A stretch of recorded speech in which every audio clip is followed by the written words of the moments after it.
Hello. How are Hello. how are you?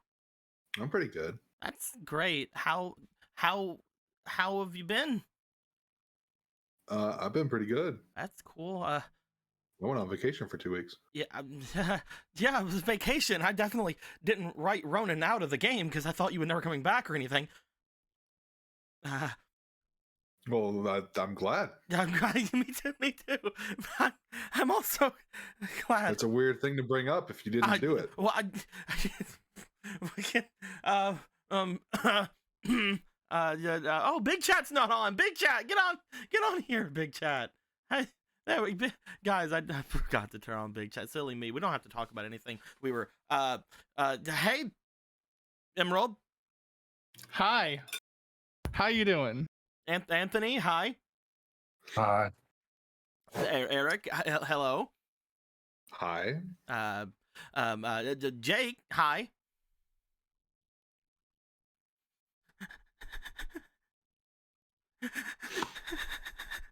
So this Ronin thing.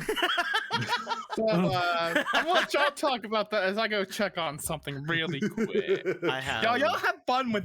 I have no unboxing that. idea what you guys were talking. There was a thing actually. In the time you were gone, whenever me and Hayden were doing things for Cool Kids, we were saying it's like allegedly you were dead.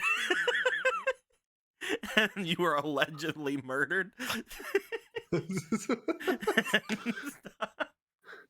Is this coming Tuesday going to be like my fucking resurrection arc? We'll have to see, man. We'll have to see. We'll have to check the script Is whenever we it get. written into the lore? Well, we shouldn't talk about the script. We shouldn't let The Cool Kids Bible, as it were. the Cool Kids Bible. Oh man. Yes. We are here. We are playing some Zelda. Perhaps you may have had some knowledge of it at one point in your lives. And we are going to potentially see what's going on throughout most of the day here. Potentially. Allegedly. What the plan for today is, right now, the party has technically made their way out from Castletown and off back into the last dungeon they were in. However, because Ronan is back, we are going to go back and check out what he was doing with his final couple of hours in the city. All right. 9 more games in Castletown. Let's fucking go. If you are able to stretch out 9 games of Castletown, I would rather die. I enjoy the jokes about Castletown. I don't dislike Castletown as a town. Look, it's a fine town, I'm sure. It's just had some problems recently, and one of them is still alive. And we just can't come here without 50,000 things happening. Things happen, man. Things happen. It's a living, breathing atmosphere, you know? It's true. Things do happen. That is correct. Asking about the fake card deal.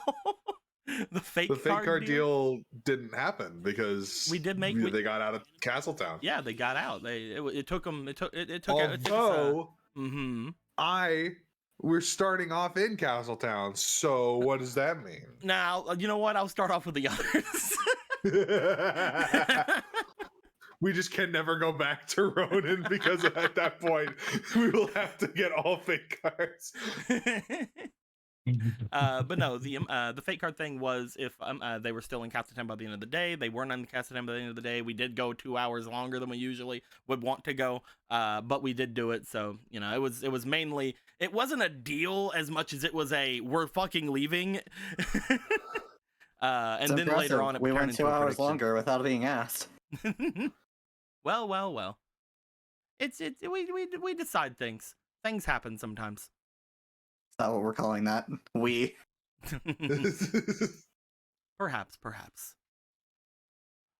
With that being said, though, if everybody is here and ready, we can go ahead and start things off. Squeak. Oh, is it time? Oh, okay. I mean, it's She's been here. time. But yes, let's go ahead and switch things over. Blah, blah, blah, blah, blah. Back onto the main thing here.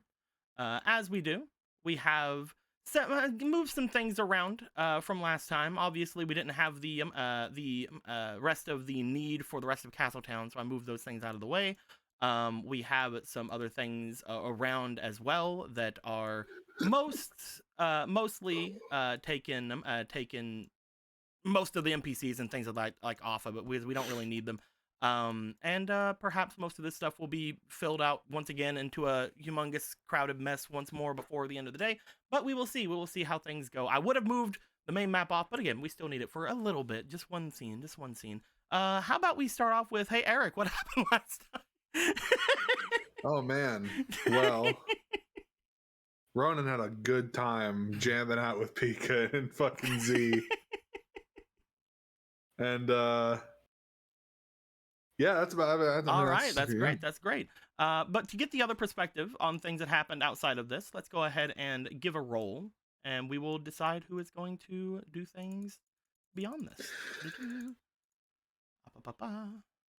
That is a Gallon. Gallon, what happened last time? I believe in you. I don't. But See, this is why you feel you don't believe in yourself. I believe in you. No, because I've had quite a weekend and I barely remember last game. All right. Does anybody want to volunteer to take over for him? So last time. Mhm. Last time, we continued where the previous session had left off, with Galen going to the temple because there was a problem and he wanted to solve it. So he was like, "Hey, goddess of time, I've got a favor. You owe me a favor, and if you can help me, there you go. If you think this is menial and you can do it for me, you can give me another mulligan, that'd be awesome, or you can legitimately do me this favor." And the goddess of time was like, "Well, Galen, I unfortunately have to tell you that I can kind of maybe solve this problem, but actually you have the resources to do this instead. At home, you can go do that. By the way, Goddess of Sands, she's really excited about this whole becoming immortal thing, and I'm gonna be real with you. I'm kind of a little bit interested myself." And Galen was like, "Say no fucking more. I'll put you down on the list too. Anybody else want a fucking human body? He offered. Anybody?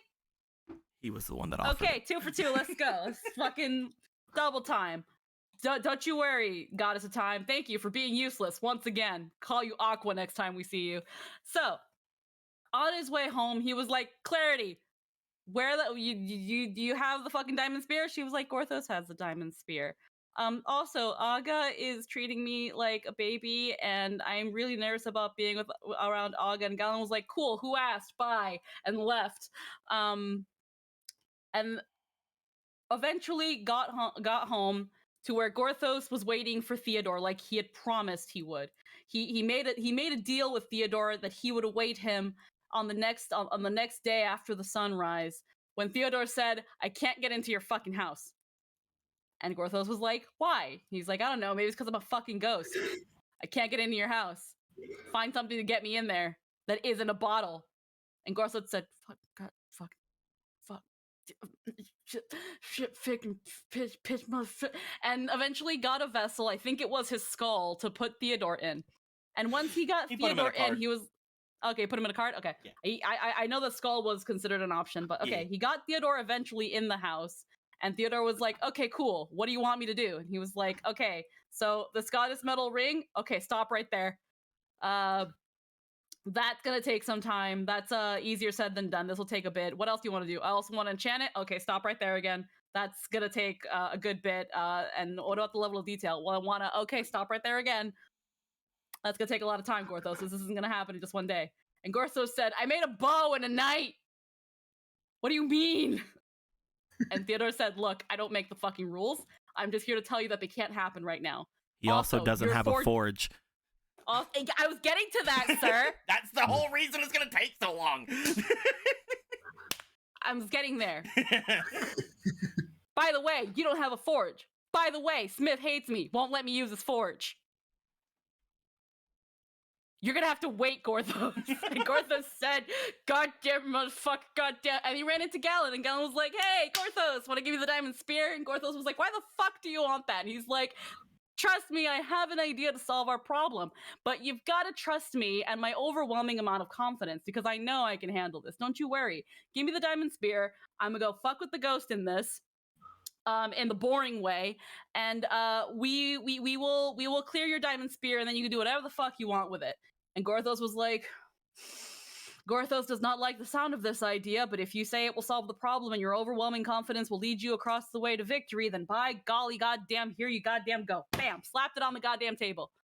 After some good ass rolls and some spicy, angry ghost subjugation, it became a little po-ball, and it turns out that this was a cursed spirit of a Lizalfo's queen, and she was like, "You have taken me out of the diamond spear, and now I'm really sad, but I guess I've been subjugated because you just happen to be a fucking occultist, and I guess this is where that chapter of my life, afterlife ends."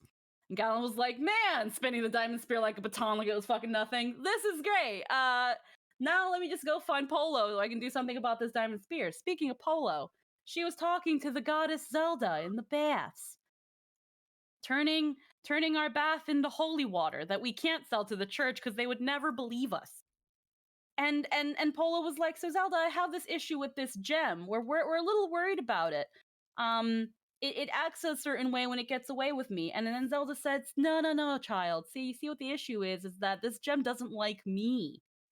It doesn't like people associated with me. It doesn't like the Zoras because they are more closely associated to me than my chosen people. Don't ask questions, just take it. And Gorthos because we've made a pact. So it's me it doesn't like, Polo. You're not the issue, trust me. But what about what the sage said about Demise and taking me over and all that stuff? Demise, that's not in Demise's right. He doesn't do things that way. You know who does do it? Ganon. Ooh. Dun dun dun. Say it again. Ganon. Dun dun dun. It's like the Lightning shivers. strikes. Except Polo didn't like it. So it wasn't like when the hyenas hear the name Mufasa. But Zelda was like, so when you go to Demon Con and you take this gem and you let this person claiming to be Demise speak and all that stuff, just bring up Ganon. Everyone will have an anxiety attack as well as a seizure, which will confirm that there's probably some weird Ganon shit going on, and they'll believe you automatically. If they don't, run. So, and Polo said, okay, but what about the current issue now? And she said, fucking what issue? Thanks, Zelda. By the way, I'm gonna go talk to that sage, said Zelda as she left. And eventually she reconvened. Polo decided to go to the kitchen with Nimbus and Adam as they proceeded to cook and find a way to burn a salad. Good job, Nimbus. And eventually Galen was like, yo, Polo, hi, how's it going? I've done this incredibly very risky thing, but I persevered like I knew I would. Now let's freaking solve that gem problem. And Polo said, what gem problem? And then Marco walked in. Marco walked in and saw Galen holding the diamond spear. And Marco went into attack mode, into face-up attack mode, and attacked Galen's life points directly. Gorthos got in the way, though, because it triggered his special effect of fucking bitch don't. And Marco was like, okay, what the fuck is going on? Why? What is happening? And Galen explained the situation, but Marco was having none of it. He said, fuck this shit. I'm out. How is it that you can do risky business that puts other people's lives at jeopardy, but when I do it, I get yelled at? And Galen said, what are you talking about? Which only proceeded to piss off Marco further. And he charged downstairs. He didn't tell anybody what he was doing, but he was gonna go see himself some Zelda. And Gorthos said, well, thanks for the diamond spear, Galen. I'm gonna go do something that does not involve, I'm going to talk to Zelda too. I'm curious about some things. And went to go do that. Eventually, Galen was like, by the way, after that rude interruption by everything else, Polo, your gem problem that you're saying doesn't exist anymore? Yeah, it doesn't exist anymore. Sorry. And Galen said, okay. Okay. Okay. Okay. At some point, Gorthos, I think, also went to talk to Theodore about some stuff, and I can't remember the exact pinpoint, but it was it was pretty short. Eventually, Gorthos went back in and said, "Okay, now I'm gonna go talk to Zelda." And Polo said, "I'm really sorry. I'm really sorry for wasting your time, Galen. But if there's anything I can do to repay you," and he was like, "Man, how about a smooch?" And they had a smooch, and it was really cute. And then Galen said, "All right, that was worth any potential bad things I might have done that I don't think I did anything wrong, though. So cool, I got a free kiss out of this. I'll go talk to Mark and see what crawled up his ass." And Gorthos said, "We're going this way anyway." So they went down the same way. And Gorthos talked to Zelda. Zelda was like, "I just can't get this fucking sage to wake up. I don't understand what's going on. I wanted to see what he was talking about, but it's just kind of not working. His sagehood's gonna probably be stripped, and it's only a downward spiral from here on out. But you should really get rid of him. This thing in the dungeon. You should. I don't know. Polo said that we might make a bar, and I'm kind of down for that idea. Gorthos, are you down for having a bar instead of a dungeon? I think everybody else would be down for that. And Gorthos said Gorthos will have to think about this. And then eventually, before that, Marco talked to Zelda, and Zelda was like, I can help you out if you are not satisfied with the things you were born with, but I can't give you a piece of the Triforce. I'm really sorry. That's just not only it is fully within my jurisdiction, but I just don't think that's a good idea." And Marco said, "Fuck shit. Galen can do whatever the fuck he wants." And Zelda was like, "Yeah." Marco, yeah. She wouldn't give it to him either. Yeah, and Marco was like, "Okay then, just fucking everybody loves Galen and everybody hates Marco. It's like that one sitcom." And and Zelda was like, "Oh baby, it's not like that." And he said, "Fuck you," and left. And while Gorthos was talking to Zelda, Galen finally found Marco, because again they all went the same direction. It was really funny how that worked out. And said, "So, Marco, I came to say I am sorry." "Galen, do you even know what you're apologizing for?" "No." "Fuck you." And proceeded to walk right past him. And Galen was like, "Okay, well, okay. We'll agree to disagree." And Polo had to talk cute with Sheffos, and Sheffos was like, "By the way, there's somebody that keeps trying to break and enter, and I really think you guys should do something about that." And Polo said, "You're right, we should." And they went to go check it out. They went to go check it out at the temple ruins with all the little lava goo-boos. And the lava goo-boos were there, and so was another half demon that was like, "Oh, finally, the leaders at Demon Con have sent me here with the special intent of bringing you to Demon Con and escorting you. If you are to not come with me, another escort will come, as we cycle repeatedly every 24 hours, and you will see her instead. But I am here, and I can escort you." And Polo said, "Can you give us 3 hours to really just rush everything and wait for Ronan so that we can come with you?" And he said, "Absolutely. And if 3 hours doesn't happen, then you will meet the other escort in 24 hours." And he was like, "Okay, that's a great idea." And we all rushed. Gorthos, in his begrudging anger, could not get Ring, could not get Funny Dark Sword. But they were like, "But Gorthos, there's a forge in the dungeon. You'll be able to do it in there, and you can do that thing. And then don't worry, Gorthos, you can still do it. No one's going to take that away from you." And Gorthos said, Gorthos will accept this. And we are now on our way through the dungeon. We have gathered our cart and our things, going on to Death Mountain. But before we do that, everyone looked at Ronan and said, "So Ronan, what were you doing?" Blum, blum, blum, blum, blum, blum, blum, blum, blum. And then Ronan puts his finger up, takes a deep breath inward, and then the opening shot happens. Invincible play.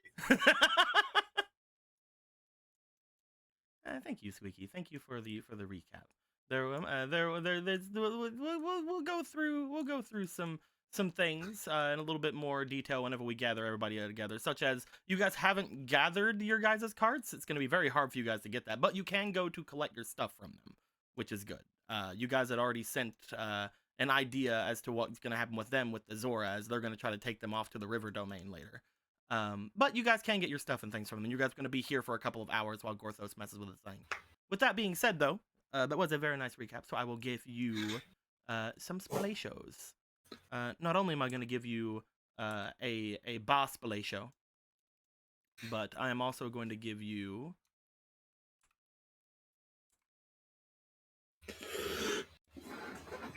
I'm going to give you a variety of other spalatios. Oh. You'll have a boss spalatio, as well as a Zorka, a Marco, a Gorthos, and a Gal spalation. Oh. I get a party splation. Oh. Look at all those I get a spalations. mixed bag of party splation. Look at them go. They're ready to be used. By our powers potentially. combined. Captain Planet. Are the treasures still in the basement, by the way? Nope. Are they not? No. Who has them? They're in Gorthos' head. Gorthos, they? are you No, I thought they keeping were- are you keeping the Emerald Eye and the Sapphire treasure in your head? I feel like this was addressed at some point. That we probably shouldn't have we shouldn't bring these to the mountain. But that info was like a month old, so who knows what's going on up there. I will say I've never given you info that like that. If you guys decided that, it's on your own. I think we decided. Yeah, there was a that we- long discussion in the past of, hey, it's really sus they're trying to get us to bring this here when we know they were already visited by the Zora, who also seemed to susly kind of want all these. Yeah. Do you want to Okay. leave those at home then? I'll leave them in the care of Shefos, who will probably find the best hiding spot in the house. Shefos puts them between his mattress cushions. He has a No one fucking will look bed? He has a whole room. What do you mean? When did that happen?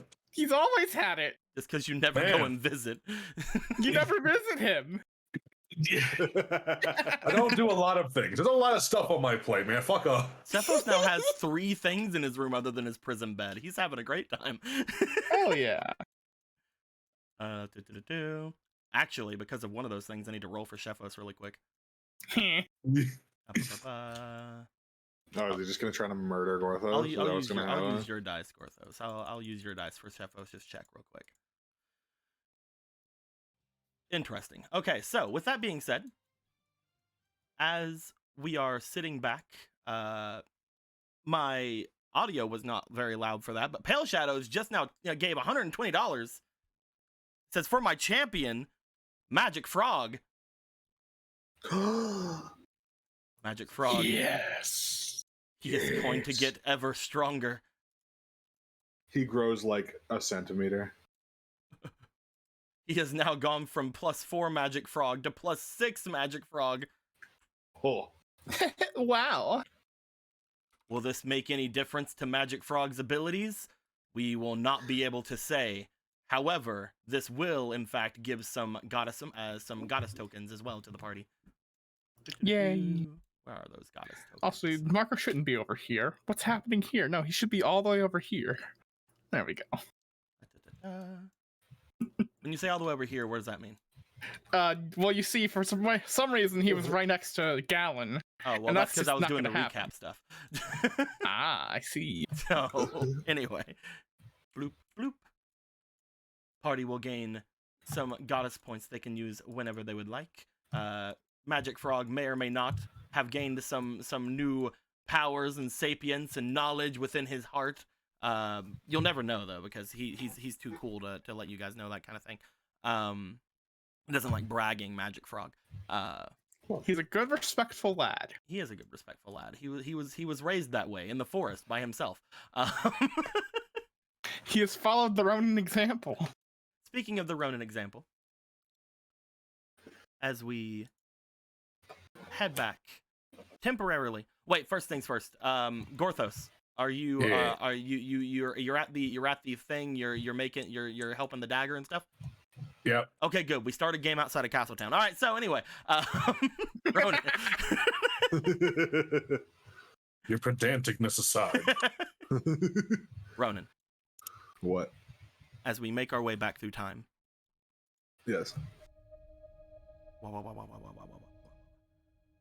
When we last had left off, you had made your way off to Pika's to attempt to finish your song, as well as to do any sort of training that may or may not come from it.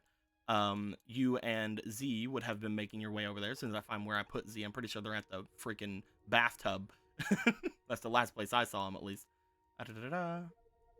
As the three of you would go off and do your training as minstrels at arms, minstrels and friends, and all that good stuff. Minstrels doing their thing. Yes. Pika would awake the same as she would usually awake whenever you would make her way there. You would have to go and see. She has a little sign put up ready for you to wake her up once again. You've been here a couple of times at this point, so you understand exactly how to do things. You barely read it as you just walk over and go, hey. Sign seems unnecessary. All right. As you have done this, you guys do your little bit of practicing like you had done before. Upon you getting through the last little bit of this, which we had already rolled for before you had left, Yes. you feel that whenever the three of you practice that day, there is much more to it. It comes much more naturally to you. You feel your fingers plucking the strings, or not strings, the bones, a lot more easily. And as you get through things, again, this very calming, very natural song, accompanied with the little bit of like ringing sounds from Z, from the light fairy voice, as well as the kind of orchestral verbiage coming from Pika. By the time you guys are done, you realize there was definitely some sort of magic about it. You guys had decided the implications beforehand, and by the time you came back, Pika had changed more the way she was singing things, more the nature of the song itself, just changing how things felt. And you, as you were playing with her, changed your way of working through it a little bit as things were going on to make for the new calming nature of the song.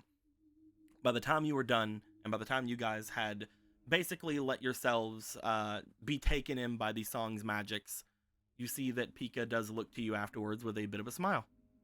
I think that's about it. It seems decently effective. Oh. Yeah, that's crazy. I can't wait to try this one out. There was something else that I wanted to mess around with it with. Do you mind if we try one more time just to see if we have it, well, ready to be used? Sure. All right then, boys, from the top. She goes to stand up as she takes a little bit of a breath in from doing so. You see that she begins to kind of ready herself to go. You start playing the music. However, as you start playing the music once more, as you start trying to get back into that kind of headspace for things, as both Pika and Z breathe in, ready to start their verbal accompaniment, the noise comes out before they have a chance to open their mouths.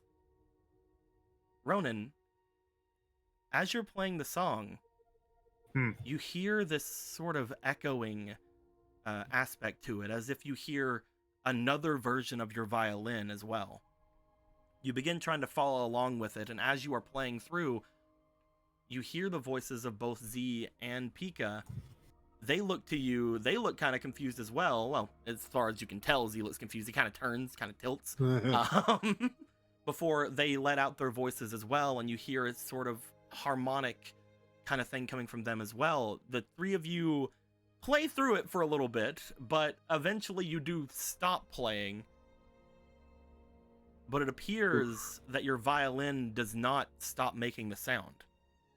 We get that weird thing where you listen to yourself in headphones and you have to like stop for a second. It's like, what? That's not what I sound like. I don't understand. As the three of you stop making any noise, for a good around 10 seconds afterwards, you guys still hear the sound coming from the violin, and mostly coming from the violin's magic case that you had gotten very early on in your adventure. It's almost as if the sound was trapped within the violin or trapped within the case itself. For a moment, the three of you sit listening to it, but then it does fade as you stop really concentrating on moving around with it. Well, that's interesting. Huh. What's going on? Is there a ghost? Are there ghosts in here? I don't think there's any sort of ghost, though it appears that this was kind of on my mind by the time we ended the song. I was hoping to give a sort of enchantment to it, but it appears that's unnecessary. Oh. The enchantment? Well, it's not really an enchantment, but how do I put it? There's a difference between minstrels and oracles, you know? Sure. Minstrels are those who go through and learn songs of power, as well as those who make their way through by, well, their own tutelage and their own disciplines. Oracles are chosen by different kinds of song and by, well, going through with their magics to more hone and project their creativity. I was going to, well, make it to where the song itself held the power as I would any other song that I would bless, but it seems that through our connection that we'd already sort of established through things, you may already have access to such a power, Ronan. Oh. This was the first time you made a song, right?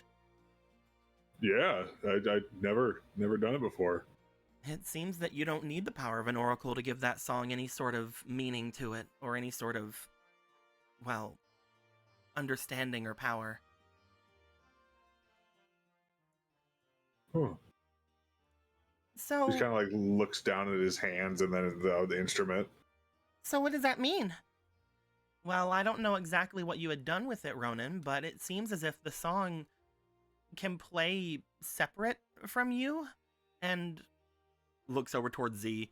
Maybe with mine and Z's aid, you also gain some sort of a some sort of a magic to it. It seems you were able to use our magics through the three of our connection to this song. Oh. I still don't know what that means. It means that we worked real hard together and made something amazing. That is one thing, yes. It also means that you don't necessarily have to be playing the song to have the song, well, I guess go through. You just have to concentrate, I think. Okay. I'm not sure it would work for anybody but one of us who have made the song. Perhaps if we teach the song to someone, we'll find out if that's the case. But at least for the time being, you are accessing some strange power from the three of us. It's much better than what I was going to do. I was going to make it just shorter so that you could use it more readily if you need to. Oh.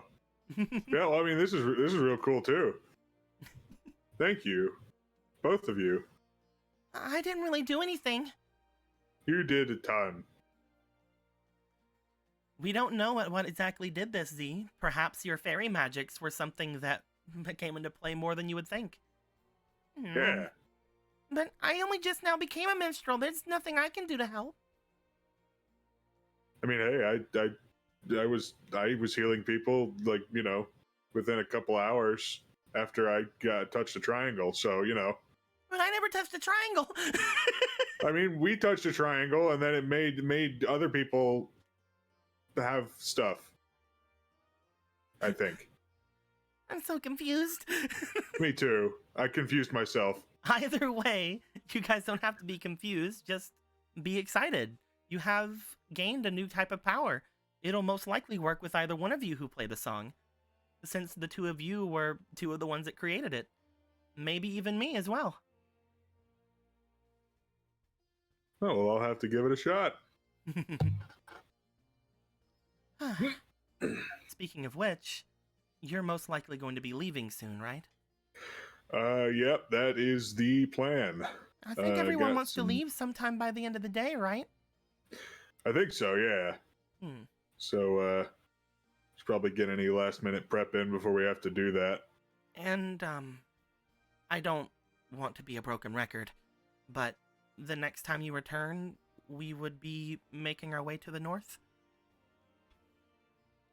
That, assuming that we get everything done that we need to get done, that should be on the agenda. I can't imagine we're going to come here again before we have finished what we need to finish. I'm sorry we're making you wait to go up and, well, make sure that someone's gone. Yeah, you can just say it. Sorry. I already know what I will most likely meet whenever I go there. It's just something that is pulling me, you know? Mm-hmm. I will do my best to wait here for as long as I need to. I will try not to act rashly, and I'm sure if I do, then Aga will stop me. You're going to be okay.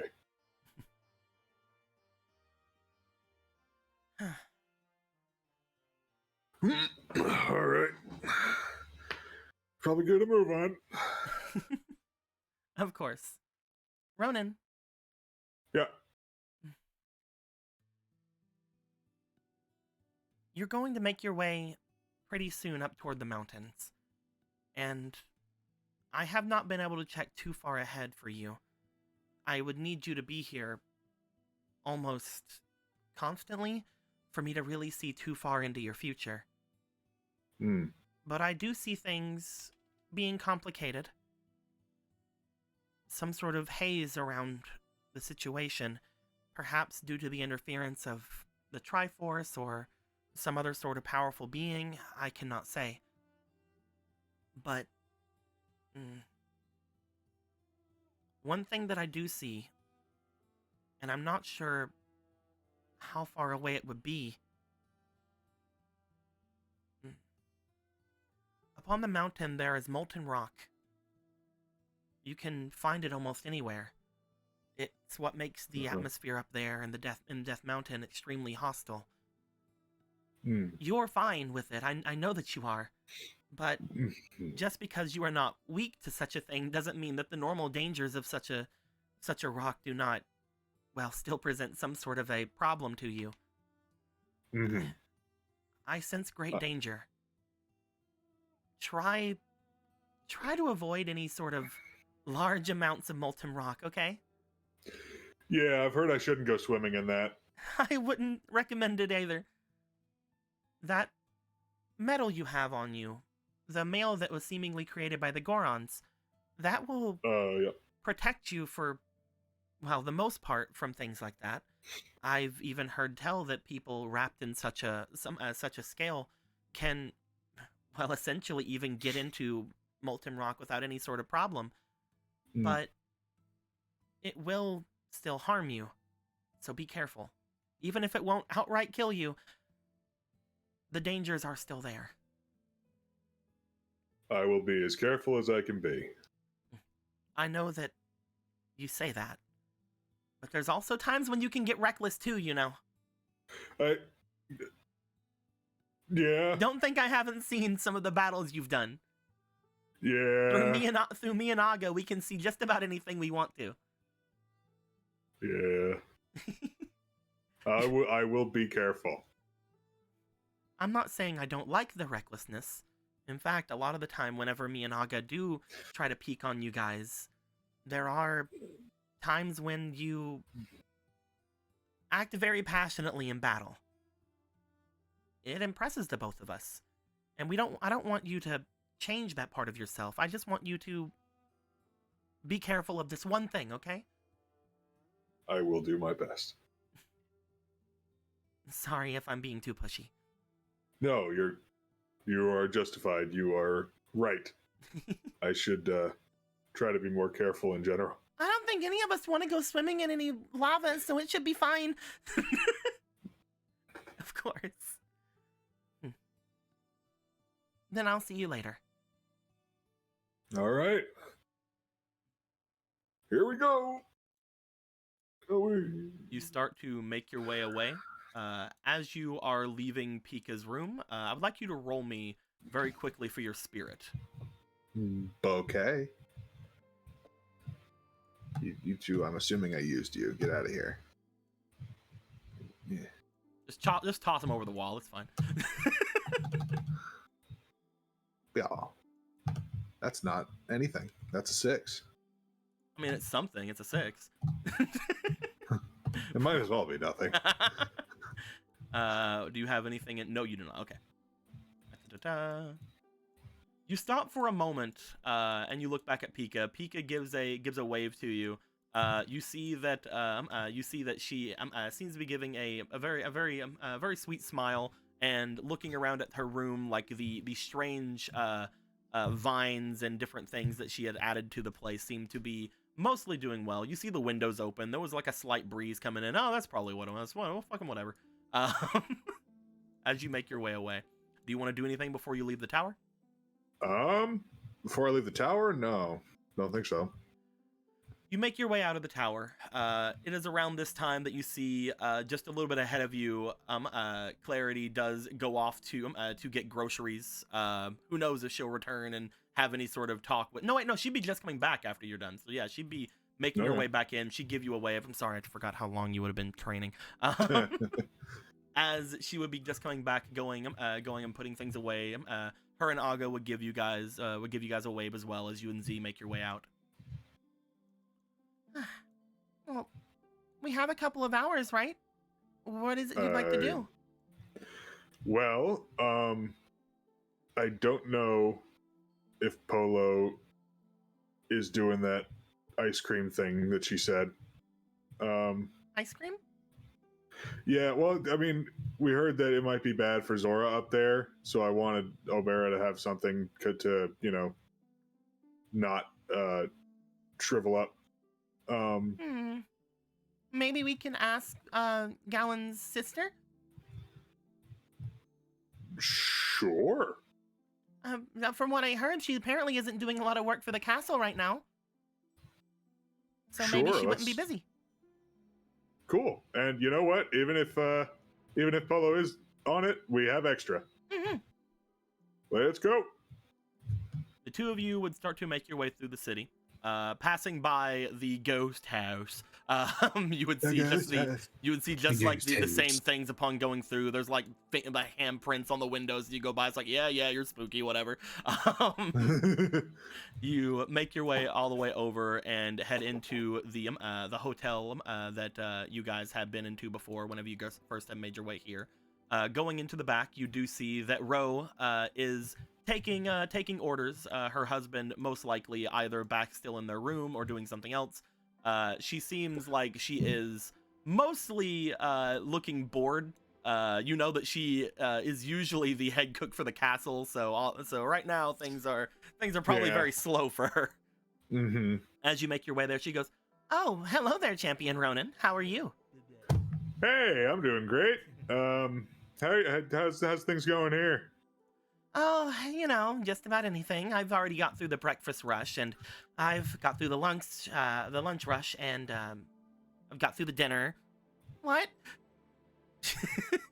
Kind of like looks back. You just see the door that is open to the kitchen. There's just people kind of standing there. There's like a whole lot of like kitchen supplies and like seemingly dishes and like pots and pans in there, as they have basically food prepared and ready to either heat or move at a moment's notice. Oh, I see. What's the patronage looking like? Is it empty right now? You see that there's barely anybody here. I see. There's like 3 people and only one of them are eating. I see. And she just like looks forward. She just like puts her hand on her head, just like goes. But yeah, no, I was wondering if we could get some what was it that we needed, Z? It was like just cold things in general, right? We'd like to get something cold to stave off the heat. It's not Yeah. very hot right now. Well, no, we're going somewhere hot. So we want something to, for everyone to cool off. She's like looking over to you. She like looks between you and Z. Anything cold that I would make if you're going to a hot place may end up melting or something similar. Are you sure? Or Oh, that's a good point. it's more I like didn't think this far ahead. it's more like a magic thing, right? Like a cooling effect.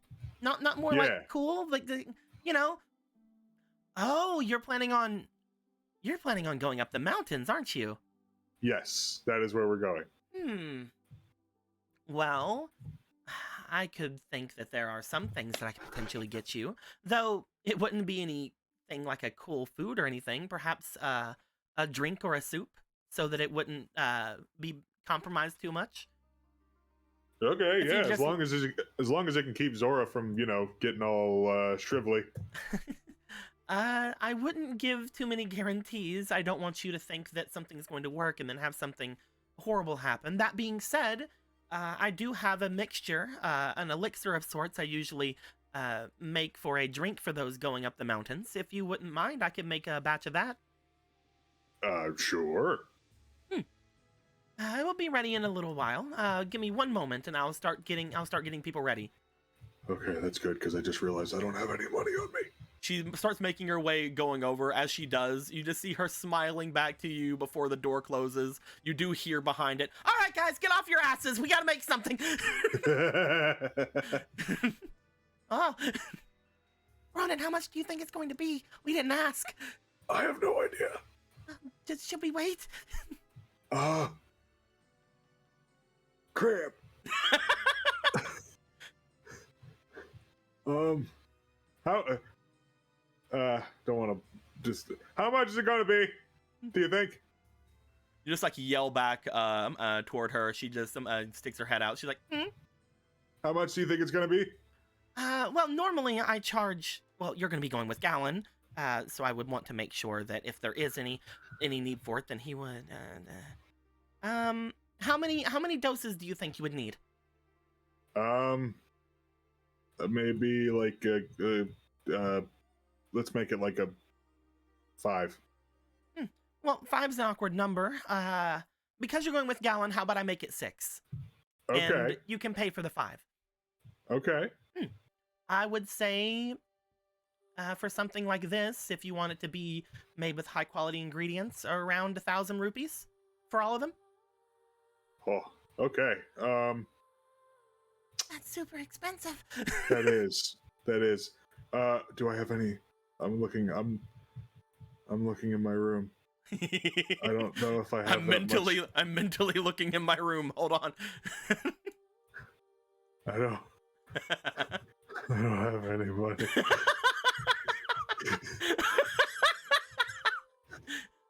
I don't have any money.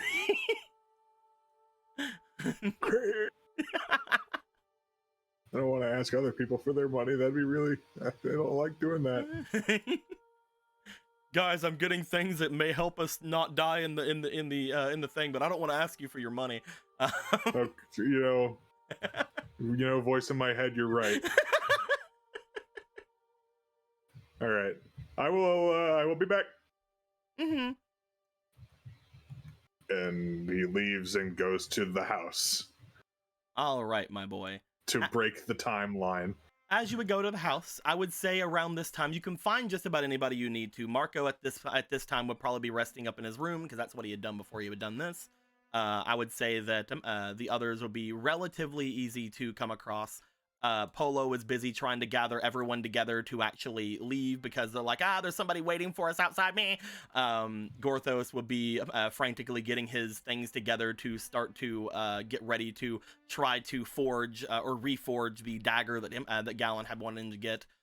Gallon would be getting his own things together, trying to sort of get over the fact that there's like he still doesn't understand entirely why Marco is feeling as bad as he's doing, so he's a little bit distracted, most likely. I'd like to say, guys, as all of you guys are potentially available at this point, just getting ready, does anybody want to pitch in anything for the cooling elixir?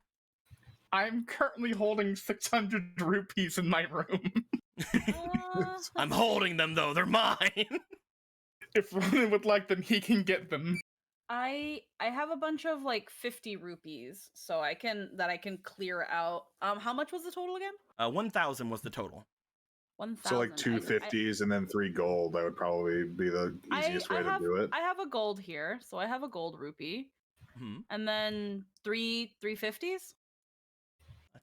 You said 250s, 3 golds. I have a gold and 3 silvers, so that is the total. I have a lot of like 50s though. That was okay. All right, so whoever wants to give anything forward, throw it into the center here, the center table, and we can decide based on then how much everybody's giving.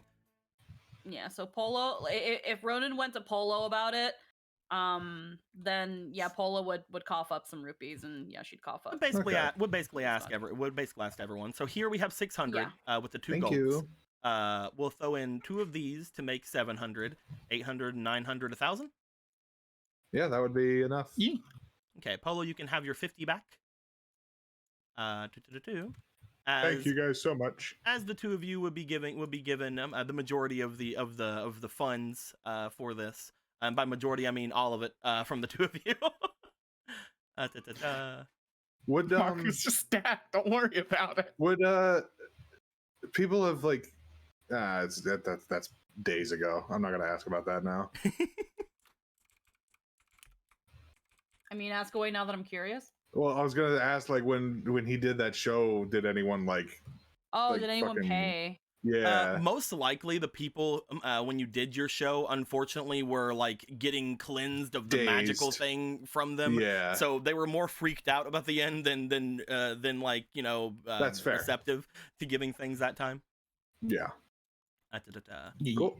But you do get the money. You go through Polo and Marco. Marco seemed a little bit distracted as you were getting the money from him. If there's anything you would like, you want to contact with either of the 2 of them before going, we can mess with the timeline a little bit if you'd like to have any sort of interactions. If not, we can just make our way back. I'll just make my way back for now. Okay. We'll make sure the timeline stays similar now, and then we'll talk about things later. We could talk about that back in the Marco, future. very curt. It's fine. I would like you to go ahead, Roland, I keep forgetting, and roll me for a lore check, please, while you were picking these up. Okay. Yeah.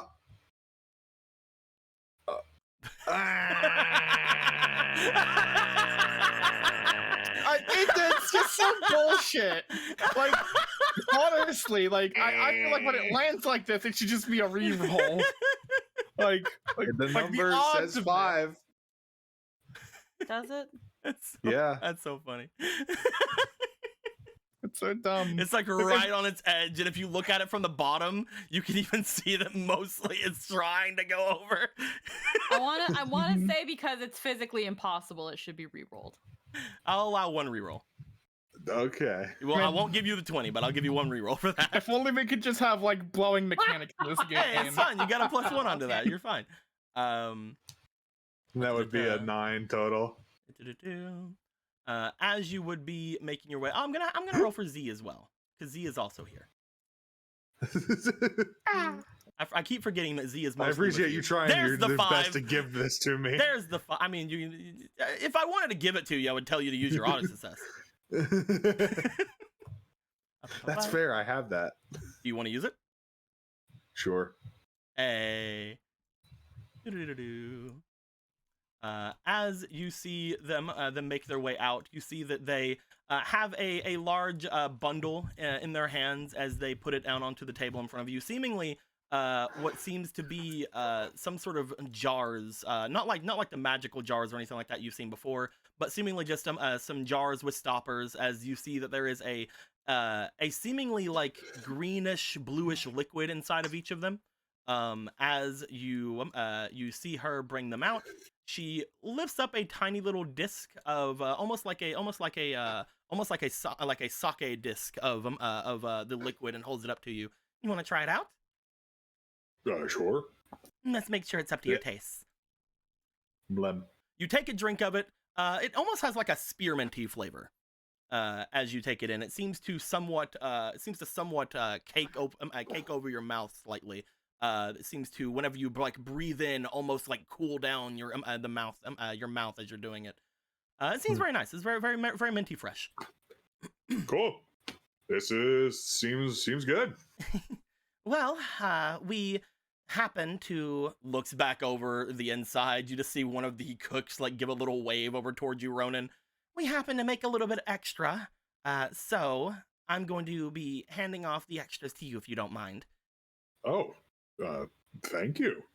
I don't usually do this because I'd rather not give away any inferior product or anything like that, but I tested it out. It seems like things are well, and it just seemed like there was an issue with the amounts of things. As she just kind of like looks back again, looks slightly annoyed to the other cook. The other cook's in there like, "Hi, Ronan." One's off in the corner with the gun awkwardly.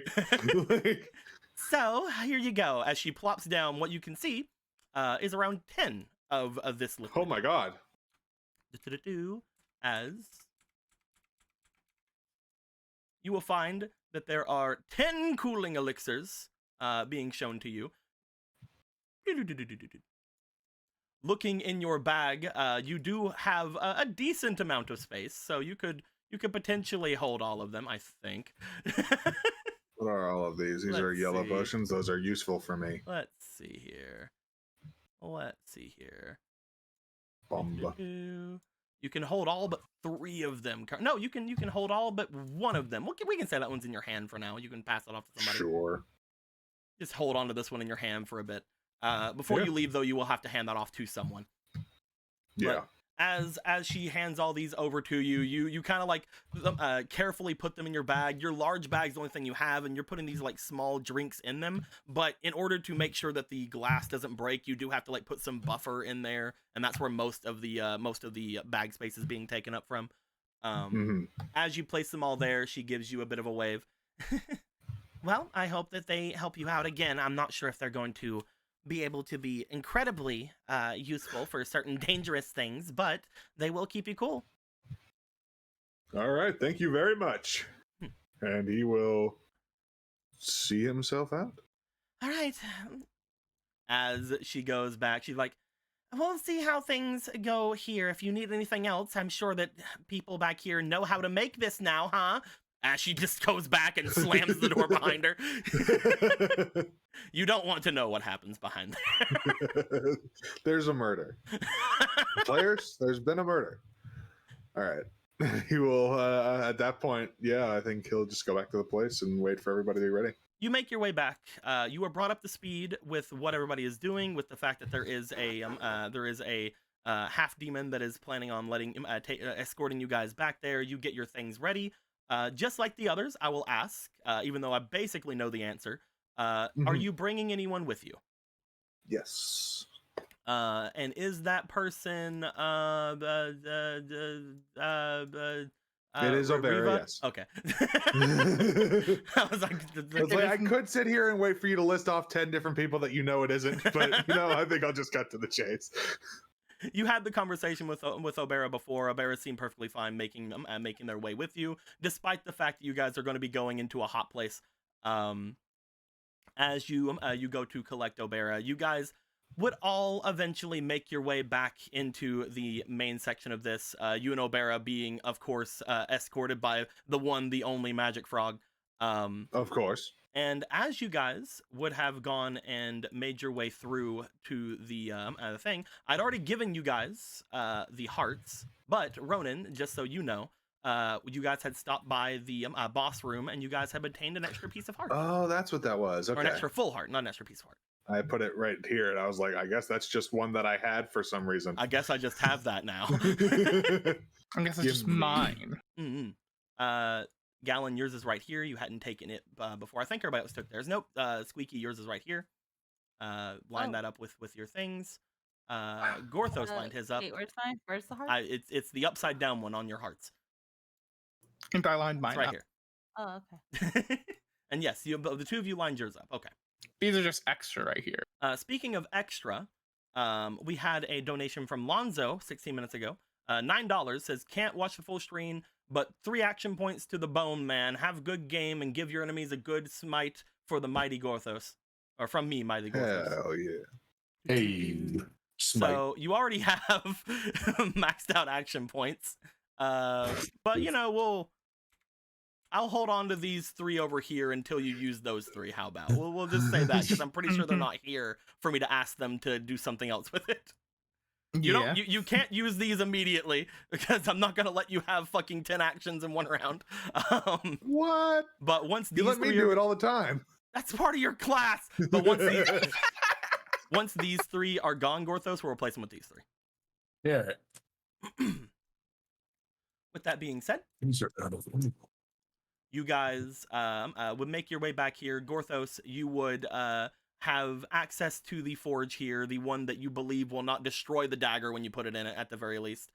This is the one that is the copper-based one, the one that does not get hot enough to murder the fuck out of the gold and platinum ones over there, but could get hot enough for iron, silver, things of that nature. As you begin to do things, having Kuro there to help you with any sort of the inscription that you would need. Though, unfortunately, with the dagger, you're pretty sure that the magic is already there, so you don't really need inscription. I just need to clean this fucking thing off. Yeah, you need to make sure it's clean, need to make sure it's able to be used, things of that nature. As you are going to be doing that, do you want to ask anyone in particular to retrieve any of your bodies for you? Because again, that's going to take you a couple of hours, and the others are going to be kind of like moving around, looking around for at your guys' things. Because I know that you're the one that has the bag that can get the bodies. Yep. Do you want to have give that off to anybody and have them take anything in particular from the carts? I need to step into the Kokiri body after this. Well, who are you giving the thing to, and are you asking for anything other than the body? Is what I'm asking. Besides the body and equipment, I don't think this. Let's see. The body would have the equipment on it. Magic. I guess get the magic bottle too. I don't even know where we got this, to be honest. The fairy card that was from the Kiri wood, the woods. Huh. I'm the one that got that. It's just there. It just takes up the space is all. So you just want the Kokiri stuff and the magic bottle? You don't want anything else? Everything else seems fine enough to stay in the cart.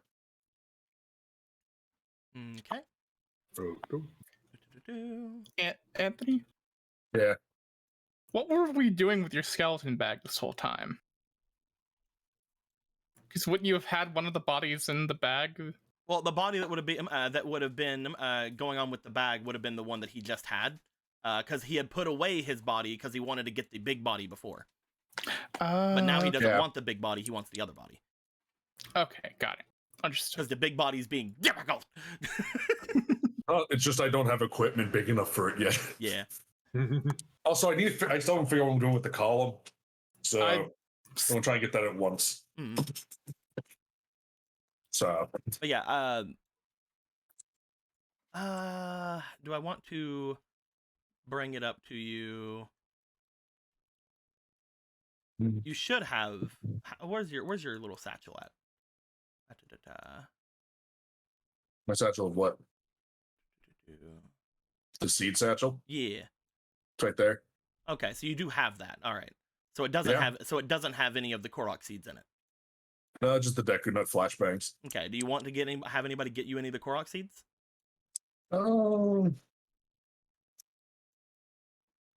Yeah, actually, probably should I only have 3 shots at that solution if I don't. So If Probably a anybody good has idea. any room, get some Korok seeds as well, is what you're thinking. yeah, just a handful. Let me grab all of them. There's like 40 in there. Okay. At this point, who all is going to be going to the carts? You guys can go at different times just in case somebody doesn't want to be with somebody else. But who all is going off to the carts? I'll go. Okay. Ronan is going to be making his way to the carts. Marco is also going to go. Marco's going to be off to the carts. And everybody else is going to be staying here at that point.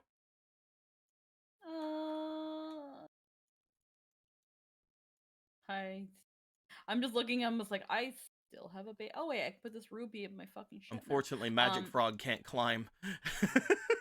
I don't need to grab anything from the cart. Okay. You don't want your cooking pot or anything? I don't have room for it. Oh.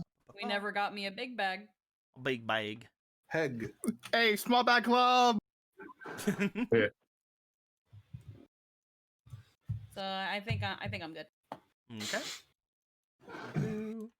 At that point, we'll say that 2 of you are going off into grabbing stuff. We'll say that Obra will be making their way with you because Obra cannot just stay here with Magic Frog. Magic Frog can't climb. I'm playing. Magic Frog will just kind of sit here in the way, like watching Gorthos mess with the forge. Because Magic Frog is Magic Frog. He finds things interesting. He has his own hobbies. Leave him alone. At which point, the bishop would most likely be hanging out just in the dungeon, looking around through it. The butler will be waiting like at the entrance to this place, waiting for you guys to see whenever you guys are going to be heading out. And of course, both of your Ghost Gallon will be with you. So we will start things off as Gorthos is doing this. We'll get to you last, Gorthos, because you have to see how well that turns out. We will first off go with Ronan and Marco, as you guys would be heading off toward the forest entrance, climbing up through the rope ladder that you guys had came down from, and finding your way outside of this place into the woods heading south. As you guys would eventually, after a good bit of walking, because you guys were not at the area before. After a good bit of walking, you guys start making your way back to this place. I'll say at this point, once you guys get close enough, you guys see the river and begin to follow the river itself down to the area that would lead you around to where your carts would be. Upon getting there, you guys would notice that there is a decent amount of the Zora there, because they were told to make their way over there to start to get things ready there. You see Faraday as well as Ruben and one of the other ones looking, basically getting to know the horses, watering them, things like that, as they would be here. You guys are on the other side of this massive river, though. I don't see how any of you can get through as Ronan and Obra just make their way. Just swim. Marco uses all of his climbing gear expertise to sail over the I'm fucking going river. to climb the air. I mean, he has the hat to do so. You jump it. Yeah, I jumped it. It's fine. The combination of It's everything called the I air have. climb. You see, this is a cliff right here. He climbs up the cliff. He jumps, makes a running jump over. Just total style. Hardcore parkours over the river. And here we are. You jump and you're like, man, I could use a sailcloth. Yeah. That would be cool for you, actually. Yeah.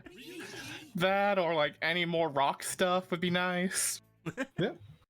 I don't know where all the other Zora went. Where did I put those guys? Are they over by? Are they over by this boy? They are over by this boy. They would not be here. They would also. They're dead. Well, they were watching. They were apparently watching Glubinaldo, so I'm moving them over. I know Dante. As Knuckles and the unnamed one are also there getting things ready. You guys see the 5 Zora. They wave you over, Ronan, as you and Obra get there. Dante, I will beat you up. You better go lay down. Why are you pulling the pillow over here? That's not even yours. Oh God. Dante is set for murder. That's not even your pillow. This pillow's getting crazy. He pulled like he pulled technically his mom's. He pulled his mom's pillow over to me, and freaking barked at me, wanting me to take it. I guess I don't know. There's all kinds of stuffing Play sticking out with of it. me. There was all kinds of stuffing ripped out of it. I had to put it all back in. Anyway,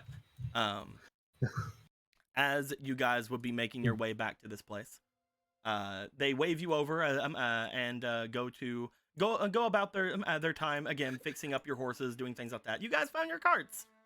You pass over did it. You pass over the police line that was Gorthos's previous body. You know, whatever. More here over Marco. Mission complete. You just see like one of them over there, like, what the fuck is happening over here?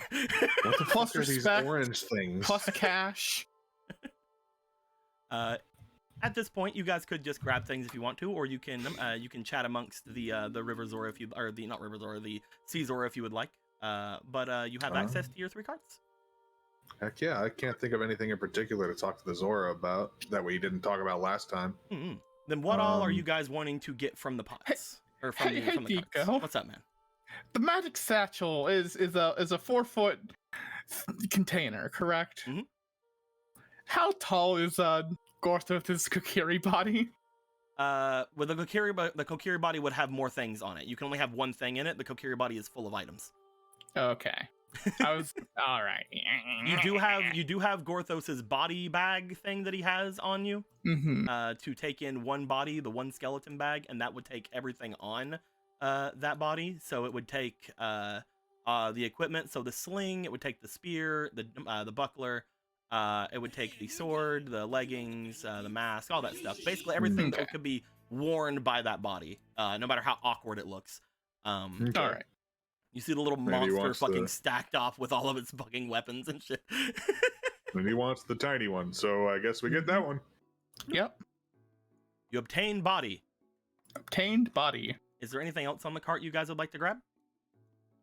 I would personally like to grab the black glassy powder. Okay. So Is there You could also everything? put things on the cart if you guys want to. If anybody if anybody wanted to get rid of anything from their inventory, including those who were not there, they could have given them to you. If anybody wants to stash anything onto your carts, you can as well. Do we have an inventory for the things that were on the cart when we left it? It's right over yes. here. It's right over here, buddy. We have cart shaped things over here.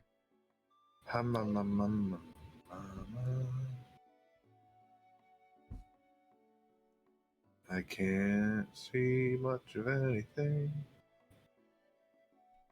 Yeah, nope. Nothing I want to take. Okay. You guys want to stash anything? Brr, brr, brr, brr, brr. No. Emerald! No! Emerald! Emerald. I think Emerald crashed. Fugged. Anybody else other than those two want to stash anything at the carts? Nope. That's what I said. This Other than old those two. You're gonna Excited stash the here. halberd there. I'll also say that Gorthos, you do also have now the diamond spear in your inventory, so you will have to move your inventory around a bit. We will say just like the other spears, they will take up 3 spaces. Yeah, okay. So there's fucking iron in the car. Okay, you would give them the iron to throw into the cart. Yep. You could have left that at home if you wanted to. Oh, then yeah. You want to leave that at home? Why is this still in my inventory? Can I also throw this back home? Yeah, you can leave all that back in your quote unquote room that you're going to be getting. Perfect. Let me throw that here. Bloop. Anything else? We will say at that point that the diamond spear is in your bag here. I'll give you the thing for it in just a moment. Yeah. Cool. There we go. I'll just make it from this over here because I don't have the thing for it.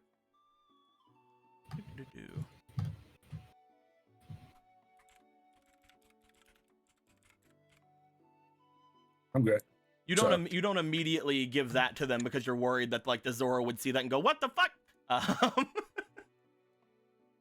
But you know, you have don't worry it's about there it. now. What? We'll put it right there. Fuck that. I put it inside the bag, inside the secure bag. You don't have 3 spots. 3 spots? 3 I thought there spots in a were line. 2 spots. Yeah, there you go. If you want it to be secure, you could always do this as well. Move this part of the bag there, and then use this side. I used the power of Tetris. Oh, you're going to put it in that bag. Okay. Yeah. There you go then. You're good. You're good. But yes. It has never been more secure in its life than it is right now. Gallon and Polo, do you guys want to stash anything at the carts? Or back at home? No, I'm pretty secure that what's in my bag I want to have on me. And Gallon? I've got nothing I want to switch out. Okay. All right. Emerald, you had dropped off the face of the earth. Do you have anything you want to stash at the carts or back at home? Emerald? Yeah. Broke out for a second. There you are. Shit. Okay. It's fine. It's fine. I don't have anything specifically. I don't have anything on my person I want to put in the cart yet. Okay. So right now, you guys are just taking things from there. You don't have to worry about much of anything else. One of you will have to hold the magic bottle and the glassy powder. I'm pretty sure you have room for both of those in your inventory, Marco. Yeah. Okay, so you will hold both of those for now. You'll hand off anything you need to other people at a later time. And we'll have this over here. I'll put it over beside Gorthos' stuff, even though you have it for now. Yeah. As you guys throw the Kokiri skeleton into a bag, and nobody bats an eye as you do such a thing. It's just like, oh yeah, there that goes. Yep. They reiterate what they had already told you guys, you especially Ronan, that they will be making their way off toward the river domain very shortly. They'll take your guys' carts over there, and they will establish a little base camp outside of there for everything. And currently, you see that Adam is not there, but Faraday does let you know that they will go back and get Adam, I guess. She doesn't say that. She doesn't have a problem with Adam. The other guys do. All right. But they will go back and get him whenever everything is ready to leave. Neo. Okay. You guys return back. Yeah. You guys do the jumping thing. Marco has to find a cliff to do it over on this side. He finds one eventually. I'm also going to grab a couple of the Korok seeds. Do a flip. Gonna grab a couple of the Korok seeds. Yeah. How many you I grab? feel like I can just hold them in my hands, even if I don't have like enough for all of them, right? I would say you can hold 2 in your hands. Okay. If you have to. So, how many are you taking? I will take 4. Okay. So 2 in my bag and 2 in my hands. Okay. We will leave behind the magic powders, the headdresses, the key, all that good stuff. Well, all that stuff's left behind for now. Yeah.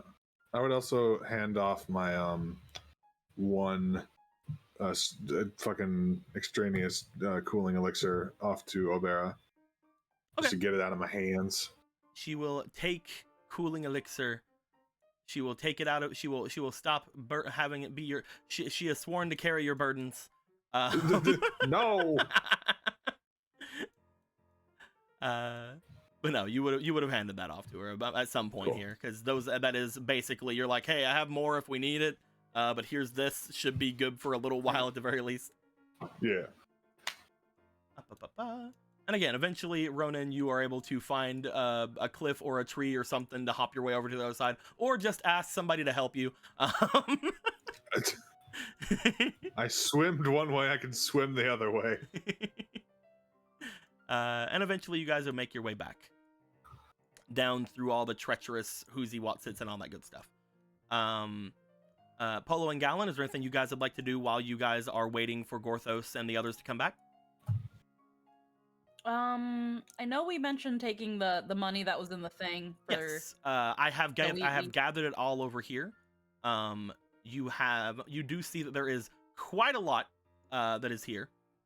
At this point, you know that you don't have a wallet really for these, but you one of the things you want to do as well was show them the Vega, right? Yeah, because okay. One of them just stopped midair. Oh, sorry. I was gonna say that he, to some extent, had wallets since before he was like when he came in, he was handing money out. Yeah. So if he was able to collect that, if he cared enough to collect that. Polo, you bring your brother around as Gorthos is going through the different forges. You show him the literal fucking mountains of money that's around. He goes like, "This place just makes money? What?" I guess it's something that they were working on for whatever reason. Whoa. I feel like in some way we should consider this coin counterfeit, but I mean, the gold's real, right? I mean, some of the things can probably go back into circulation without. How is our economy, Brother Vega? Well, I mean, you should. I guess you do need to know this if you're gonna do anything over there, but it is golden rule basically. Whoever has the gold makes the rules. You know what I mean? I guess it's quite literally. No, it's basically if you have something of value, you trade it for something of equal value, or that of what anyone agrees to be equal value. But I wouldn't really call anything here counterfeit as long as it actually is the metal it is. The depictions of it are mostly for uniformity. Basically, Well, think of then it like how things used to be run before the banks took over. If you have gold, it is everybody agrees gold is worth this certain amount. So as long as you use it for that certain amount, that is fine. But then eventually, and at least in the U.S. system, they stopped doing that and they stopped allowing you to go into banks and exchange money for actual gold. Well, when the gold was money, it was about a purity thing. It's why they had Yeah. scales to weigh it and all that. Exactly, and that's They They basically didn't care what it was minted in. And that's You basically can what still it's like actually in buy the. gold bars. It's just You can, but that you can't just go Yeah. to a bank and exchange money for gold. I used to be able to Yeah. do that. You do see that there is that's basically what that means, which means any of this gold is legal currency, at least in the north. Well, I guess then better to start stockpiling your coffers? The new royal coffers? He looks back over toward where Gorthos is and everything like that. We should probably figure out something about this place as well, though.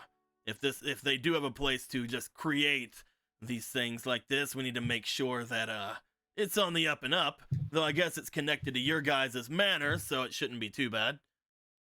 We could probably do something about that, but at the end of it all, you did want to do something about that one merchant town in the north, right? It is kind of away from the demon's jurisdiction. That's true. If we were able to if gather we- a lot more material, we could potentially set our sights on purchasing something that would be at least somewhat of a leverage in that situation. Like I mentioned, whoever has the gold makes the rules. I may not have jurisdiction over that town, but if I have enough gold, I might as well. That was my idea. And with this So- place, if it's making this gold like this, there shouldn't be too much waste, right? Hopefully not. Hmm. I feel a little underhanded by recommending it, but at any rate, if we want our family to hold on to any sort of influence over the north and to keep to ourselves and not have the influence of Hyrule, then it is probably for the best. Since this place belongs to you guys, at some point, whenever we do get something established, maybe I'll come back and offer some sort of exchange for these forges. That is, if you guys would like. I do not see why everybody else would be against it. We'll see how things go then. As you just see him open up one of his satchels. It does not appear to be magical. He just pulls out a large bag and starts pushing it all in. I will say though, and she just like holds one up. Maybe it's, I guess, a little bit of northern pride, but our currency is so much better than Hyrule's. And look at it, it's so tiny. We don't have to worry about it taking up so much space. Exactly. Come on, is this just this little practical. thing's so much better than the friggin' head-sized jewels. Though I guess you can just get those from cutting grass. So I don't know. But wouldn't that then make things?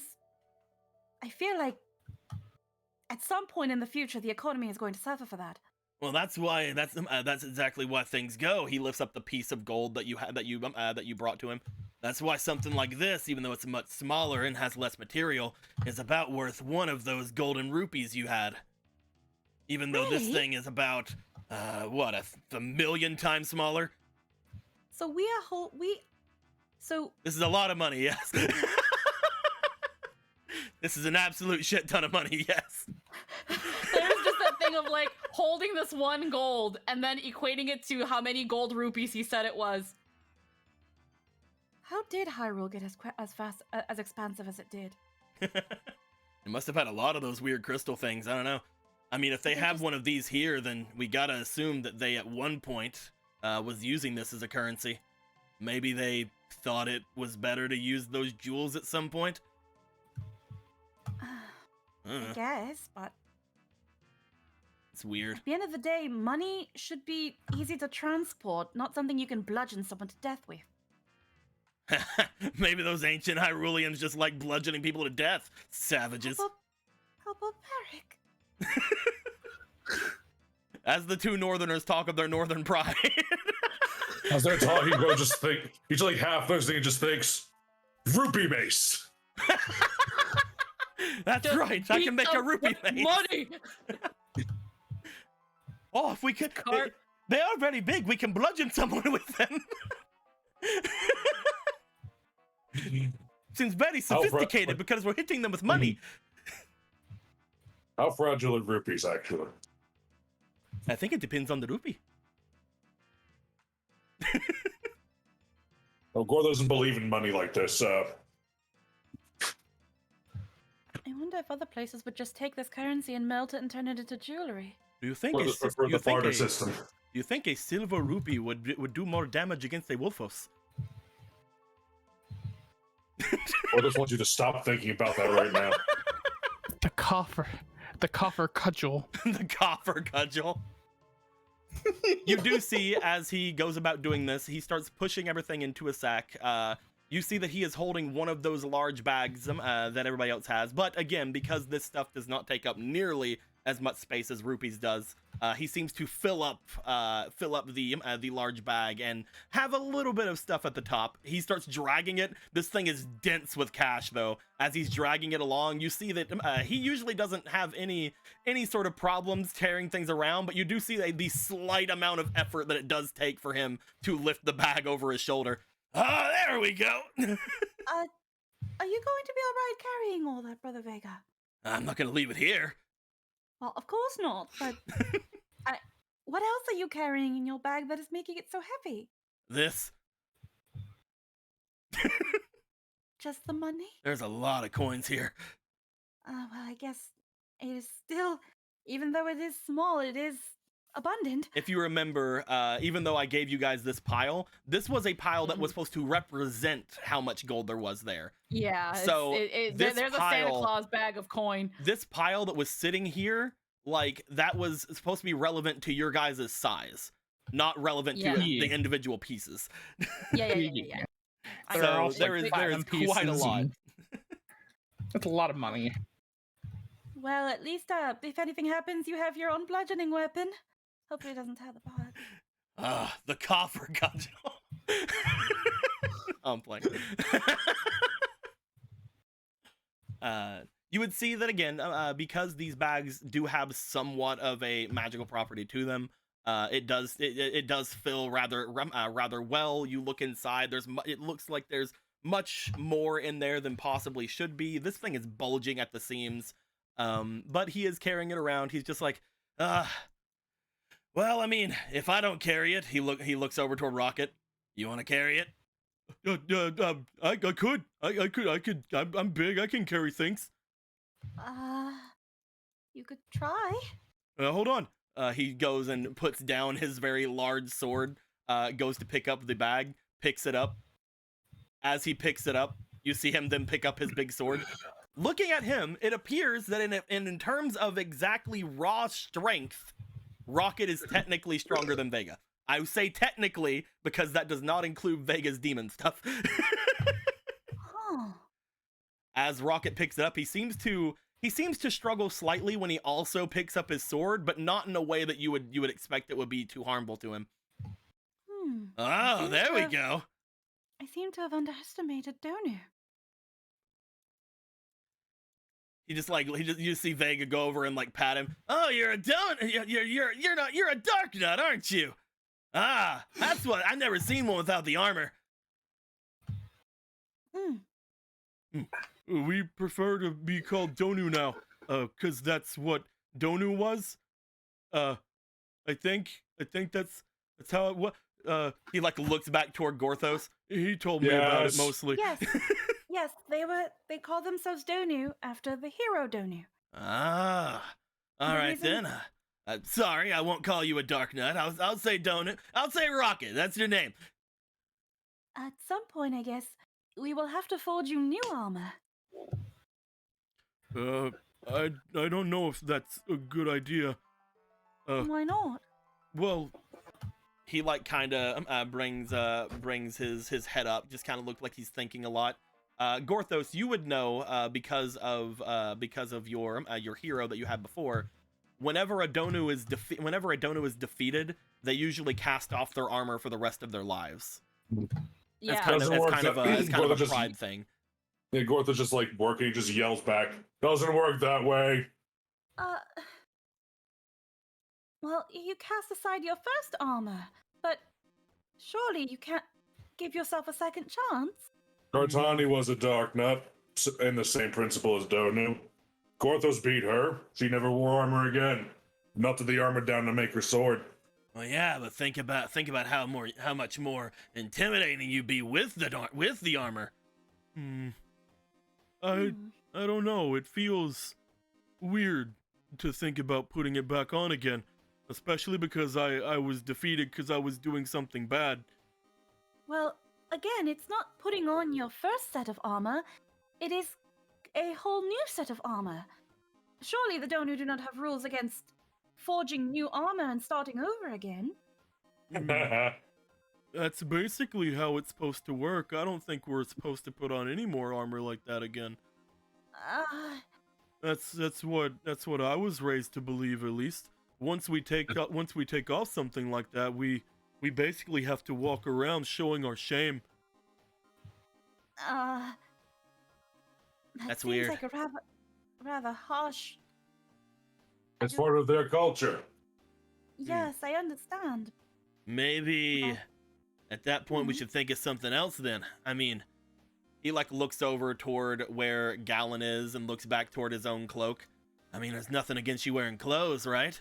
Maybe we just gotta get you some magic clothes or something. I guess I'm not supposed to not wear clothes, but it's not like it's armor really. It's like at most it's like light armor, if anything, right? Like it's not even that. Come on. I can think about it. I'm not sure. It just depends on if it feels weird or not, I guess. And there's nothing wrong with getting more powerful weapons. That is very true. But I like my sword. Well, we can Each their own. I'm gonna say that because Gorthos is chatting, this is happening over here. Yeah. Yeah. We could probably find a way to just enhance your sword and not replace it altogether. Or maybe we could find a way to repurpose your older armor to maybe something similar to what Miss Cartani had. Maybe. You said that he looks back toward Gorthos. You said that they have made their armor into a sword, right? Gorthos? Oh God. That's a one of a kind. But Gorthos can try. You're skipping Deco. Yeah, I am. I had to wait. See, the weird thing is when it happens, I think that chat can still hear me because I'm still streaming. It's just my computer is waiting to avenge itself, I guess. I don't know. But you said that you said that Cartani had turned their armor into a sword, right? Mm-hmm. I didn't really do anything with mine. I think that they just took it. Hmm. Well, we can. If the guardhouse has it, we can ask for it back. I don't think they would have disposed of it. My way's perfectly good armor. Hmm. So maybe we could. You just see Koro come over, just like lift up the sword off of Rocket. You see that whenever Koro does it, he just sort of like lifts it up as well, like it's not really much of anything. You have the three buff boys here, as he lifts it up. So you think that maybe we could enhance this with the armor, like make it more shiny, or like more like that big plate armor you had? I don't know, maybe. Or even just standard reinforcements so that it can stay sharper, longer, bear stronger swings. I'm not really. Or we can make it with that goddess metal stuff, so when you try to hit a demon, it really hurts them. That is a fairly useful part of goddess metal, yes. Aren't you a demon? Why are you saying that? Well, yeah, but you know, other not me. I think the general idea is that maybe other demons would be fearful to rebel against the king when his head knight is carrying what is considered the bane of our existence. Yeah. Not to mention, people in Hyrule have like a big whatever about using goddess metal and things. So like, it's not like they're gonna have something against me. I thought that'd be cool. Gorthos, we need to do that. Gorthos is annoyed by their fear of goddess metal. At any You rate, just see Gorthos Zelda can make off and- anything work. You just see Zelda sitting over there, just like kicking her feet, just like, yeah, it's kind of weird. Oh yeah. Right? That project you were working on, Gorthos, were you able to figure something out with Mr. Theodore? Yes, well, sort of, kind of. It'll take more time than Gorthos hoped, and there seems to be a personal issue between him and Smith, which makes Gorthos beg the question why Smith recommended Theodore in the first place, but that he digresses. If you remember, It'll be done it when took a it's lot done. out of him to even say to go to him, because he didn't know any Yeah. other good inscriptors. Yeah.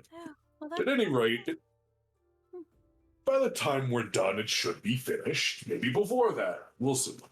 Oh, that is a shame. I hope Galen doesn't mind waiting so long.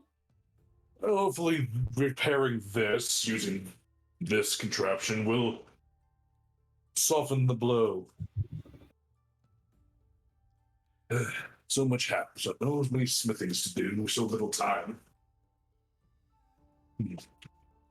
As you guys are continuing to do your smithing, as you guys are talking with Rocket and trying to get things settled, Rocket does take up the amount of gold and silver and copper and platinum that you guys have, and just sort of takes it on. He has sworn to carry your burdens.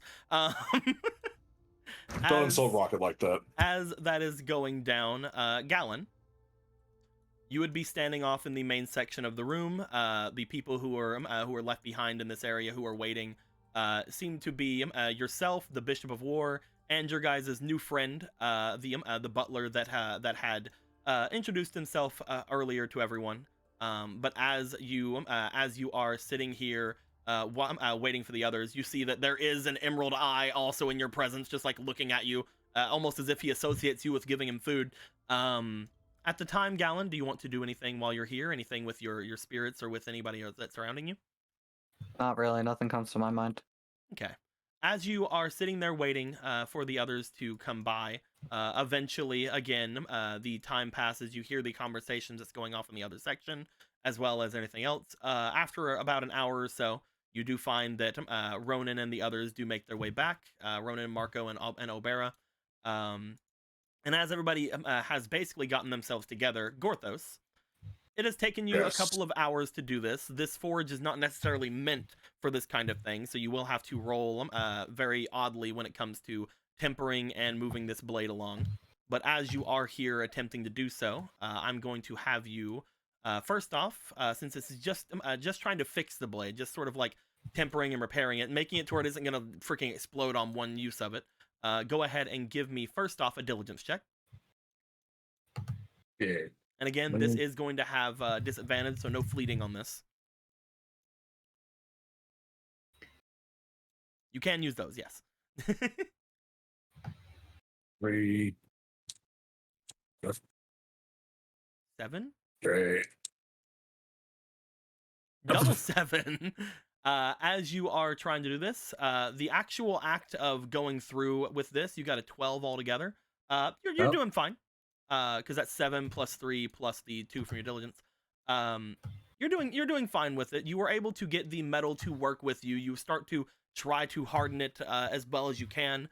Let's go with them. Let's go with an experience check to see just how well you do with it. Again, this will be with disadvantage. Hey, it's a +7, whatever this is. Unfortunately, as you do try to make your way through, because I saw the one. Unfortunately, whenever you do try to make your way through with this, there's not a lot you can do for enhancing the weapon. The weapon itself, as you try to work with it, getting it in and out of the forge is hard enough. The metal itself is very, very hard to work with inside of this forge. Making it better than it was seems to be out of your area of expertise at the moment. Perhaps if you had any other sort of forge, it would work better, but you can't seem to enhance it right now. Roll me one more time with your experience, and we'll see just how well you repair this thing. We'll see if it gains back any of its uses.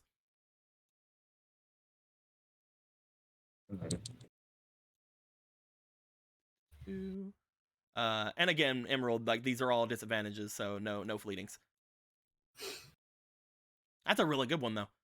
Wow. So You can have it later as a treat. Roll me a d6. Where do you have a regular d6 over here? Or is it all just your thingies? I have the smash die. Yeah, roll the smash die. That is the absolute best fucking thing you could have rolled. All right.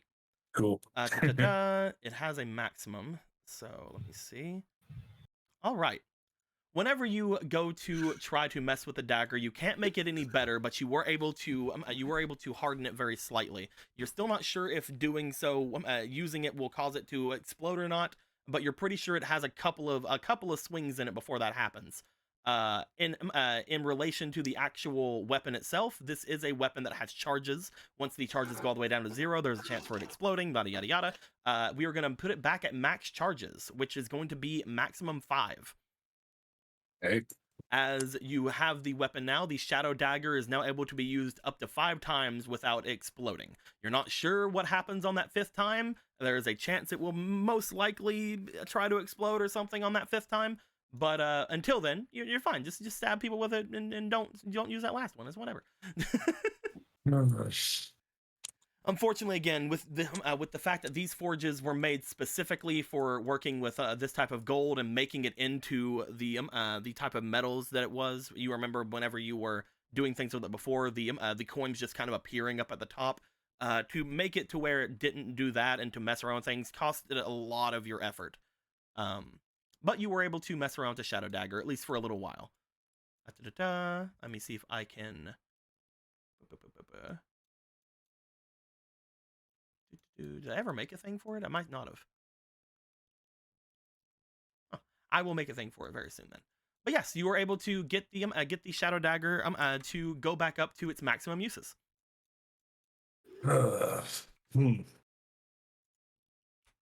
It's not perfect yet. It'll suffice with ourselves. You see, it's brand new. It's all shiny and new looking. It's like, Rose just looks at it like, nah. It's just like, I can't believe I made this shit. It's like, well, technically, you know what? This is a flaw of whoever originally made this. This isn't Gortho's fault. Who makes a weapon that just explodes when you're done, when it does a certain number of hits? What psychopath dared pick up a smithing hammer to make this? As you can feel the rage coming up from you, the angy that you're feeling, because you've always been slightly more annoyed the past couple of days. Maybe it's the body you're in, maybe it's whatever. But as you're like feeling this, you're like, nothing can make my day any better. Marco and the others show back up, and they're like, hey, we have your body. There you go. Gortho's day got slightly better. and I was able to even bring some of the seeds. You didn't give me your seed bag, so I was only able to grab like 4 of them. Well, those will make this work. Thank you all kindly. Oh, and the bottle you wanted. Ah, yes, perfect. Is it time, Gorthos? Is it time to make your way back? Yes. Return to Teeny. Return. to Gorthos, tiny. as you look to your body, you bring it out of your skeleton bag. You make your way over to it. You begin to bring yourself into that visage. As you do, you're back. You are back to tiny Gorthos. It takes you a little bit of time to switch between the two, but you are able to get your teeny body back. Yay. Oh, so that's how that works. You see, it's just like, he just stretches your cracks and all like, ah. Picks up. He just stretches. Zelda walks over. Gorthos is small again. Zelda Sounds walks like a fucking over, plushie. picks up. You're very You will tiny. unhand him this instant. Oh, I will. Later, though. It's like, will I, Gorthos? Will I?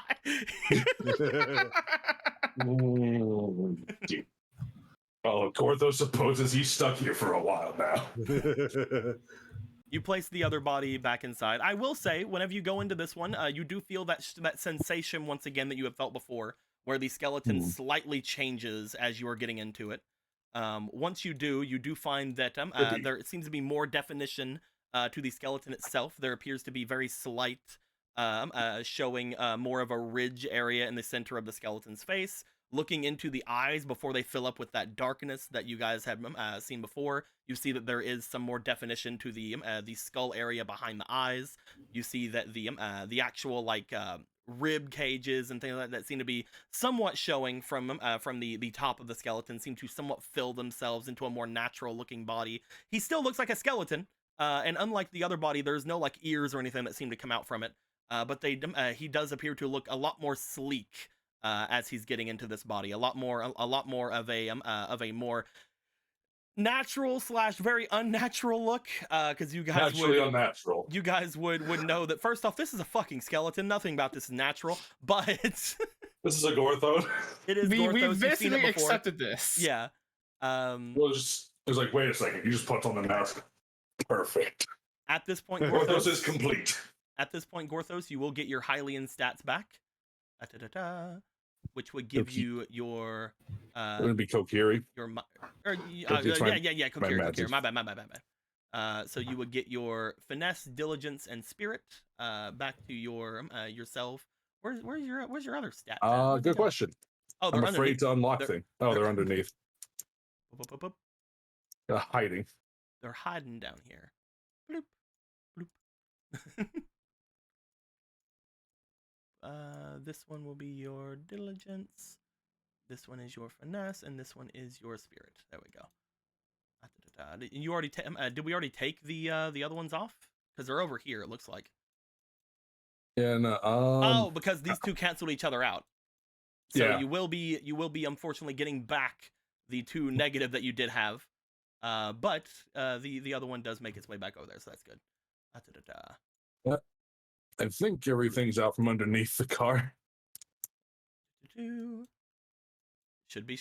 I think that because we have it as a thing that that jumps. Bloop, your adventurer's license was still under there. It unfortunately has to jump between different things. There it is. Yeah. But here are all your weapons now. You can choose what you have equipped and move around your other things to other sections, because there's a lot of things here. Yeah, there is. I'm pretty sure it's sling goes here. Spear goes here. Armor goes on. Sword goes here. We'll have to lower this thing for your no, that's your sling. We'll have to move this for your spear. There we go. And this is a spear. This is the same as your other thing. Yeah. Okay, so you're fine. And for the skeleton bag, I guess this shit just heat lantern. Heat lantern goes somewhere. The heat lantern, you probably looking at all of your things, would need to have someone hold on to something if you're wanting to hold on to the heat lantern still. Joke's on you, you fucker. shove it in the fucking skeleton. I There just you open go. my bag. I just open the bag, open the other bag, open the jaw, shove it in, close it. Get in there, lantern. We don't need You you. just We're see gonna the be eyes hot. slightly We're gonna glow. be hot enough when we go to the mountain anyway.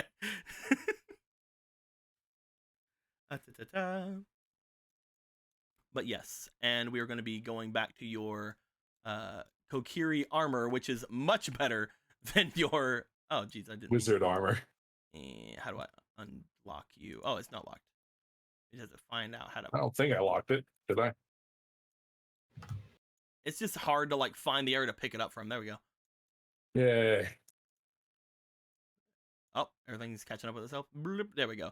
Your armor is now as your tiniest form, your highest armor. Of course, this is hard to hit, hard to pin down. Zip, zip, zip.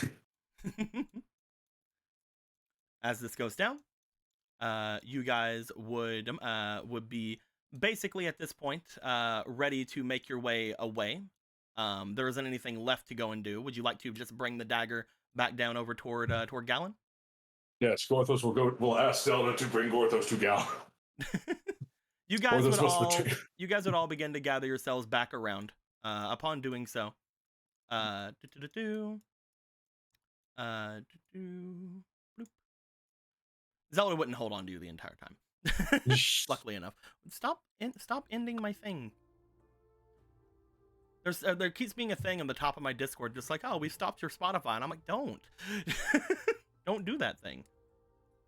We need that program. I don't like when your phone decides we've lowered the volume for your ears, and it's like, don't do that. I don't want you to, though. I want to lose these things. I didn't ask your opinion on it. Set the volume very high for a reason. I can't hear the media.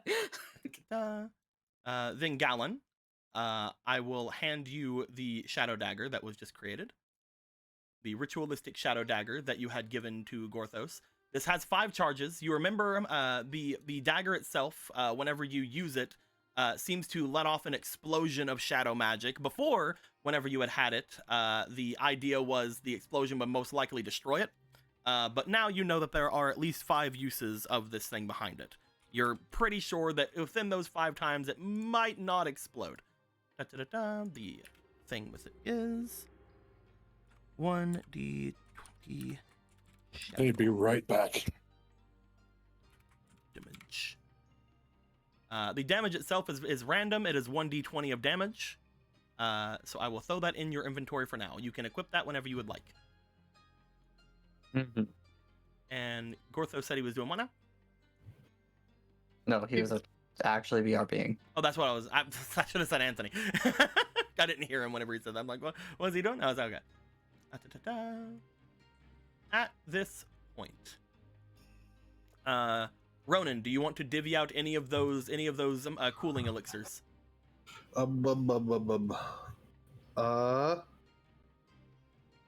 give. How many? We have 10. I'll give one to each member of the party. Do you guys want to have a cooling elixir each? Yeah, I can hold on to one. Here you go. Polo. Marco? Sure. Why not? Here you go, Marco. Um, Gallon, would you like a cooling elixir? Not really sure what I'll use it for, but sure. What? It if get we very go up hot. any part- Yeah. I have water. if anyone ever needs one, they can just come and ask me for one. Yeah, I just wanted to make sure because like you had your entire inventory full. That's why I was going to see if you Yeah. wanted to give away. I'd say I'll give one to each member of the party and just leave it at that for now. Okay.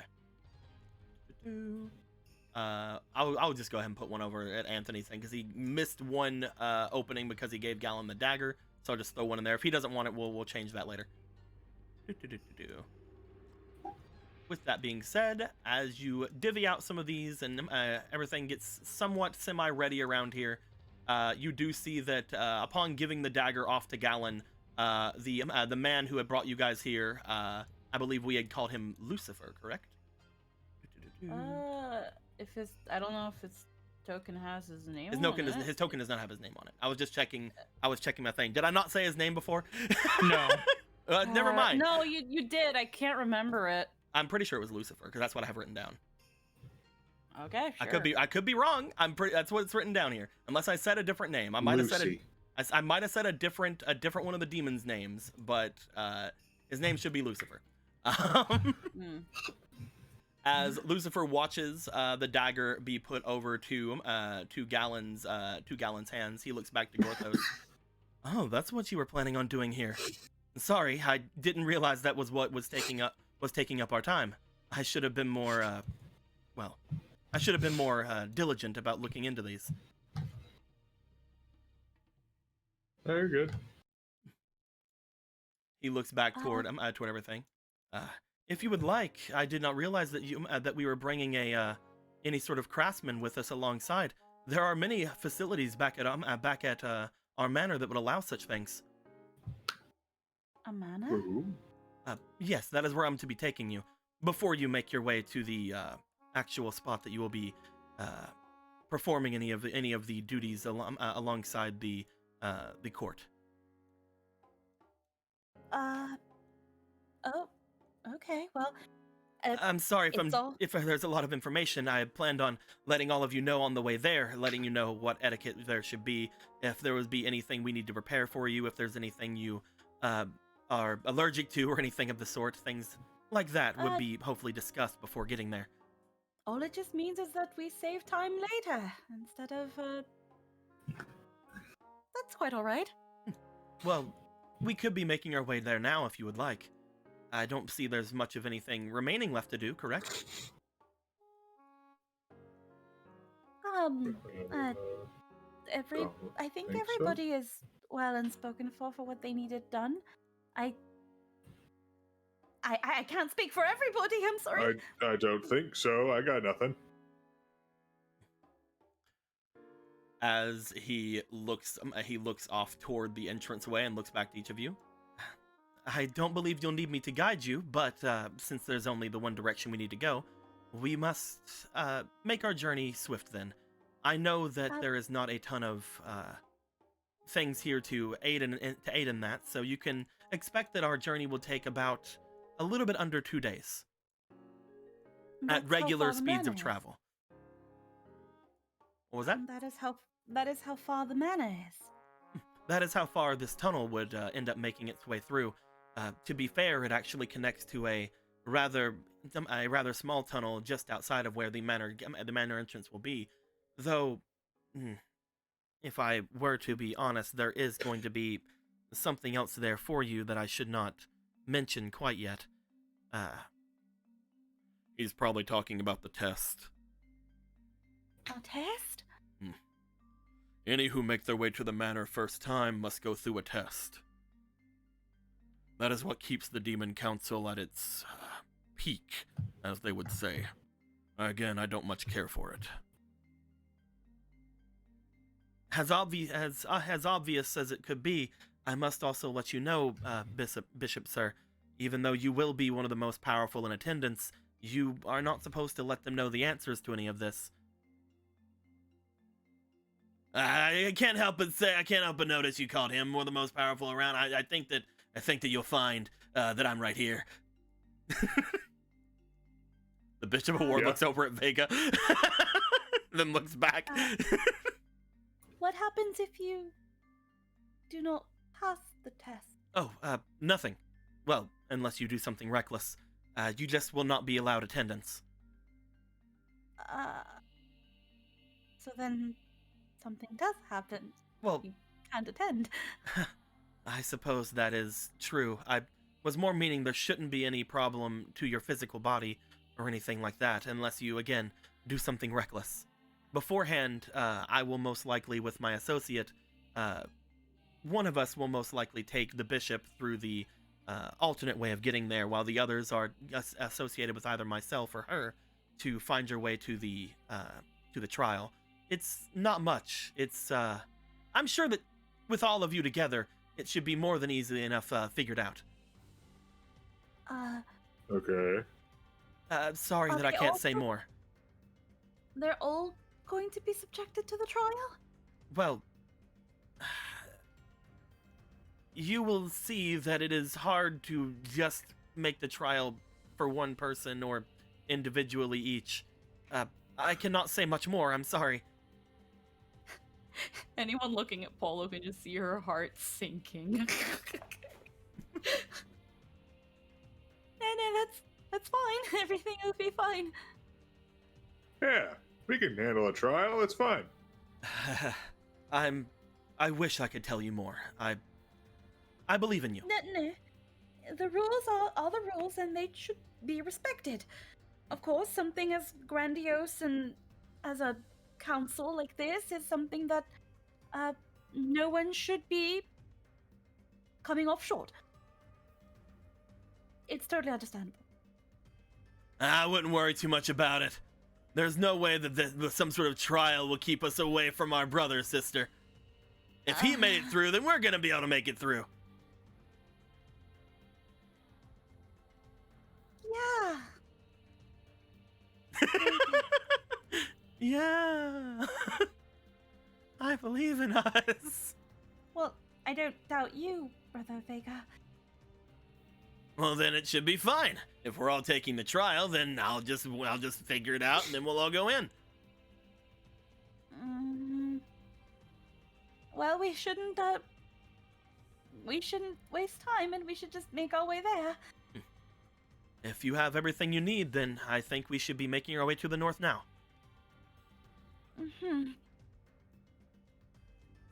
You see that the butler starts making his way away.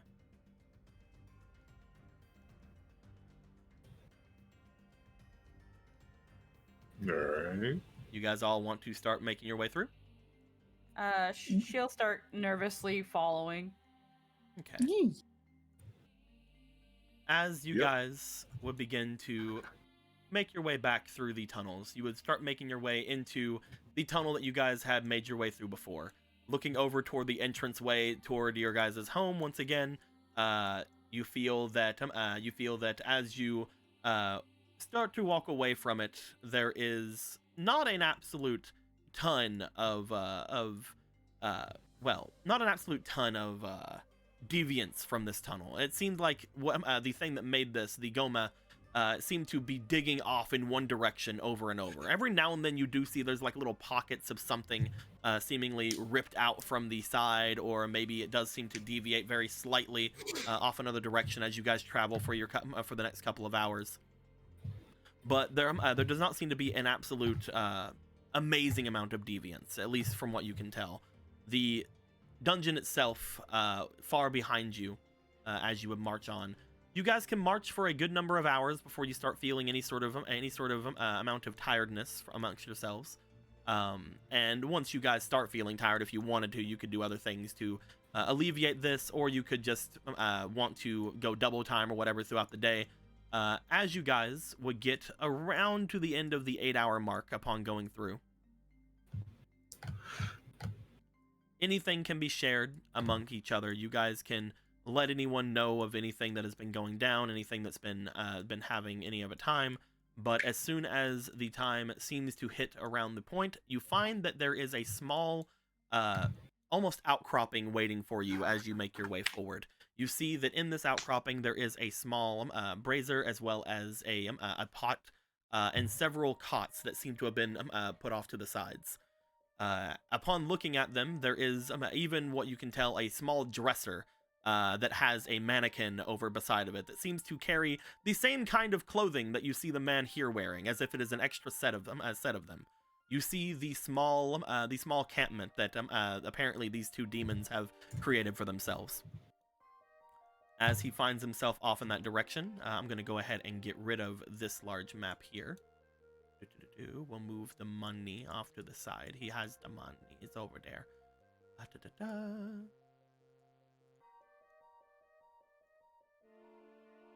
Just going to put away this map. I don't want to open up the other one because it's going to be spoily.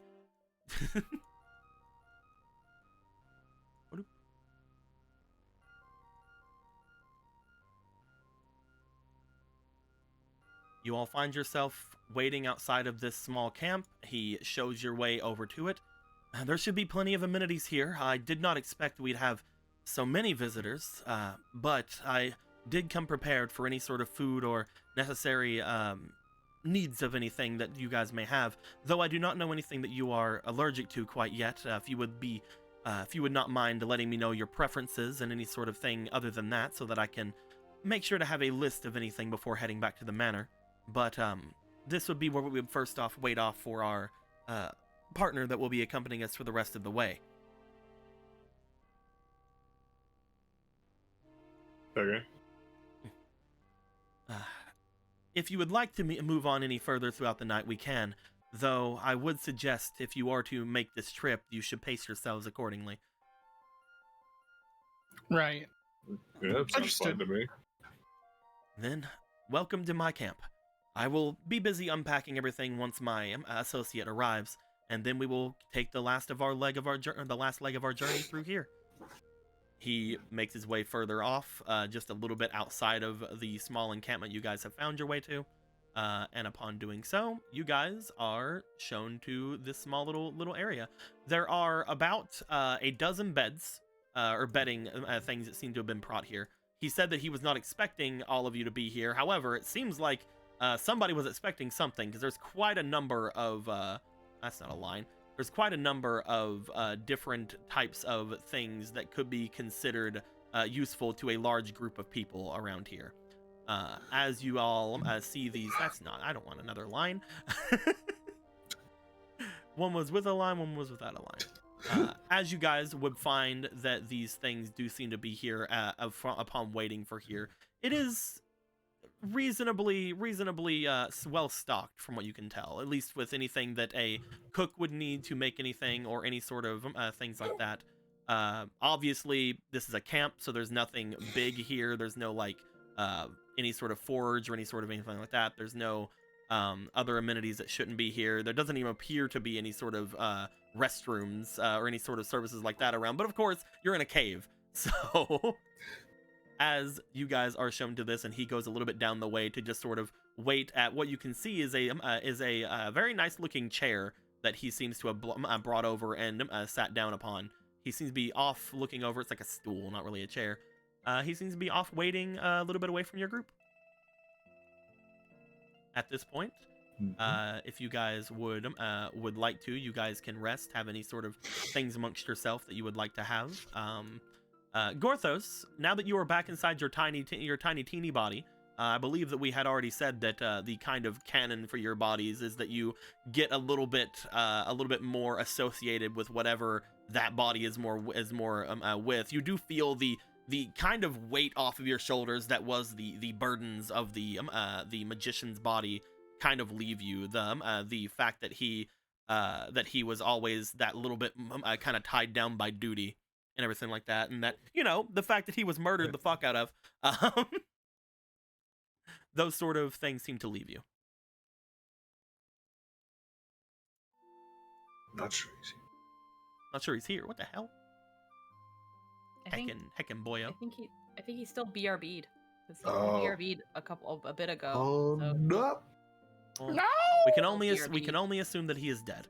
Either way, if anybody would like to do anything, you guys can talk amongst yourselves. You guys can try to get information from each other. You guys can attempt to talk with the boyo over here. Whatever you guys would like. At this point, he would have, if I did not have him introduce himself last time, he would have introduced himself to you guys all as Lucifer.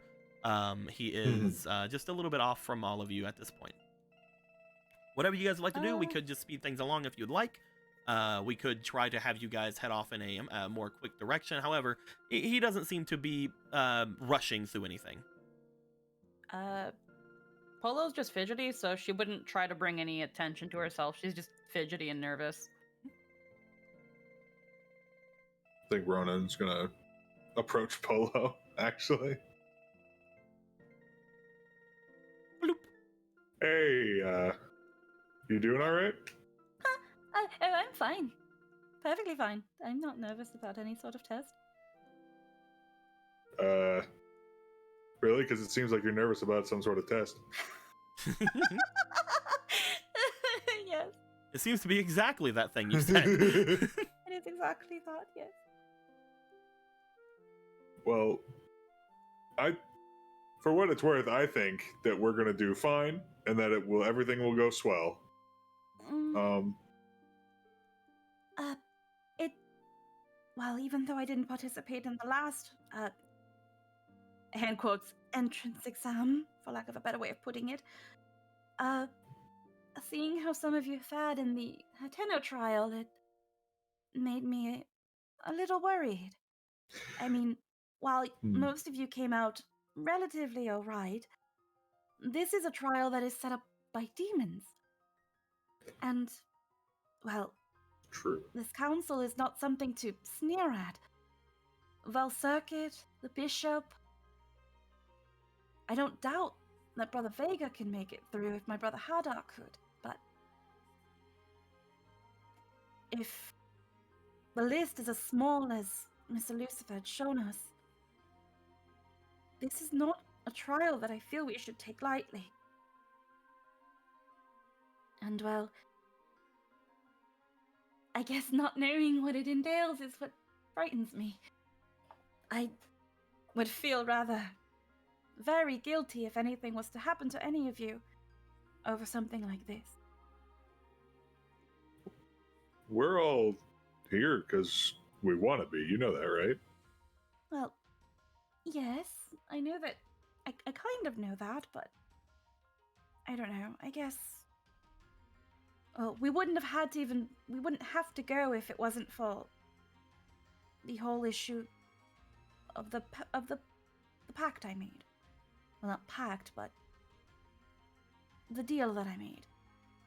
We wouldn't even have had to worry about anything like this, although I am on the invite list, so maybe it would have been an issue. But The fact you made to end the game, right? Mhm. I mean, that was for our. You did that for all of our sakes. I mean, I guess I shouldn't speak for everybody, but I at least want to pay you back for that. Oh, I didn't do it with any sort of idea of any return. I That's not know. why I did it. I didn't think it'd be as easy as just asking, please go away and stop this. But it kind of was, but again, it had a small drawback. I guess I'm Yeah. just letting my nerves get the better of me, is all. Well, if you'd like, I was working on something recently that might be able to help you with that. If you would allow me to try to maybe calm your nerves a little bit. Is it a song? It is a song, actually. And it is one meant to calm? Yeah, it's something that Pika, Z, and I were cooking up for helping people out with their mental states and stuff.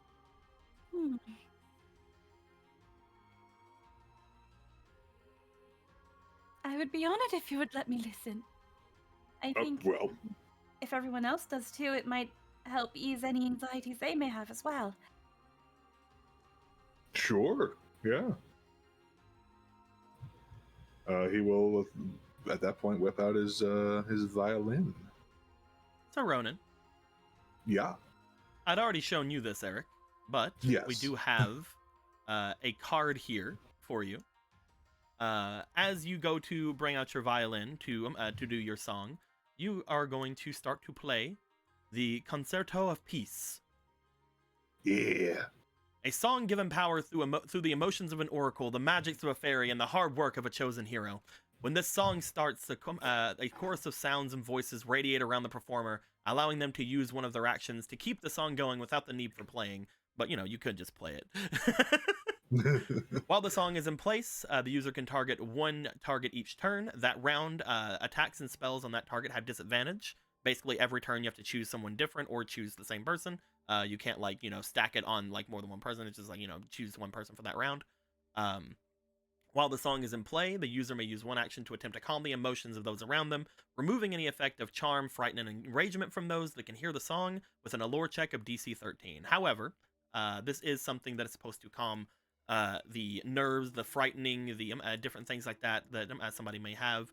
So as you do begin to start the song, everyone around would start to notice that as Ronan is starting to play, there is a strange vocal accompaniment to the song, as you guys hear the sounds not only coming from Ronan's violin that seem to be almost coming in stereo as he's playing, but you also hear the vocal accompaniment of the Oracle Pika, as well as some strange mystical chitterings and like almost like orchestral sounds that you guys can only associate with the voice of Z.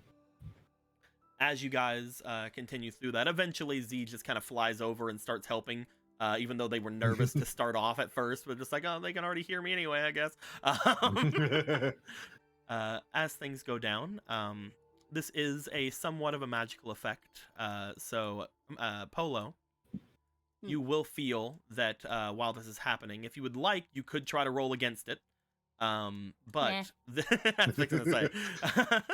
But because this is somewhat of a magical effect, you do feel your nerves begin to somewhat leave. Even that kind of on edge feeling of using your demonic power, as you have been doing lately, seems to somewhat lose its edge, lose the sharpness of it.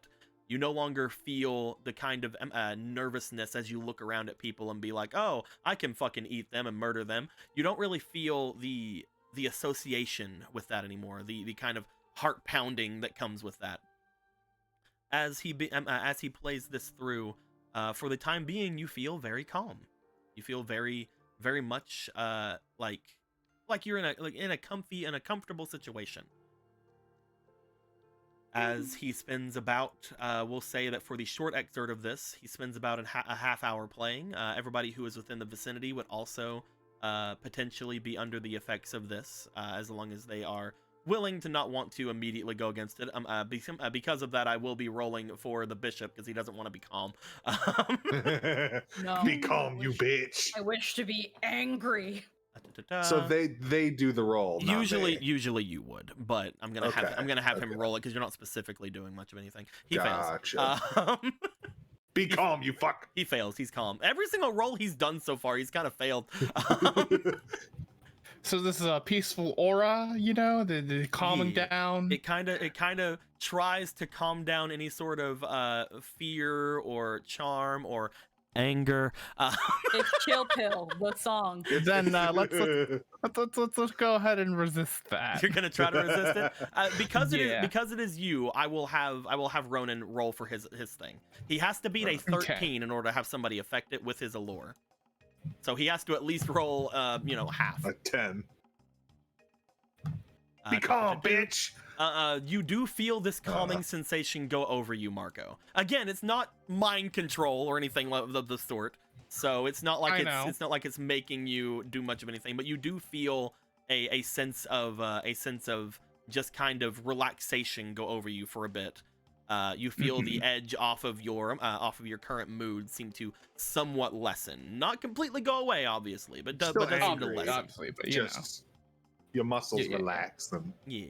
Gotcha. The only one in this area who is not affected by it, the one who does not have to roll at all, is Therapy Magic Frog. he's always zen. He's always chill. That's what that was. But also, Zelda currently does not have to roll against that. I wonder why. I wonder if there's some sort of weird thing with the mortal goddess not being able to be fucking manipulated in some way. But there is that sort of calm seems to go over the party for the moment. Sticking with Polo and Ronan for a moment before seeing if that does anything else to anybody else. Polo, you listen to the short excerpt. You feel that that effect kind of take hold. You were told beforehand that something like that was going to happen, so you aren't like surprised at that. But you are surprised that it seems to even dull the senses of the demonic form that you've been taking on. Oh, You can still Well, sense it, by the way. It is still active, but you no longer feel like murder. I don't know if it is also an effect of the song, but it almost feels like my senses have slightly dulled. Back to what they used to be. Oh, you mean okay? I was about to be freaked out for a second that I had done something bad to you. Mm-mm. No, it was very nice. It's The past couple day or two at home has been shut the fuck up, phone, has been a lot more tense and stressful than it honestly feels they had any right to be. So I think this is as calm as I think I have felt for quite a while. There is still a little bit of tension, I feel, from burdens, but right now it is nice. Thank you, Ronan. It's no problem. I'm glad I could help. Hopefully it has also helped everybody else calm down as well. There were quite a couple things that happened between some and others before we had all headed out, and I guess the rush to suddenly leave and not have time to want to resolve all of those things. I feel like some people can be. I think I'm not the only one who needed this. Mm. Is it like anything huge? Like, Well, it seems like Marco and Galen had a little bit of a spat. oh no, Even why? Marco got angry. Oh God, who spat on who? That's really weird. Why'd they do that? I'm playing. What? I mean, I guess I should probably talk to them about it if I want to figure it out. I don't really know how else I could probably reach Marco. And I can probably check again on Galen if you want. But, they had a bit of a spat over the whole Diamond Spear debacle. Oh yeah, you guys mentioned that. Mm-hmm. I don't think, I feel like if I go to Marco, he might find me rather biased. I tried to talk to him, but I don't think my words would reach. But you're a much more neutral party. Yeah, I can go see and try to talk to him about it. Might help that I just did that. I'm not sure. We'll find out. As a fellow Golden Triforcian. Then, by all means, don't let me stop you. I was meaning to probably question him anyway. All right. I mean, maybe we could try to like get him to make up or something. Yes, possibly. I think things would be a little bit stressful if Marco still had any lingering resentments. Yeah, I get that. Okay, so I'll go talk to him. You go talk to Galen? Yes. Okay, cool. Okay. Break.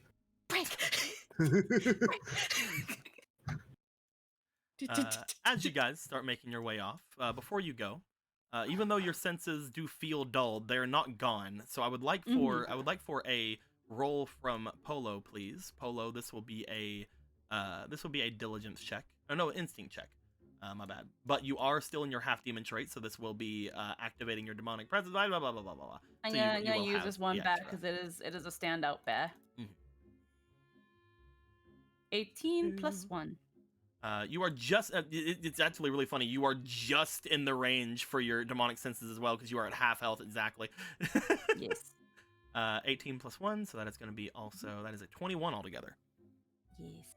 Polo, as you make your way turning from where you are, after hearing the song, you do see that a lot of people seem to have somewhat chilled out and somewhat changed how they're standing or sitting or anything like that. Upon turning off to head over toward Galen, you will note, you can mess around with it later if you'd like to, there does appear to be some curious activity going on over by the man Lucifer as you look back that way. He seems to have gotten off of his stool and seems to be looking off in the direction of where the person who is making their way here should be coming from. He seems to have a different kind of expression about him. Maybe it's just because he's calm now, who's to say? But you do notice that on your way to Galen.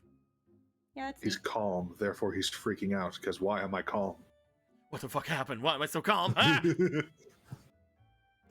Before Ronan gets over there, Marco. Yeah. You will have had that sensation go across you. Is there anything that you would like to do or say before Ronan gets over to you? Nope. Marco's just going over his supplies. He's just like, this is a couple days trip, and who knows how long this demon summon is gonna be. Make sure his stuff is in tip top shape as the Orca boy's probably approaching. Ronan, you make your way over toward Marco as Marco is going through his stuff. Hey, Marco. Hey Ronan, what's going on? Not much. I just got done playing my new song. That was It's very nice. Oh, thank you. My new hit single, you can find it on Spotify. I'll be sure to stream it every day on loop. Hopefully Discord thank doesn't you turn very it off in the much. middle I of a fucking appreciate thing. But no, I just heard that there might have been a conflict that was on your mind. I just wanted to see if you were doing okay.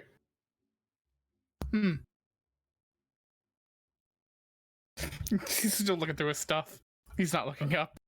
Are you doing okay? No, I'm fine.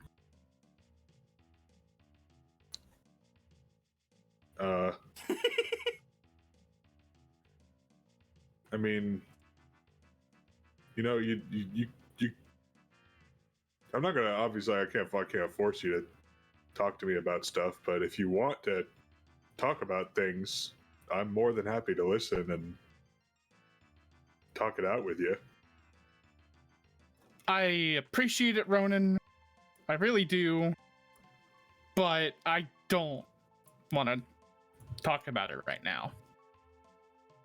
He says there's just like a glare off towards, the Gallon before he goes back to what he's doing. It seems like at this point he's not even looking at his stuff anymore. He's more just moving them around in his bag, trying to seem like he's busy, but he's obviously not. Oh, I'm super busy. Well, I'm super busy not talking about my problem.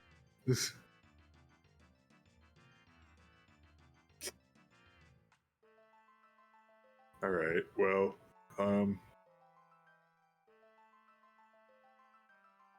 crap. What's this? Someone in D&D not wanting to talk about their feelings and problems? Whoa! I've never encountered this before. Well, if that's how it is, then that's fine. But just so you know, I've offer stance. Thank you. Marco gets up because he's probably just sitting on the ground at this point.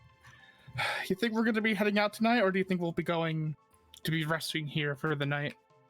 I have no idea. At the moment, you guys have been walking for around 8 hours. You believe that this is probably where most people would rest. Mm-hmm. Yeah, feels like a good time. He slings his bag over his shoulder as he's unclipping his poncho as he's going over this way. I don't think we're gonna keep moving, so I'm probably just gonna get some sleep. Okay. Well, you have a good sleep. Yeah, you too. He's gonna go over here and he's gonna fold up his thing and he's gonna lie down. Ronan, as he Facing away leaves, from everyone. as he leaves and gets on one of the cots that have been provided for you guys, not only do you realize that you weren't able to talk to him about things, but then you look at the cots and realize they're not Zora-sized. Whatever. You can just sleep on Magic Frog. He's got True. Magic Frog. Magic Frog is Ronan size. They're not He's Zorka-sized. everybody's size. He's my Everybody. slimy pillow. He's everybody's size. Imagine you're like sleeping on him. Every now and then he's also snoring with a little, and like It's as like he an does it, organic- like it makes like You a can little just- shine around as the mucus goes away. But then it You gets can back just- on. Mucus goes He away. can just hang his mouth open, and it's like an organic clam. Oh no! Just fucking It's eat like a me, travel therapy cla- magic it's frog. Like a travel clam. I mean, are the clams organic or are they made? Thought this thing smelled bad on the outside. Just fucking eat me, therapy magic rock. Swallow me. Okay. Yeah, with that, I guess he'll just kind of like sit around and wonder what went wrong. Oh my god, I'm so sorry.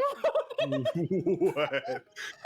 Oh my god. I'm just like sitting here screaming and I'm just like, What? About it's like sending someone to their doom. Well- Just like go talk to Marco. Mission failed. Polo. Yes. You would have made your way away with your new calmness through your calmy calms. Just holding Orion like a stuffed animal. As you would find your way off to where Gallon is, you do see that he is off over in that direction. Gallon, you see that Polo is beginning to approach you with their tiny pupper in hand. Oh shit, fireball spam, kill the fucking mutt. Is he standing or sitting? You murder both of them. They're dead now. I don't know, I imagine he's been just taking it easy this whole time. And then because everybody's calmed, nobody gets enraged that you murdered their friend. Gallon's like, oh man, that sucks. Everyone's chill, not high. just very casual, very calm, just sits right next to him. Like it's like very unlike Polo. She would usually like ask, like, is it okay if I sit here? No, she just sits. Plop.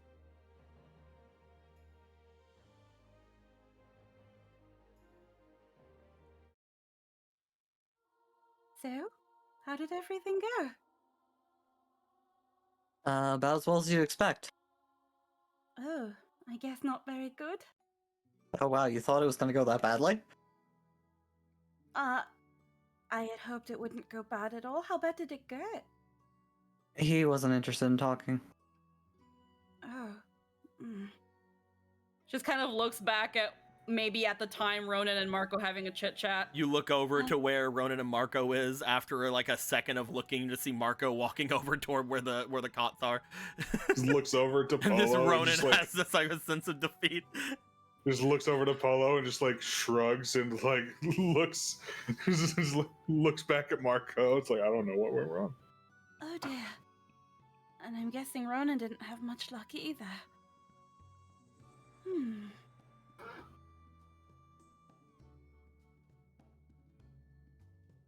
What do you deduce from all this then? I guess whatever. Well, we know what it is. I guess it really hurt him more than we thought. Did he say anything to you at all, Galen? I remember, did he actually say fuck you? Marco? Emal. I know he called him a hypocrite. Like he was like, you're a big Emerald. hypocrite. I I murder think you. he's BRB.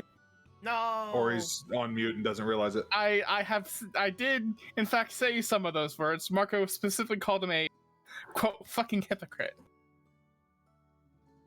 Did you say Right, fuck you right. though? In so many words. I know he said whatever, stop following me, because Okay. Marco had taken it as if Galen was following him. Okay. I believe he used the phrase fucking hypocrite during it, yeah? Oh dear. I don't think I've ever even heard Marco speak so sharp.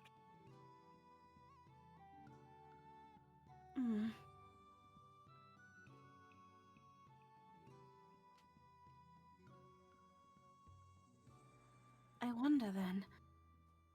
I feel like there has to be more to it. Something must be bothering Marco more than we thought, and I feel like this was just an instigating incident. People have wronged Marco before, and it's not like this was personal.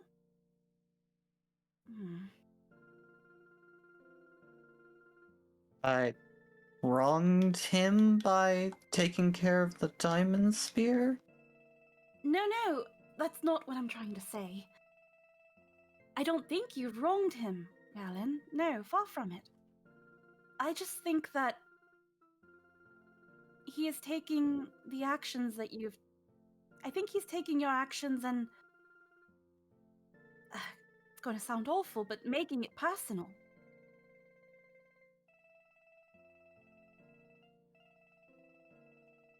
Oh, well, all I'm sure about from all of it is that he won't be talking to me about it. No, I didn't expect him to. I'd hoped that maybe he'd talk to Ronan, but I guess our little plan didn't work out. I do commend you for trying, though.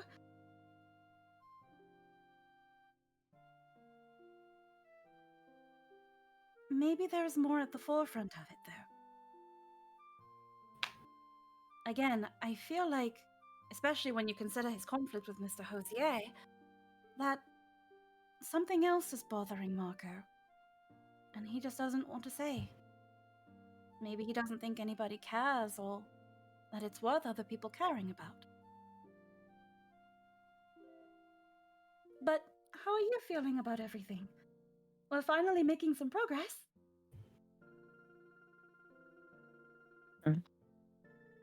We are making progress. Hmm. We'll see how all this goes. Hmm. I mean, you finally got that blade all fixed. Unfortunately, Gothos won't be able to finish Not your- really fixed. Oh? It has a limit. Oh. Really? But it's I- better than using it at all and, well, being gone for good. I mean, So it's not exactly.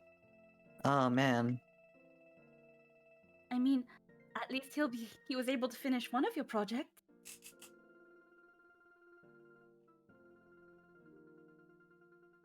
Unfortunately, you're going to have to wait a little longer on your flashy rings.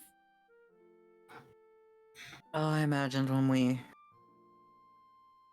had to leave so quickly. I'm sorry for having to get everybody to rush out the door like that.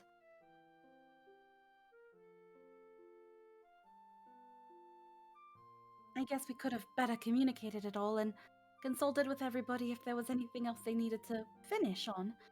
Was there anything else you wanted to do while we were in town? Oh yeah, but well, we're here now. Hmm.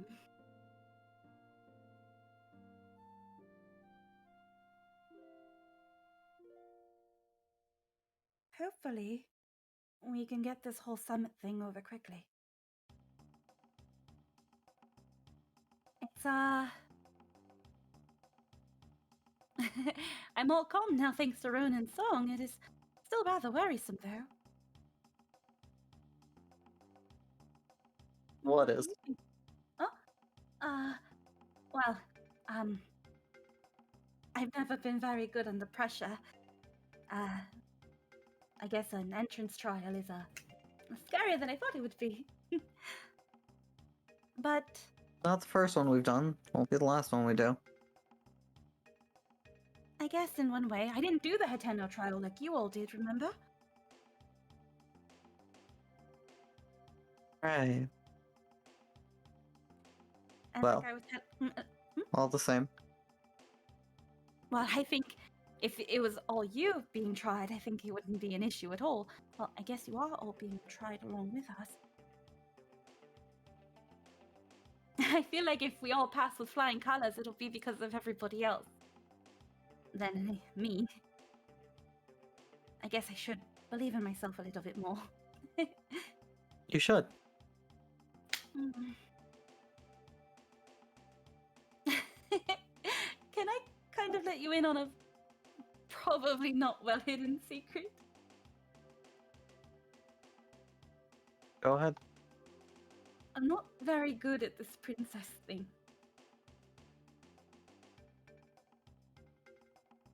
Think you've been doing a fine job so far. Really? Yes. I'm not quite sure. To be fair, I don't really have much of a bar to compare myself to. But, well, it's rather odd. Many little girls say they wish to grow up to be a princess and live the lavish life of a princess. I haven't felt like a princess the moment I found out. Since the moment I found out. I mean, your brother isn't much of a king yet. He more just said he is. Well, Yeah, but I bet excuse me, princess. Yeah, but I bet he's been feeling like a king since the moment he assumed the title. I think he's been like that his entire life. Most likely, yes, actually. He hasn't changed. I just figured that he was a bit stupider than I thought. I guess what I'm trying to say is that I don't feel like a princess, so I guess I just am making it up as I go. How are you able to be so confident?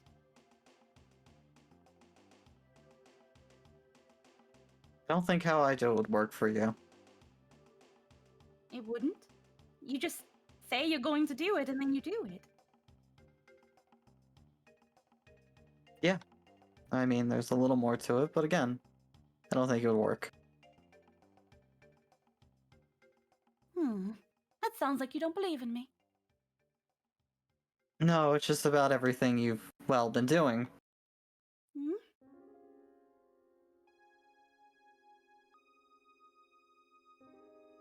Everything you've done, Polo, is your choice. Oh. I'm going to do it because I'm going to do it, and there is no other choice. That's right. You said that in the past before. You're confident because you have to be. But you talked to your goddess about it, did you not? Do you still have to be?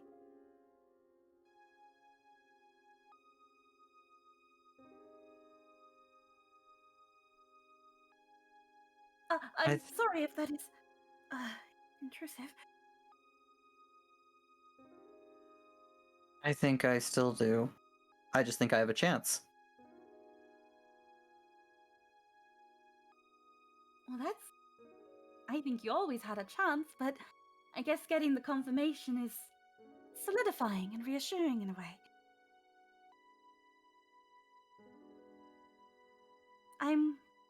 I'm glad that it seems like a better path seems to have formed itself for you.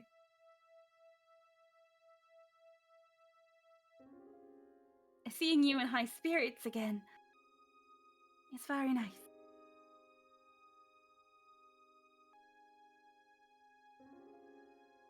Oh, we've got a lot higher to go and a lot to do. But, well, it's not just because you're in high spirits again, it feels like you're a little closer as well. Not in the proximity way, I mean.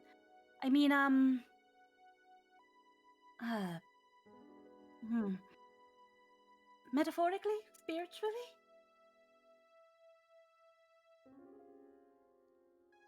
You're just gonna raise an eyebrow at that? I mean, ever since, the party, you, became very downtrodden and distant. I blamed myself mostly for it, but when I really thought about everything you told me, it went far beyond me. And, well, bit by bit, as the days passed, it seemed like the rift kept ever growing. Not just between, us, but you and everybody. Something didn't... It seemed like your brilliance was dulled. Well, right now tell that to Marco. I don't think that one's quite stopped. Well, as I've just finished saying, I think Marco's issues run a bit deeper, if not much, much deeper. And I think you were just an instigating incident. Inciting incident, that is the proper word. No. I think Marco's conflict goes beyond all of us. But that is just women's intuition. I don't think it steered me wrong before. Rubs chin. No, I don't think it's led me wrong before. But, is what I'm saying making some sort of sense? I'm not as anxious as I usually am, so I'm just... You're making sense. Don't worry. I think whatever it is that your goddess has told you, and the conclusions that you have reached, whatever they may be, I think they've helped bring back your sparkle. And that warmth. So it feels like those rifts are slowly closing. Some are still a little bumpy, of course, but I think things will smooth themselves out in time. And you'll shine brighter than before. So much so I'll have to polish your cape so that it can match. Polishing would really do anything to the cape? I mean, it is rather brilliant. I did make it after all. Does have metal in it. I mean, it could still use some sort of polish. It is a bit metal. I have a lot of ideas. Thinking of decking you out in more gold. It does rather suit you. Oh, thank you. Can't wait to be dazzling in every direction. Do you mean that? Why wouldn't I?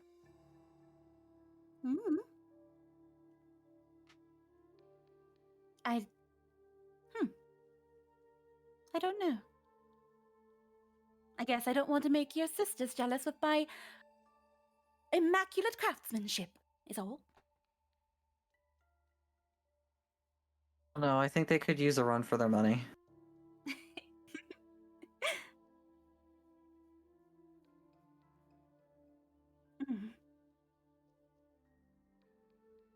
I'm happy that, despite everything, it feels like things are reaching a little bit of normalcy. We still have a long ways to go. Yeah, maybe a little too normal with, the dead walking. The dead walking? Do you mean Gothos? No. Gortho, stop walking. You're scaring Galen. Back in Castletown. Well. I guess we didn't really get to the bottom of all that, did we?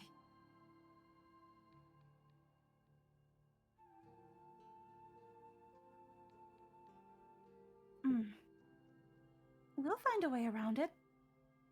I feel like something like that is to a lesser extent of what we've dealt with in the past, correct?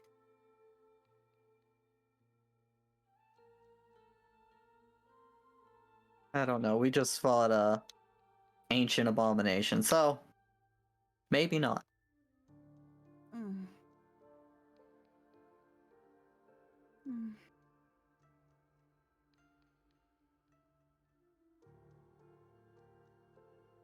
I'm guessing diplomacy isn't really my strong suit either, is it?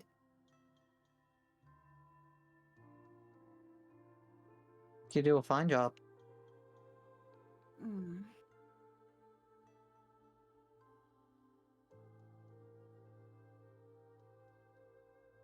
I could be a little bit better, but that's what practice is for, I guess.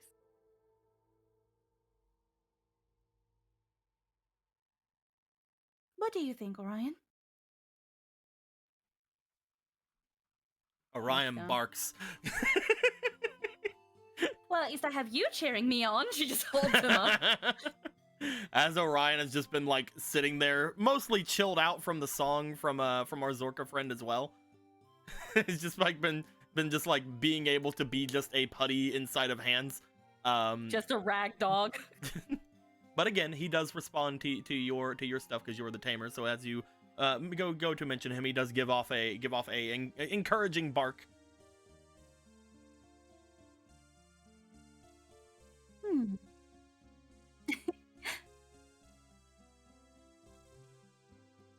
you mind if I'm rather selfish for a little bit?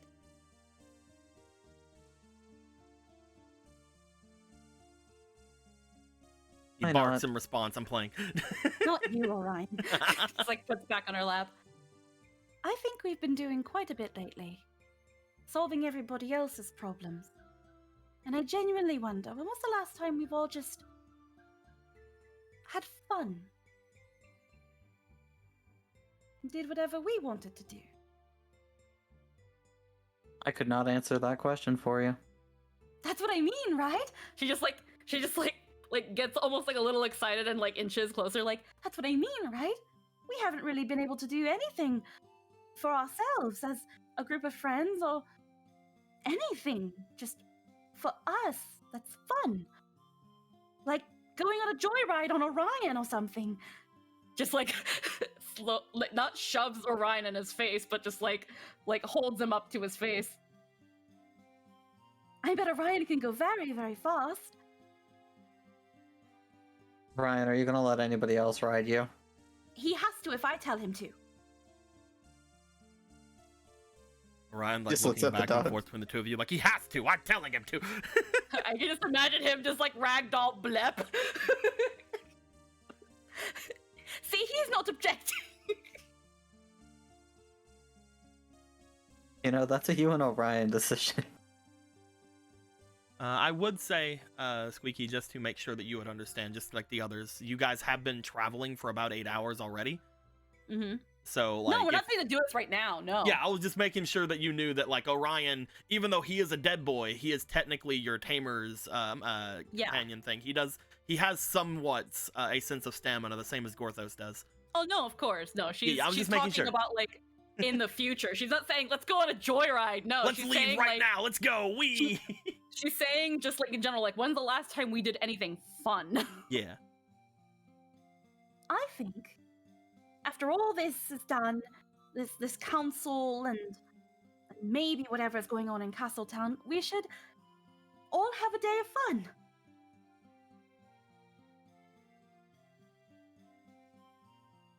Or maybe is that too selfish?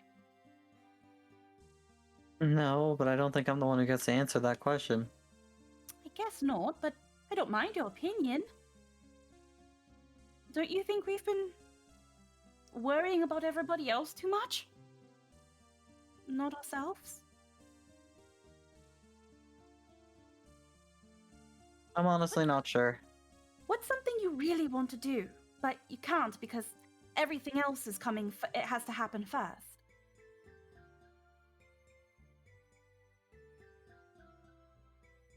Thanks for a bit. Gallon shrugs.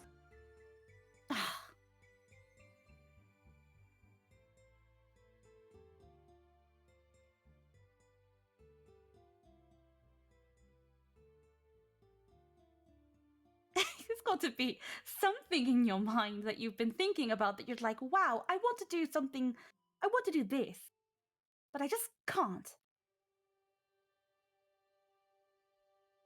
Nothing at all?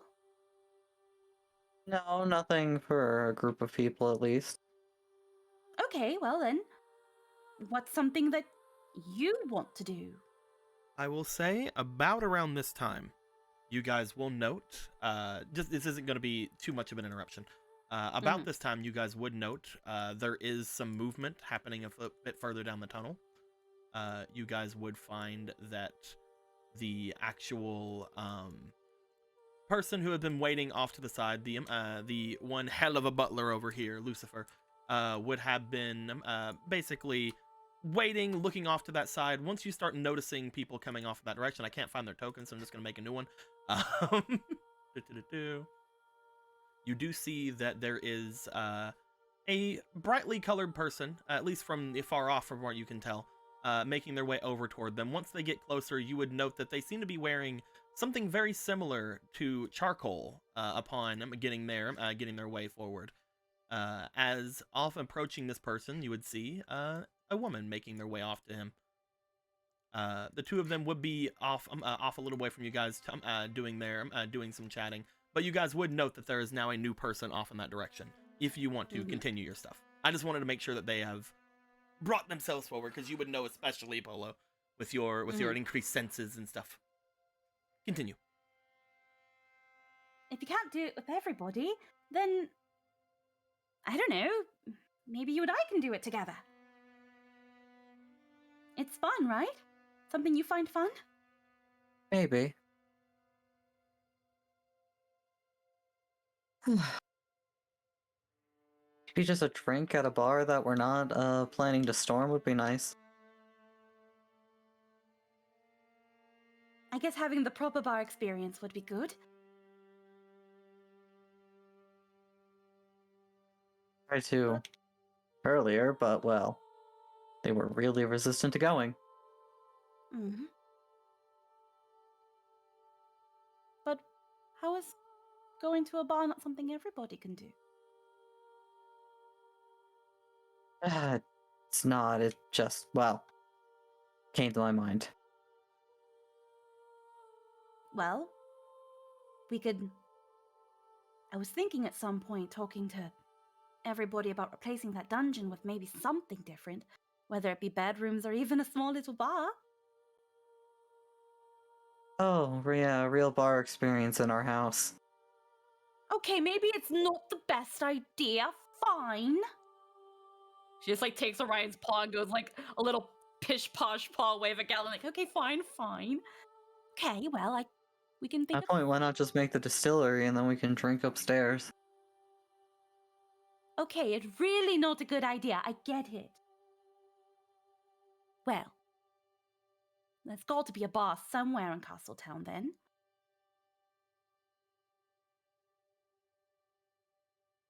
I'm sure we'll discover when we get home. Mm.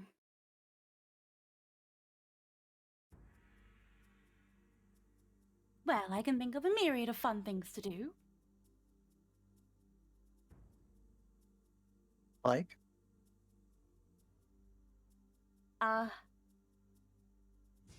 Well, there's stargazing and... I mean, you can go... If we there's got to be some nearby lakes or rivers somewhere. You can have a picnic or go swimming or... Hunt another bear? Huh? Yeah, we could hunt another bear. Do you want to go hunt another bear with me? Is that a date? Sounds like one. One of those date bears.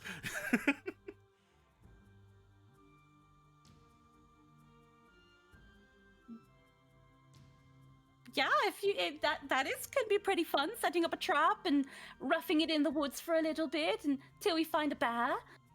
I think that would be very, very fun for you and I to do together. Alright then. Bear hunting it is. You're serious. Of course you're serious. You've never been. When have you ever not been serious in your whole time we've known each other? You don't want the answer to that question. Do I not?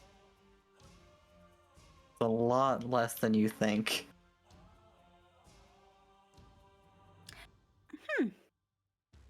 I'd like to Just, like- imagine while all the talking is happening, in the background you just see like this Poe like blissfully floating over toward Gorthos and like trying to get inside the spear again, and Gorthos beating it back. I will say, it will be rather interesting seeing seeing what else you can do, other than sauce and chant spells. That's basically all I've got, no.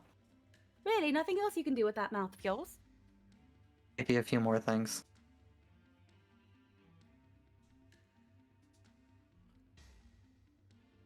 There's a genuine look of confusion.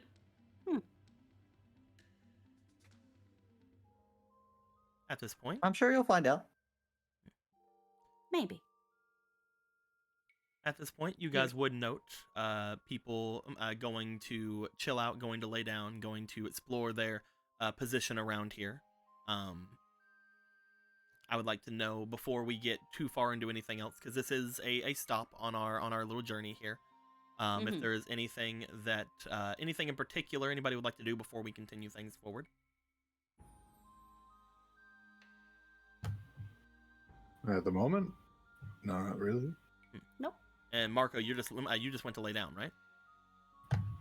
Yeah, he went to lay down. He isn't talking to anyone at the moment. He's like, I'm not in the best of moods. I feel a little bit better, but I'm just like, I don't want to talk to anyone, and they're being mean to them when he doesn't need to be. I wanna lay down so this fucking charm whatever wears off on me so I can be angry again.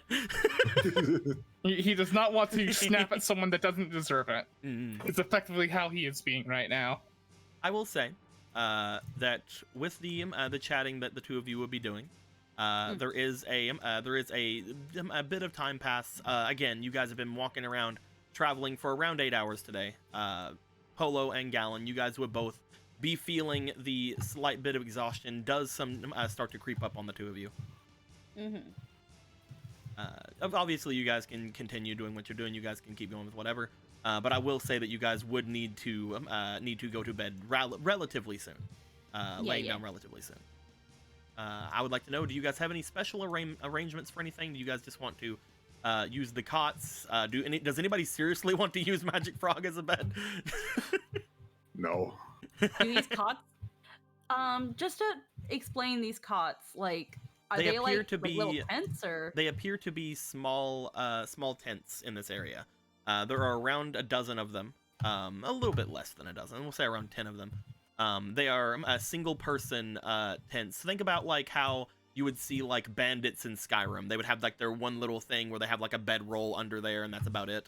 That's basically what you see here. There's like a little tiny tents with bedrolls, and there's about 10 of them around the area. Can I have Orion just be big wolfy and then just lean on Orion? You could. You know that at some point he would go back down to small wolfy in the night.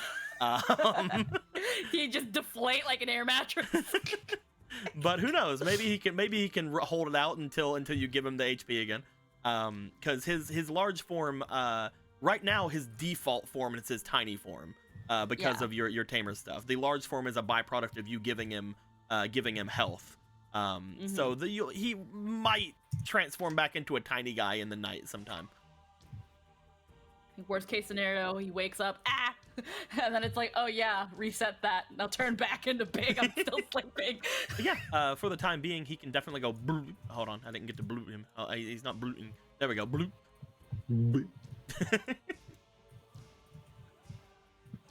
He gets his bloop on as he bloops himself. Currently, I'm pretty sure from the text, I'm not sure if he is back yet, but apparently Anthony is taking an important call.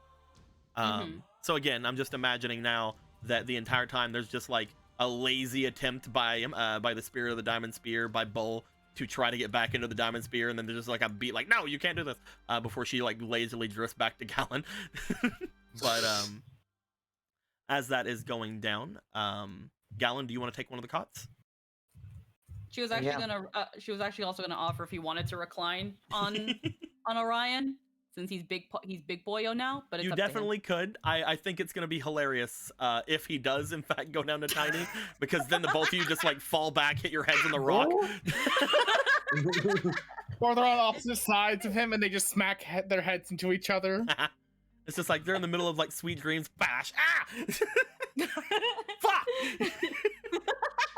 It'd be funny, but it's up to him if he decides to take a cot.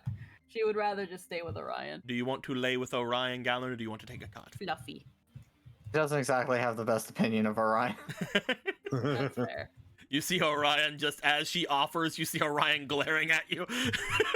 Oh well, if he's glaring, then I have to. Well, I mean, he has that kind of resting bitch face because he's a wolf. You see. I don't know, man. He's been freaking. Previous times, he just fucking glares at Gallon. Well, because Gallon isn't giving him food. That's what he expects of him, and he refuses. Gallon's the reason for his existence. You can't be all like, he glares, and then be like, no, it's resting bitch face. I mean, if you want to try giving him food, is all I'm saying. But no. Nico acting like a dog. Do you want to go and do it now that you see how Orion is looking towards you? Yeah. Now he's giving me the bitch face. He has to understand he's a fucking dog. You also go and rest up against Orion. Orion at first tenses up as you do, But through some motivation and prodding from Polo, he is brought in line, I'm guessing. He doesn't have a wide enough. Hold on. He doesn't have a wide enough base for this. Let me give him a bigger base.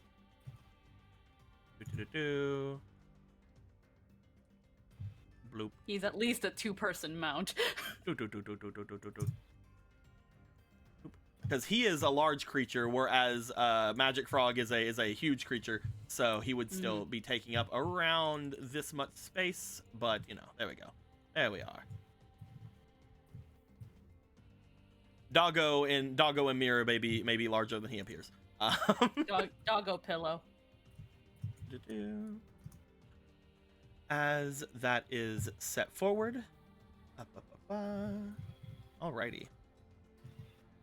With all of you perhaps going to rest, nobody having anything else really meaningful to do at the moment, you guys would be spending a little bit of time going into your sleep. Because you were calmed and things of that beforehand, the calm sort of aids you in your attempts to drift off. As Marco, you would almost immediately sleep upon trying to lay down and get your mind off of things. Same thing with Ronan. As you just kind of like lean up against something, the cot's too small for you. You do find that even though it is a somewhat uncomfortable existence, you're able to be comfy enough thanks to the song. And mostly that goes with everything else as well. In the middle of the night, we are going to roll for our boy to see if he's able to keep his form until he gets his daily allotment of hearts. Just gonna give him. He's fine. Become tiny. He's fine. He got a 16 plus his stats. He's good. He is able to somewhat keep himself up and at him at the moment. Polo, do you want to give him any more or less hearts than you have right now, or are you fine with just the amount that he has? I will give him the heart that I just got from the thing. Bloop. He is now up to. I still have a temp heart. So he is now up to 5 of your hearts and 2 of his own hearts and 3 temporary hearts. Yes. Beefy. Upon you guys getting your rest out of the way, another around 8-hour rest from you guys, off and on for some of you, since it is a somewhat difficult situation for some of you. You would find that while things are going down, eventually the others who have been wandering around the cave would make their way back to go into some sort of a resting space as well. Upon the mortal goddess returning and going to lay down, you would find them while you guys are deep in your rest. Some of you who weren't inside of cots, which is to say Ronan, Gallon, and Polo, you would see that after a while, the 2 that are sort of watching after you guys would go off to speak with them. Seemingly at a somewhat of a distance. You know, they're like, you know, they're demons. They're kind of doing like a chit chat. You see that they are at least at some level cautious of things. However, you do find that maybe because of the song or maybe because of anything else, that this one seems to be a little bit more readily able to chit chat. And after a short while, they do make their way away upon the chat. Gorthos, I'm sure the entire time would have been watching over, but currently he is taking a phone call. With all that going down, Gorthos does not want to take a survey. Gorthos does not wish to just get. Can Gorthos speak to an actual person, please? Pay my bill. No, I do not want to speak to a representative. No, I do not. Pay my. You're going to charge me. You were going to charge Gorthos, I know. But no, as everybody would come back, you would awake at where you guys feel would be a normal resting hour. You're pretty sure nobody would have let you sleep too long. And you find that at this point you guys do feel there is a bit more pep in your step. You have rested off the potential fatigue that would have came from there. As you are all resting, obviously, upon waking up, there is no light in the sky. You guys are still in the cave. You would find Polo especially, and by Polo especially, I mean let me see here. Polo and Marco, actually, I would like both of you to please roll me for your spirits, if you don't mind. Yes, sir. Okay. Oh, Actually, question, since it's spirit related. Mm-hmm. Because I have the curse goo in me, was that completely spent when I use the ability to get the bonus, or is it just that I get this by having it in me? Curse energy use, and they use its magic. You have to use it to get that. Ah, okay. here, Marco, you can have a Markspiration. For me? Oh my! Thank you! I will use it. I'm gonna use a Aspiration too. Now we'll do 2. That is a nat 1. I'm sure you're fine. That is a 2, 2, and a 2. That is a 6 plus your 7, 2. 8. And with Polo, that is very, very low. Very, very low. The two of you, upon waking up, you feel oddly, how do I put it without being weird about it? You feel oddly sleepy. As you did get your full rest, it does feel that even though you do wake upon gaining this full rest, there is still somewhat of a fatigue about the area. Looking around, you guys don't know, you don't recognize the same in anybody else's visage. Just most people are just kind of getting up, getting their things ready, and getting ready to go. You do see that the two demons are taking everything from this place because they don't really need it anymore with you guys coming now. They're taking the pot, they're taking the small fire pit that they have made, things of that nature. They seem to be packing everything up. As everybody is going about their time, you don't really notice anything much else with everything, but you guys do feel a little bit sleepier than you would expect. Maybe you just slept wrong. I mean, at one point, you're not sure if your dog fucking stopped existing for a minute or not. So maybe you hit your head or something. I don't know. Marco, maybe it's just the after effects of the song, or maybe it's just because you're kind of pissed off right now. Maybe. He'll probably try to get back to sleep. Who is to say? Or sleep some more. If you would like to try to sleep some more, you can. It looks like most everybody is getting up, but if you'd like to try to sleep some more, you can definitely try. Yeah, why not? With her, there would have been just like that getting up and then a bit of stumbling, kind of like even using Orion to help herself get up. Mm-hmm. It's less like a debilitating thing and more like a I want to sleep more. I thought of it more of like a. No, you're just a little tired. Okay. Yeah, it's like you know, whenever you wake up and you sleep slightly longer or slightly more than you want to, and your body wants to kill itself. It was kind of like it almost like when you get up and you're like, oh, I got up a bit too fast, and it's like. Nah, it's you feel as if even though you had a decent amount of sleep, it just feels as if you aren't fully there yet, at the moment. Mm-hmm. And from what you guys can tell, nobody else seems to be somewhat being affected by that. Not even each other, from what you guys can look at each other. It's just like, maybe it's because Marco's inside and you're not. Who's to say? Yeah. But yeah, you do get up. You can stumble around if you do, but it's not like an actual like, oh, something's wrong. It's more like a bleh. Somebody get me water. Maybe I'm a little dehydrated. I don't know. Yeah, there's the get up, the tiny stumble, and then it's just like, and then just face in Orion. You get up, you put face in Orion. Orion looks as if he wants to stand up, but you told him he had to let Gallon lay there, so he's like,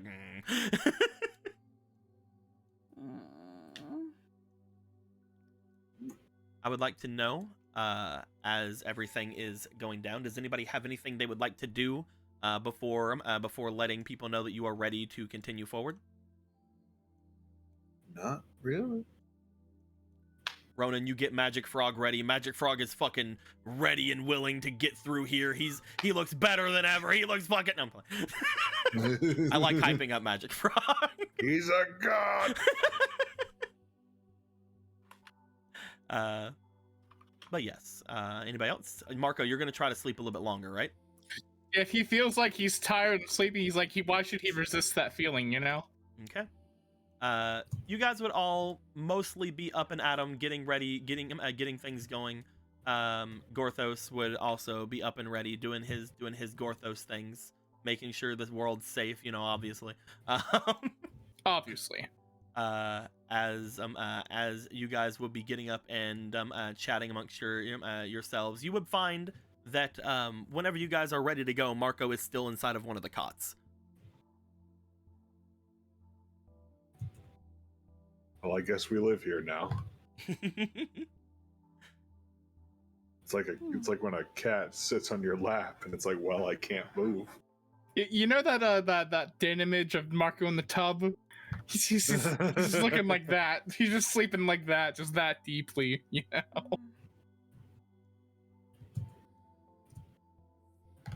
In here, I thought I was the only one having difficulty getting up. Maybe we just like carry him. I mean, as long as he's not entirely disturbed, we could either put him on Magic Frog or on Orion. Oh, Magic Frog. Yeah, that's right. That's good. Magic Frog can, yeah. Magic Frog eats Marco. It'll be warm in there. It's warm in there. It's Marco's preferred moistness in there. It's fine. Humidity is correct, you know. It's a great way for mold to grow. So Marco's. Sleep frog mold. It's just that right amount of dampness.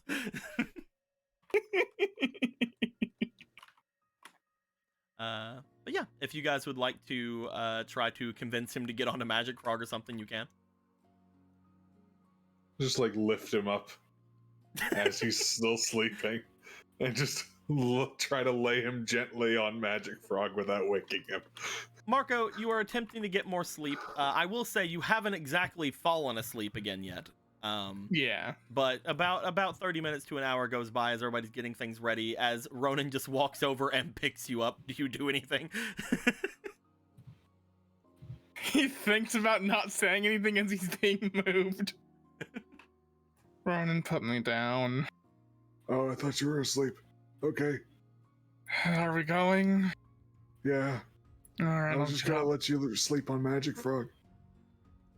I don't know how you thought that was gonna work. He jumps. What are you talking about? He's amazingly, he can... Frogs don't always jump, Marco. He can crawl. Frogs can move normally too, you know. Ribbit. He's a very smooth crawler. Right. You just see him stand up and like freaking like he does the cartoon thing where he pulls up like the air beneath his legs and starts walking normally. He puts the poncho back on because he usually uses that as his pillow. It's nice and comfy like that, you know? Yeah, it's nice and comfo. Alright. Sorry about that. Did not mean to sleep in. I was just felt like I needed more sleep. Oh, we all have those days. You all ready? Yeah, I made my preparations last night. Everything should still be in my bag. From a cursory glance, anyway. All right. Marco, you want to join the others as you are ready to make your way out? Okay, so you don't sleep on Magic Frog. Good. I don't, yeah. Good. Magic Frog doesn't eat you. Hooray! One day. One day. I know he's looking at me like that.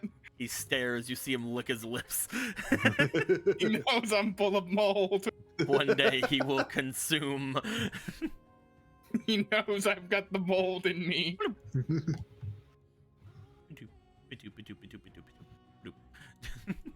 Oh God!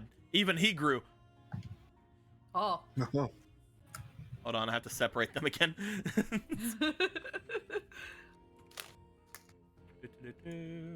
There we are. Let me go ahead and bloop.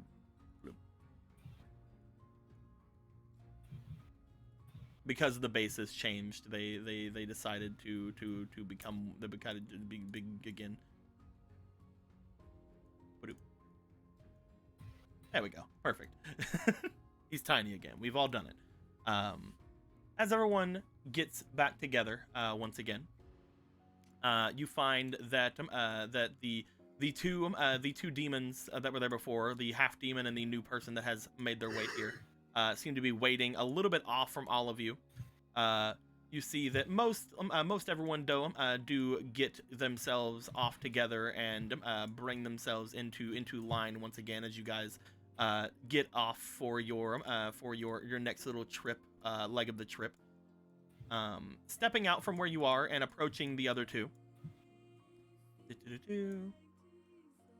You will find that the two of them give a small bow to you all as you approach. I find that you all are quite swift in making your preparations for the day. We had just now got up everything that we would need. Is there anything that we can do for you before we make our way forward? We did not get any sort of information from you last night as to any sort of allergies or anything to prepare once we get to the manor. If there's anything that you wish to have or anything you have thought about over the night, now would be the time to allow us to write them down. Fish. Fish? Yes. In what way, sir? He likes it. Surprise. Yes. The way is yes. In what way, sir? He likes it.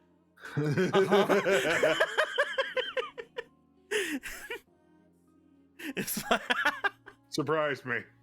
Of course. It seems like an unfair assignment. He likes it. That's the funniest shit. He was asking for preferences. I mean, as you see that that is brought to him, he sort of stops and looks forward. It's just like he likes it. It's like, oh, okay. But the other person seems to look off as he seems more confused. I believe that we can figure something out. You'll be taking the last leg of the trip with as I believe Lucifer here will be moving the bishop into his place once we get a little bit further off. If you do not mind, if there is nothing else, fish it is, and surprise you. Yay. All right. As the two of them start to form the front of the party, making their way going off forward, you guys go to follow with them. Is there anything you would like to make sure is done before leaving? This is the final stretch of the trip. There's gonna be another potentially 8 hours until you guys get to near the end. But at that point, poison fish. Then of course that's what they want. No. of course. We You stuff didn't it tell with us all. not to put poison in You it. didn't say that we shouldn't put poison. You said to surprise you, and I thought this was the biggest surprise we could do. Death. The surprise is death. No one expects it. You guys would begin to make your way off. And upon getting further and further away from this place, you would find that the cave itself, while it is very long, does more now as it starts to incline a bit, give a bit more of a draining pathway to go forward, as you feel you are mostly heading up now instead of just in a flat direction.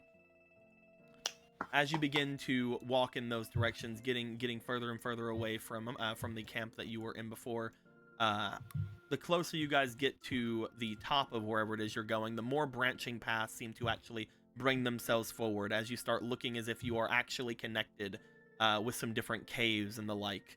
Upon finding your way a little bit further off and away, Gorthos would take note. Once you get to this area, after about 6 or so hours of travel in, you would see that there is some glinting happening off in the different passageways, as if potentially this is a place that is somewhat rich with different types of ores and stuff, at least in some of the different passageways off to the east and west from where you're going. Not really a ton of time to explore them. Not to mention, I'm not sure if Anthony's back yet or not, but it is something that Gorthos would have noticed whenever he would make his way through.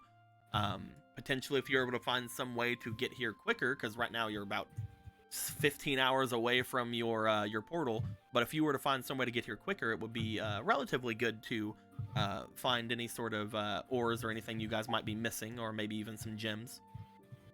Ooh. Upon continuing your way, eventually there is a light near the end of this tunnel.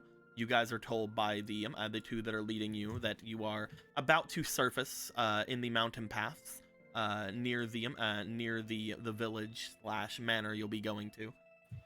Though whenever they mention this, it is also brought to the assumption that there will be a split as soon as things go up through there. As you guys would exit, allow me to move this map out of the way. We don't freaking need it anymore. Get out of here, you weirdo. Okay. I Weirdo would like to Hyrule. say, I'm sure at some point during like the beginning of this trip, somebody would ask, probably Mark would ask the name of the new maid. They would never tell you. It's why would you even bring something like that up? Oh. Or are you Oh. mean to them or something? No, they would explain that their name is Eve. Cool. Of course. As you the maid Eve would be basically the one that is going to take you guys around. They would explain that she has taken less of a trip than our boy here, so he's like, I could go with you guys to the trial, but I kind of want to go and like rest from my 2-day trip down and now my 2-day trip going back. Coward. And again, somebody has to take the bishop away from you guys so he doesn't give you guys the way to actually get in there. But yes, let me move this out of the way. But thank you for asking. They would be very, very happy that they were asked about something like that. Anyway. Of course. You don't need to keep my name and I'm just the help after all. Go ahead and remove some of these texts that are here because I don't know what moisturize means. People. I don't know what moisturize and touching grass and in his lane and at peace and things. What are all these fucking messages over here? Those were for his spot at the girls' tower. Ah, okay. And those are just put all around that. As you guys would find your way exiting this place, you would see the light leading out from the tunnel you're coming out from. You would see that the evening sun would be shown high up from where you are, and stepping out into what appears to be a nice little lake area of this place. You weren't expecting any sort of actual greenery or anything on top of a place called fucking Death Mountain. But you do find your way standing out and getting out from the major area of the tunnel. You guys step outward. There's even a time where Marco, you run over to the cliff, you look off, the camera pans back. Oh wait, no, this isn't Breath of the Wild. Never mind. But no, you guys do find yourselves standing out at the this sort of large open area that would be leading into a cave. Obviously showing there is a trail of sorts that comes up to it, showing that this place is somewhat well visited, at least by the people around potentially. Oh. Stepping out, it would be decently late at night by the time you guys, not night, in the evening by the time you guys would get here. There is a slight sense of a more heated atmosphere about, but it isn't like oppressive from what you can tell. At least as of where you guys are at. It's just, you're a slightly warmer climate than some of you are used to. Gallon, you're like, oh, what the fuck? These freaking people are warm. This is nothing. Maybe try showing your midriff more. God. As you guys would all make your way out from there, there's just a little bit further before I will be making my way away. Follow me if you all will, although if you'd like to stop for a brief respite, we can as well. We seem to be making rather good time today. We can keep making good time. Of course. Yeah, sure. Mm-hmm. Then if you would like, follow me. As the two of them start heading down the trail, you guys would find that the actual section here that you guys will be going down from, upon going past the water, a little bit far off into the water, you guys would note that there appear to be some octoroks a little bit off from where you are, seemingly just like kind of like looking up, checking around the area, seeing new people coming their way. But they are far enough out that it doesn't seem as if there's much of anything to worry about. As soon as you guys get to the point where the water is low enough that any of you could see inside and not have to worry too much about it being down, you see Magic Frog jump into it. Sploosh. He splooshes a bit. Just kind of sits there for a moment as you guys kind of walk forward. He swims a bit. By the time you guys get to the edge, he jumps out. Yeah. Completely unnecessarily, but you know, frog got a frog. Frog got to do the frog thing. He got to be moist. He's moistened. He's moisturizing. You Moist guys would all begin to make your way down from where you are. As you are, Marco, give me another roll, please. Give me a instinct, please. An instinct. Mm-hmm. Whoa. That thing that I'm pretty good at? Detect that trap. Let's go ahead and grab two of these boys. And you know what? Just because I can, I should probably use the fleeting one first, or the regular goddess point. The fleeting ones come back. Yeah. So fleeting. Mm-hmm. To have the advantage. Go ahead. Let's see, here's a 14, 16, all the... Ooh, I did not mean to roll those two. Those are both ones. Okay, so 16 was Plus the first your 4, roll. that is a dirty 20. Dirty 20. Dirty 20. Marco, as you would get to a point where you are looking as if you were leaving the area, you do look back behind you as Magic Frog kind of jumps out of the water and rejoins you guys, and as you guys get a little bit further up the trail, looking off behind you toward the water, you do feel that there is something about. You feel something come up in your treasure sense. It is something that is relatively close. And again, this place is the place you're going to doesn't appear to be amazingly far away. So it isn't something you have to come to immediately if you do not want. But you do know that something around this area, either in the water or in somewhere surrounding it, there appears to be some sort of something giving off something from your treasure sense. You said we were making good time, right? You're making good time. You are at this point. You are leaving the area. It is up to you what you want to say or do. This guy seems to be making his way off toward what he called a village before. Do you want to say or do anything, or do you want to wait until later? I think Marco's gonna go for it now, because why not? I've got a good sense about something around here. Y'all go on ahead. It shouldn't take me too long. I can easily catch up. Are you sure? We're going to be making them go off to the trial site very soon. You may get lost. I trust Marco.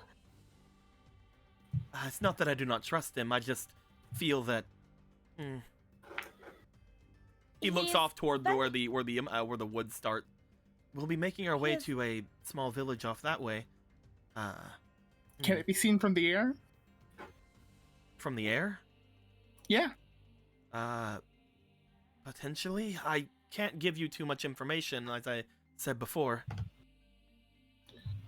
If I can see it from the air, I can have Clavier stay with me, and we could fly over and make better time, in case we need to catch up. He stops and looks over. You can tell there is something of an uncomfortable gaze upon him as he looks off to you guys. He doesn't say anything. He doesn't confirm nor deny if you guys can get to there from the air. Well, if you don't think I should, I can just stay and keep going and get back later for it. He does not answer because, again, if he answers anything, that will be giving anything away. That is, Marco has picked up on this with his puzzle-solving skills and has weighed his options. I fine. will say, unfortunately, with this topic, he will be keeping his mouth shut. That is fine. Magic Frog has no like innate ability to know where I am, does he? No. If you guys Okay. leave your tamed animals, they do not immediately come back. However, I will say that if that is not the case for a certain boyo here who does have some things, but at that point, he is not here technically to make any decisions like that. Mm-hmm. Well, oh well. I'll come back later for it then. There's some treasure around here, and I'm gonna find it later. That is Yeah. rather interesting that you were able to sense something like that. This trail is rather well used. I don't think that there will be something that would be too out of the ordinary for us to have not seen it. That just means it's really well hidden. As a swunker, it's my job to find this sort of stuff. Perhaps something might have arisen itself recently. Perhaps a small dungeon or whatnot might have shown itself, just as they do in the mainland. That could be an option. Now it just sounds like you're tempting him. I'm not trying to. I just find it rather interesting. I'm a bit of an adventurer myself, to be fair. Whenever I'm not, she looks down to her garb, on duty. Interesting. Oh, sorry for holding everyone up. We are somewhat close to the manor. If you do find your way through the trial, it should not be hard to come back. I'll do just that. If that is the case, then let us make our way forward. He seems to somewhat let out like a held breath that he had, like, I can't say anything. It's okay, sir. I respect the Dairy Queen's cashier. As he's just walking away, like Polo, you just see like over him, almost like there's a fucking sign. It's just like anxiety rising. While he was trying hard not to say anything. You guys continue forward a little bit more. Now that there is no talk of splitting up or anything, things seem to mostly calm down from your two guides.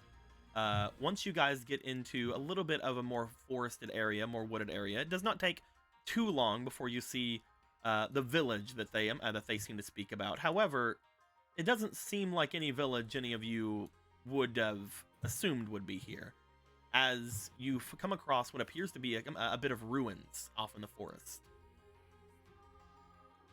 With these ruins, you see that they do seem to stop, looking off to the front and back of the place, and you see that there are two different ways that seem to find themselves away from said ruins as they approach. Make big. Embiggen. Embiggening. The embiggen. Big. As you all approach from the area you would have came from, the ruins that are here seem to somewhat give off a similar vibe to the old castle in Castletown. As you see the warm stone and rock around seem to give off a almost like a smell, as if something has been left in the sun for far too long.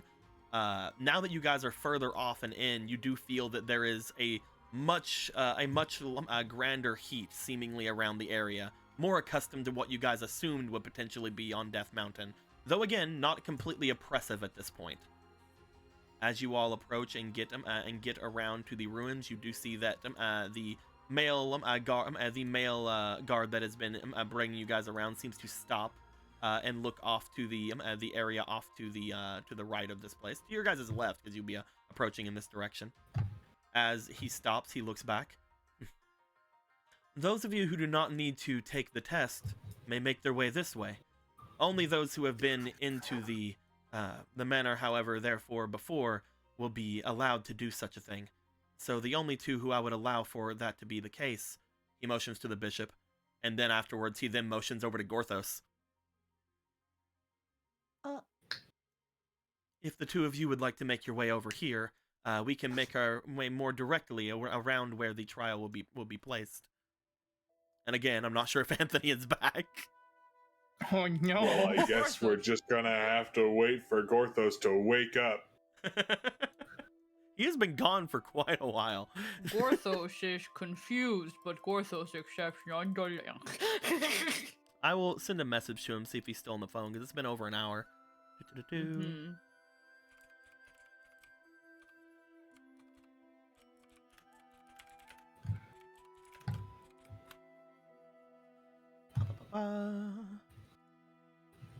We will take a small break just to see if there's anything we can do here. If anybody would like to go off and get any snacks or drinks or anything of that nature, they definitely can. As everyone starts spreading around, you see Magic Frog seemingly completely unaffected by the change in temperature. Yeah. Then I will be right back. Of course. Why would he be? He just had a dip, man. Yeah. He's just a frog. This is nothing. He is moist. He is moistened. He's moisturing.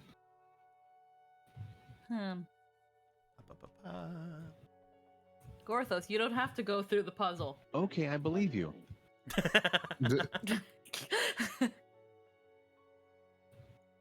Nut. Nut. The Gorthos. What?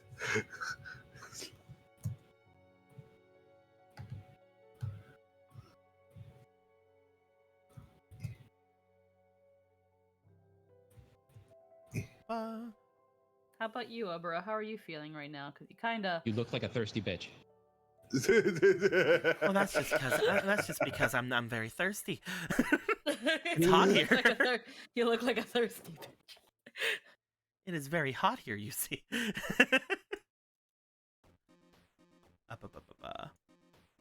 It's very he says hot that up he is, here, and I have no... He said that he still is in a phone, but he seems to be wrapping things up. So I'm asking if he has an ETA, and if he does, if it's like he's like, oh, I'm actually leaving, then it's like, okay, we can wait for him. But Sorry if it is about anything that. different- okay, there you are. There he is. There he is. That took longer than I thought, and it was about more heavy shit than I thought. But it's fine. Everything's okay. It's perfectly fine. I was just wondering about it because it's been a while, man. Yeah. Gorthos Sorry. doesn't have to do the trial. How do you feel about this? I don't know what's happening. So, just to have a small recap of things while Emerald is off getting whatever he's doing. Basically, you guys have made your way through the tunnels. You have traveled off to the north of this place.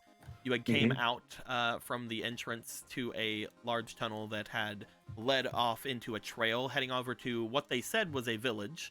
But once you guys got here, it seems to be a large ruin. Getting here, the male butler that is here had decided at this point it was time for him to take the Bishop of War away from here. The people who do not have to take the trial can go with him into the actual manor itself, away from those who do have to take the trial. Whenever he called that out, he specifically motioned to the Bishop of War, and then he motioned to Gorthos, because only those who have been in the manor previous are not allowed to, or don't have to do the trial. Oh, I've been fucking here before? Apparently.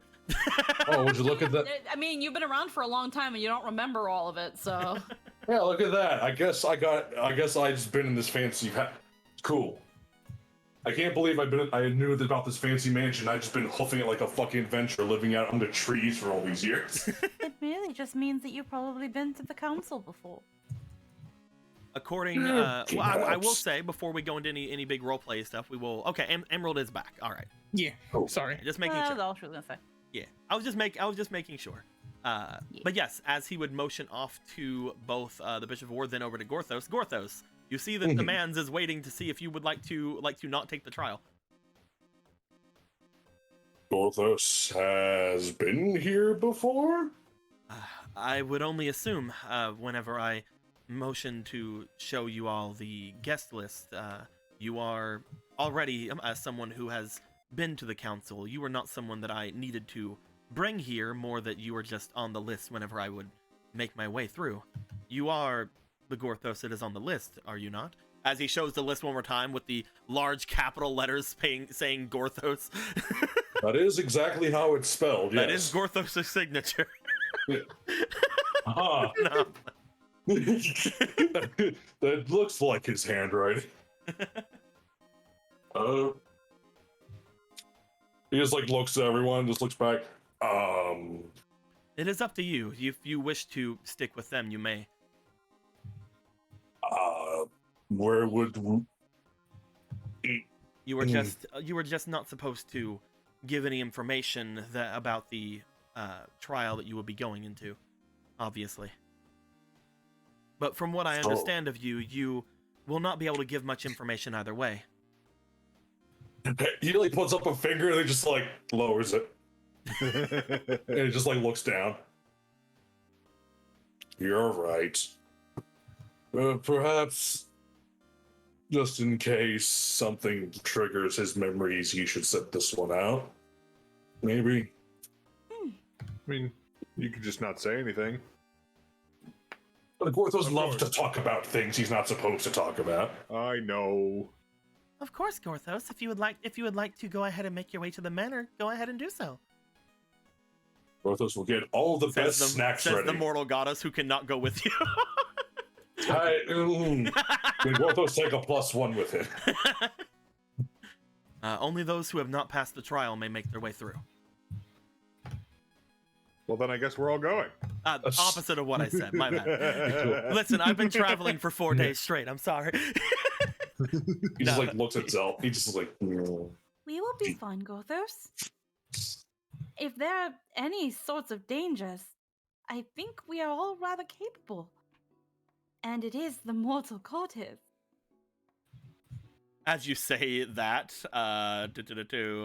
those of you who are around would notice there are very awkward looks seemingly going between the two demons that are with you guys upon hearing that. Again, you know especially Polo and Gorthos, the mortal goddess mentioned before coming here. So it's like they probably won't like me here. So then Gorthos is like, it's fine, you can come anyway. Gorthos trusts you all. You'll all do fantastic. You sure of it? That's fine. We've got Gallon on our side. There's no way we can lose. He says in a mocking tone. Brother just like shakes his hand like, it could still go either way. Gorthos doesn't know what's in there. Don't As you say yourself that, like as that, you say Marco. that, you do just hear Koro. Exactly, my brother can handle anything. And we have Magic Frog, so it's an automatic success. I think we all can handle it. Yeah. You're all equally capable of handling whatever anyone throws at you. Gorthos knows this to be true. Do you want to make your way over toward where the bishop and the other is?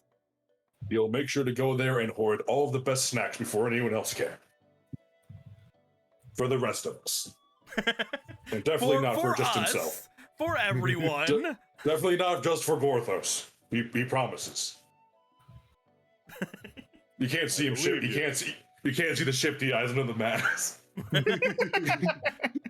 Just wearing the Kokiri mask, is like, no, not the Kokiri, the fucking Keaton mask. Yeah, the Keaton mask is like, there's a slight vibration to him as he's flying. He just like he just waves. He's just like, good luck. He's gonna start heading off. Gorthos, you make your way over toward the butler. After a minute of the two of you getting ready, you do see that the bishop looks back over toward them, goes to open his mouth, but then shuts it and just kind of shakes his head a bit, just like, you'll do fine. Of course they will. He starts walking off without looking as if he doesn't need to be escorted, but he's like, this way, Mr. Gorthos. Thank you. As the three of them look as if they start making their way off a bit to the west of where you guys are at currently, at least from what you guys can tell, currently could be west, as you would then be all by yourselves for a moment. The woman that has been traveling with you, who had said herself to be Eve earlier, makes her way forward. We can take all the time you would like before making our way there. I know that some of you were interested in some things before, but if you would like to quickly go and see the trial, then I can go and do that as well. It is just up ahead. You'll have Any plenty of time to work it out, I'm sure. Any objections to going right away? None? No. It's getting a little hot. I'd like to get it through as quick as we can. Yes, for Miss Elbera's sake, we should get it done right away and get her into a nice, cool pool of water. Also, remember you have that thing. Yes, I do. I just don't want to waste it immediately. But We got spares, so you're good. Of course. All right. Do you guys want to all start making your way forward immediately then? Yes. Yep. Eee. As you guys waste no time, you start heading north of the ruins. Upon doing so, I wonder, would Clavier still have to take how many? Clavier's never been here. Oh my! I was not even aware that I had to have a trial. Master Ball Circuit didn't tell me anything about this. Master Ball Circuit didn't say I had to go to a trial. He just said make your way to Death Mountain. I think I was just supposed to fly over it. I've been asleep for weeks. As you guys Fucking bolt blanket over his head, he falls back. just start leading him away. If there's one thing we're missing out on, it's the greatest Clavier interactions. You all make your way to the north. Upon doing so, the more you guys would step forward, the more you would notice that the trees themselves begin to somewhat show a bit more, well, scarcity in their leaves. More and more, they begin to thin. The foliage around begins to thin as well, replacing with rock and other things. And the more you move forward, the more heat seems to be radiating about. As you step away from where the tree line ends, there now no longer is any sort of things in the way to block what appears to be a wave almost of just heat coming off towards you. It is around this time, as the heat does come forward and begins to start making people more uncomfortable than others. You guys would notice that Obera at this point would be taking her thing. If she would have been out in this immediately, she would have begun to dry up. You see. But upon being told that there is plenty more to go and things like that, she's like, "Okay, one." Drinks. One's fine. We can do one. Polo just looks at Obera and she's just like, she just gives her hers. She's gonna give Obera her.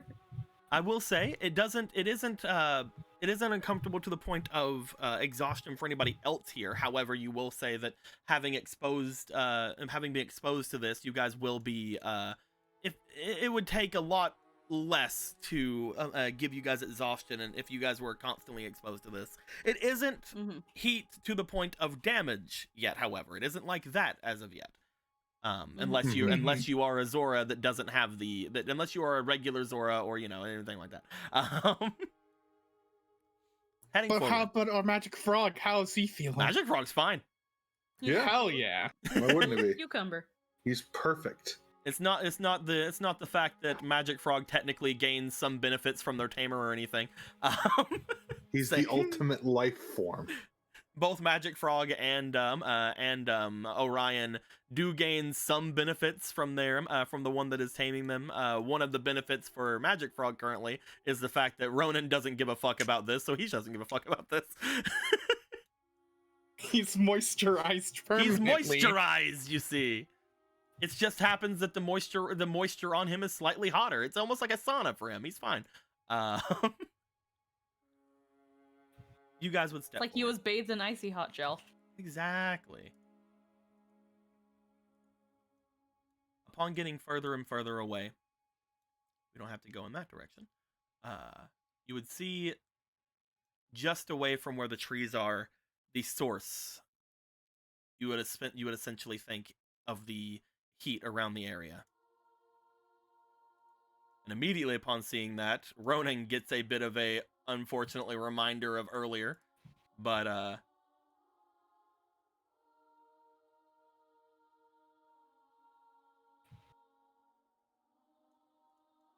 you all see a large section of this area completely taken up by a large pool, almost a lake-sized pool of lava. Upon getting close, you would feel that you could get a decent ways toward it without much problems happening. But as soon as you guys would get nearest to the slope that is there, the small slope that is right through here, honestly, this should be bigger, and I should make it bigger. But I'm not sure. But no, we don't need this anymore. I can move this now. I can move this down. We don't need this anymore. What the heck? These Glubinaldos can move. Move on, Glubinaldos. Get down here. You're moving them in the wrong direction. Whoever's moving them over there. We're moving them down here. You moved one of the ones that I had. Oh, there goes Just kind of get them down here a bit. What the? Ha! Who's helping me? Stop helping me. It's fine. You're helping me still. I'm trying to do it myself. Okay, fine. Fuck you. I'm trying to get it on. Oh man. So. I'm not sure where some of those coins had gone, but we'll think about that later. I think that's a problem for future us. No, I think they're none of them really fell off. Okay.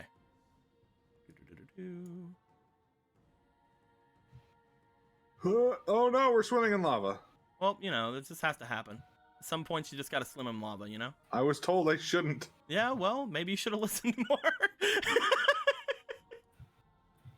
I wasn't. Right, when I was given that advice about shifting Earth. As you all would begin to approach this place, you feel that as soon as you get around toward the sloped area of here, that as soon as you would step forward from here, you would feel that there is a large amount of almost pressure coming from this place, as if the air itself around seems to be superheated. As you would look forward, you would see that out of everybody here currently, the ones that seem to be suffering the most from what's going on appear to be obviously Obra, but Obra has the cool water. She good for now. You'd also notice that Clavier actually seems to have quite an adverse reaction to this place, because Rito, unfortunately, are mostly known from going into frigid climates and off to the north. You see that Clavier seems to be having a bit of a problem coming around this place. Clavier, for a bit, as they were off in the forest below, seemed to be kind of like doing like a half fly, kind of thing. But as soon as the heat started really ramping up, Clavier would land.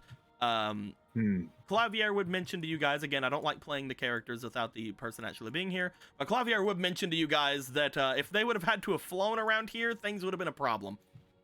Ooh. There are some issues with things around that. But as you guys stop, Eve would sit there and look to each of you. Well, this is the trial going forward. At the moment, there is only one way for all of you to make your way into the manor. If you were to find your way there, then the trial would be passed. But as you see, there is quite an obstacle in front of you. There is not much that I'm allowed to say, to be honest. But if you need anything, I am right here. You said fish, right?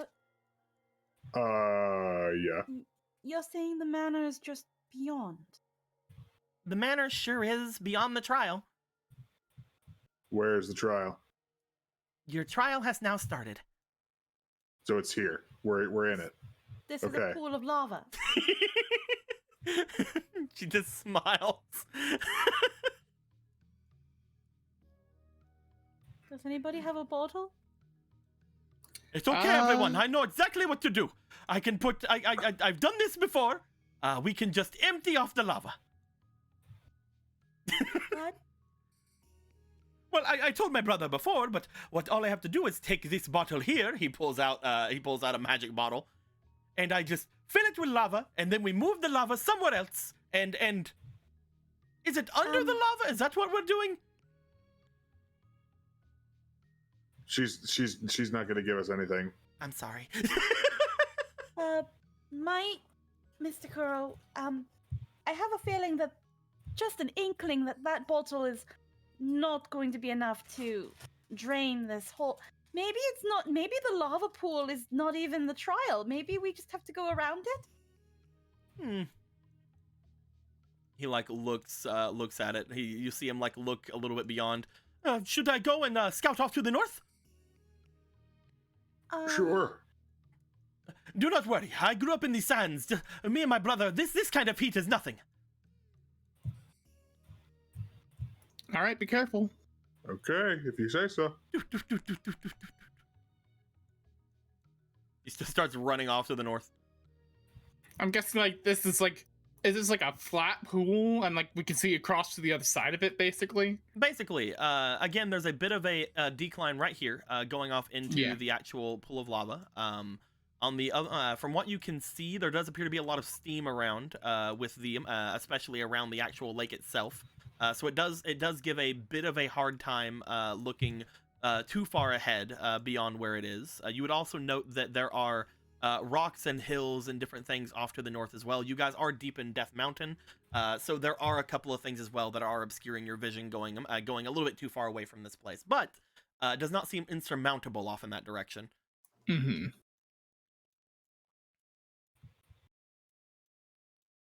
As you guys would approach through here, I would say that some of the others who would be trying to figure things out themselves, you would see that Clavier would make their way back a bit to a point where they are sure that they can fly. They begin to fly around, seeing if they can see anything off in the surrounding area.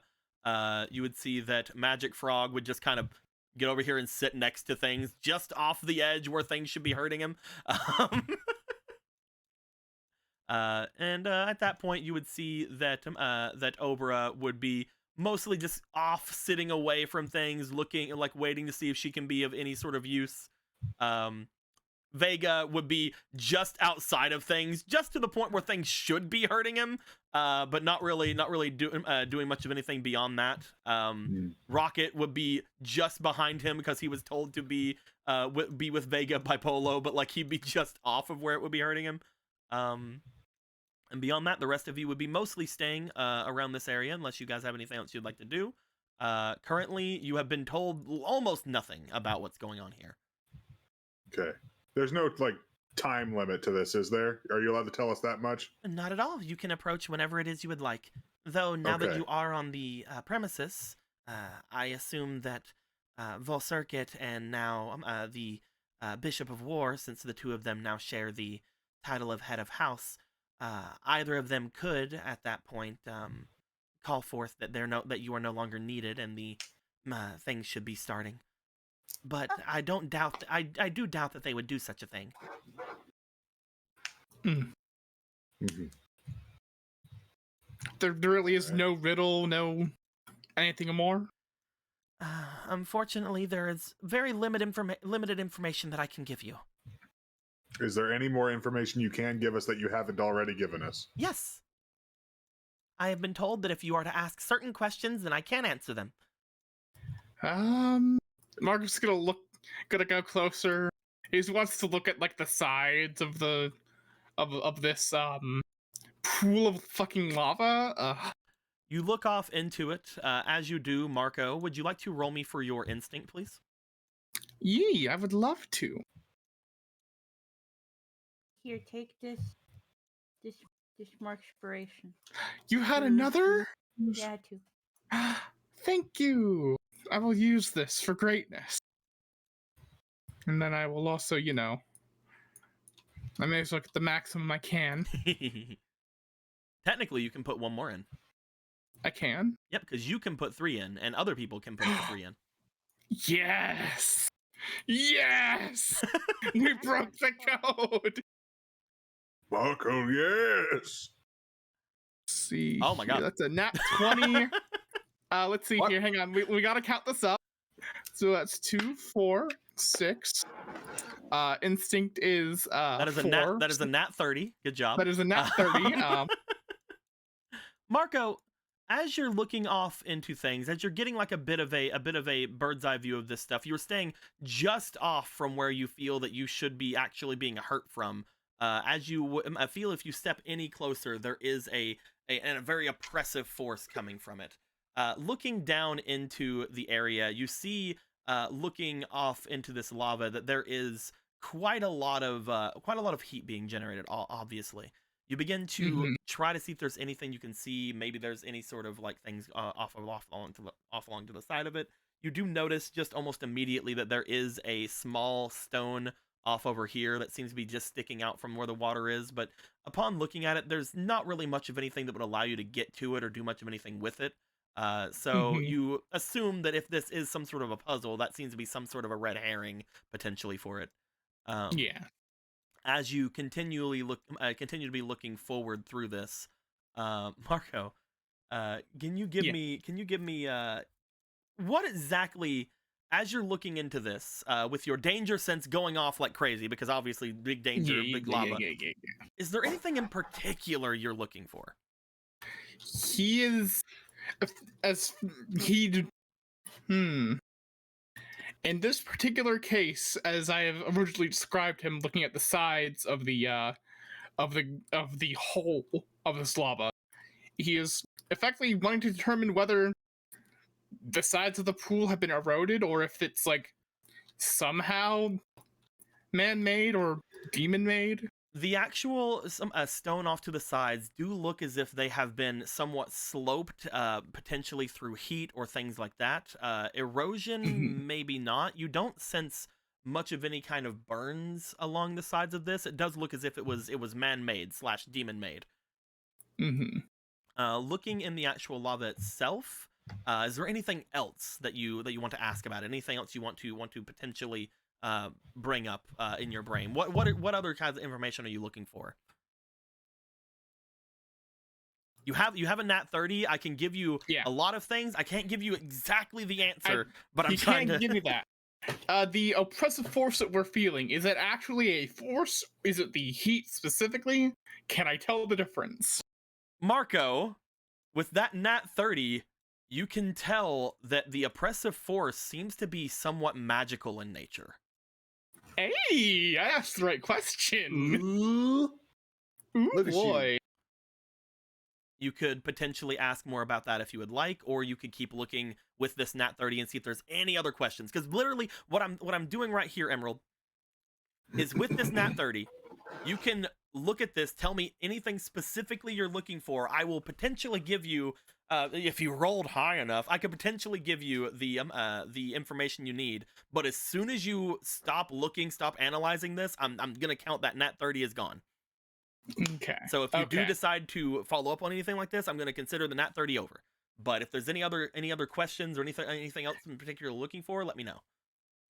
I've definitely determined that this rock over here was red herring. Yes, you can see that it seems to be close enough to where you could have potentially tried landing on it, but you don't see any use to it. You don't see anything around it that would need anything of it. You don't really see any sort of anything else that is literally there to potentially confuse or maybe even end somebody. Who's to say?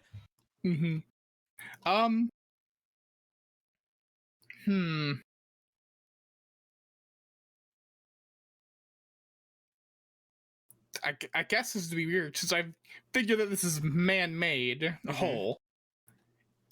As he's like moving, like looking at the sides, can he tell if it was trying to make some sort of pattern with the hole? There does not appear to be any pattern that comes to mind as you look to it. It does appear that if it was made, it seemed to have been made somewhat randomly, as if somebody just kind of blew a hole somewhere. Okay. So there's no pattern that really kind of shows itself to you. No pattern. I mean, obviously, wanting to ask, is the lava clear? It's kind of stupid to ask. Marco, from your talks of lava and from your information you would have gained through your spelunking, the one thing you would note about lava is rock. Mm-hmm. Lava is usually a source that whenever it gets up to a surface, it does seemingly cool with the air and things like that, turn back into a stone-like substance. You take note, upon looking at the surface of this lava pool, there is no rock on top of the lava. As if there is no cooled part to the top of this lava. There is no air that has made any stone or any side of any kind of impurities along the top of it. It looks as if it is a just flat surface of some sort of a liquid almost. Mm-hmm. The lava itself seems maybe that's why it's giving off so much heat. It's very hot. It's very hot. But there is no from what you can tell, looking over again, especially over at the small little stone that's sticking out, there is no like surface to the lava. Mm-hmm. Whereas, like, if you were to look inside of a volcano or something, you would most likely see at least some stone and rock seemingly bubbling along with the liquid. Could I potentially find a rock and throw it in? Yeah, you could. I will say, if you are going to be following up on that, then I'm going to consider the analysis over.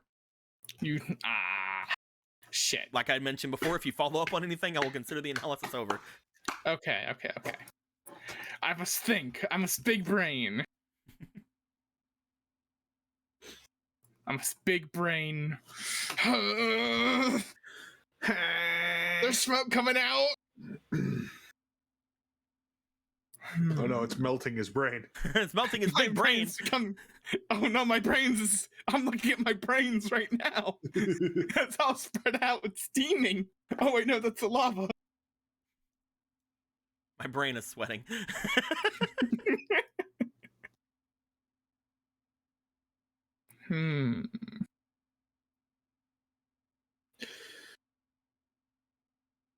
No pattern. Red herring. There's a magic force. The lava is extremely hot and there's no surface layer to it. I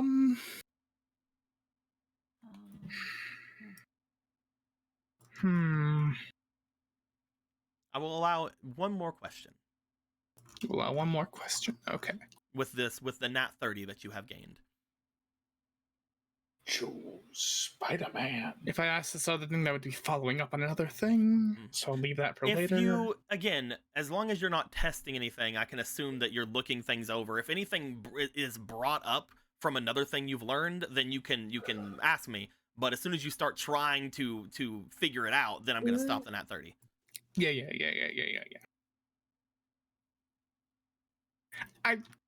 You haven't said I couldn't. Can I try a goddess's guidance to see if I can find one more thing to ask about? Guidance is the guidance would mostly be there because of the roll situation. You've already nat 30'd. I can't really give you much more with the guidance. You know, that's very fair. You see your goddess over here just kind of hanging out, like she's she can't really give you a thumbs up. She thumbs up at you. There's your there's your guidance.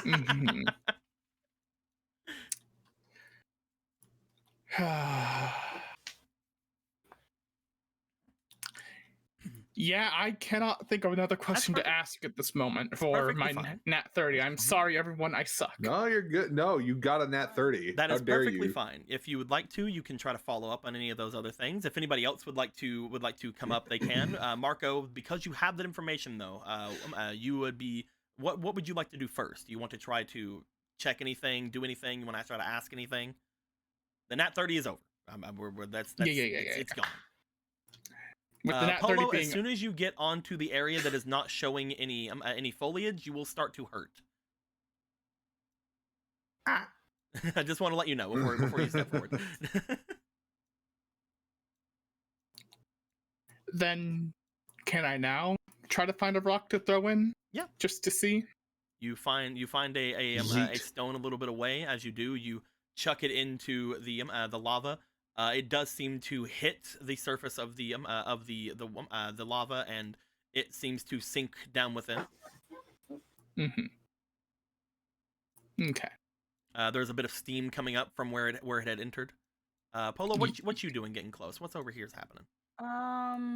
She was gonna study the lava pool. Funny enough, she was actually gonna shoot an arrow at the rock that was over here. You can definitely go ahead and do that. I do not mind you doing so. Because Marco has not given the information out to everybody yet. As you do fire it, nothing. I'll let you as a player know nothing happens. Marco has already figured out that's a red herring. Okay.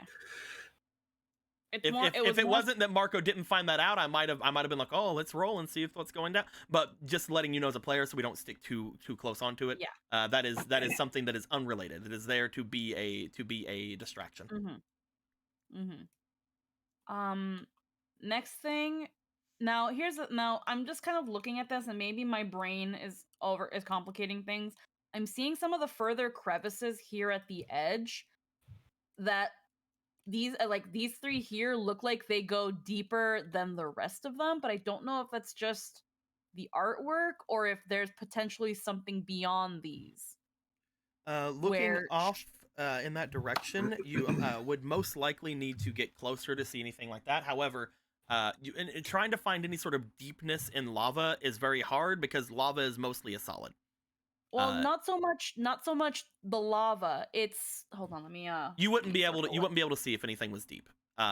This is most likely like these areas. Oh, those. These look like the entrances of caverns, like tight caverns. No, those just appear to be I don't know rock. if that's me. Yeah, again, that was like, I don't know if this is just me overcomplicating it or if there's actually like something more here. Yeah, that's a good look. Maybe if you look over to it, maybe like some sort of animal or something might find a use for such a crevice. Maybe something that isn't affected by the heat. Maybe like a chew or something like that would be able to find some sort of a home there that wouldn't be really affected by the lava. But currently, it looks just like a natural occurrence, either because of the rock eroding from the area because of the heat, or because of whatever blast have made this there. They just appear to be small crevices.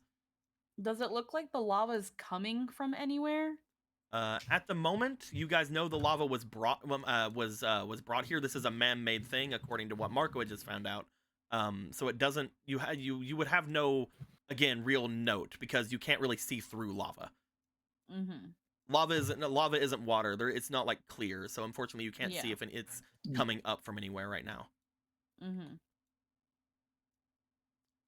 Marco, do you want to do anything else with your information you got? I think he should come around and share what he's figured out at this point. Okay. Marco, you bring your way back over toward the group. I will say at this point, Polo, you would make your way back a little bit, even just to hear this part.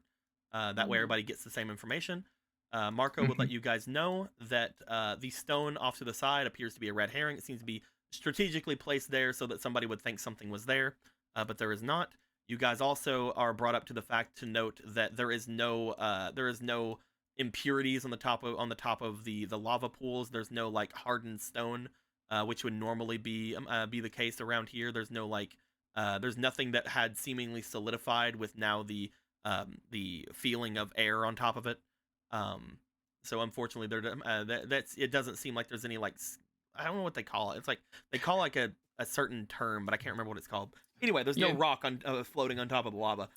Essentially meaning that it is just constantly just extremely hot. He also mentions that the feeling of heat itself seems to be magical. Whenever you guys get over to him, meaning that the heat seems to not be entirely, if at all, generated by what's in there.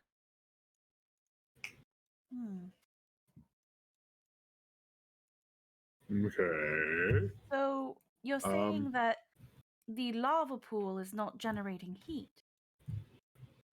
I have an idea. You don't know if it's generating all of the heat. It's not generating all of At the very it. least, it's not generating all of it. You're not sure if it's generating any itself, but you assume it is lava. But It is still lava, but it's the stuff damaging us going close to it, or like the extremeness of it. That's definitely more magical than it ought to be, because we're decently up above the lava. It shouldn't be that harsh. if Gorthos was around, perhaps the two of us could try to dispel this, but I don't think that my concentration can really be of much use right now to do such a thing. Hmm. If it is magical in nature.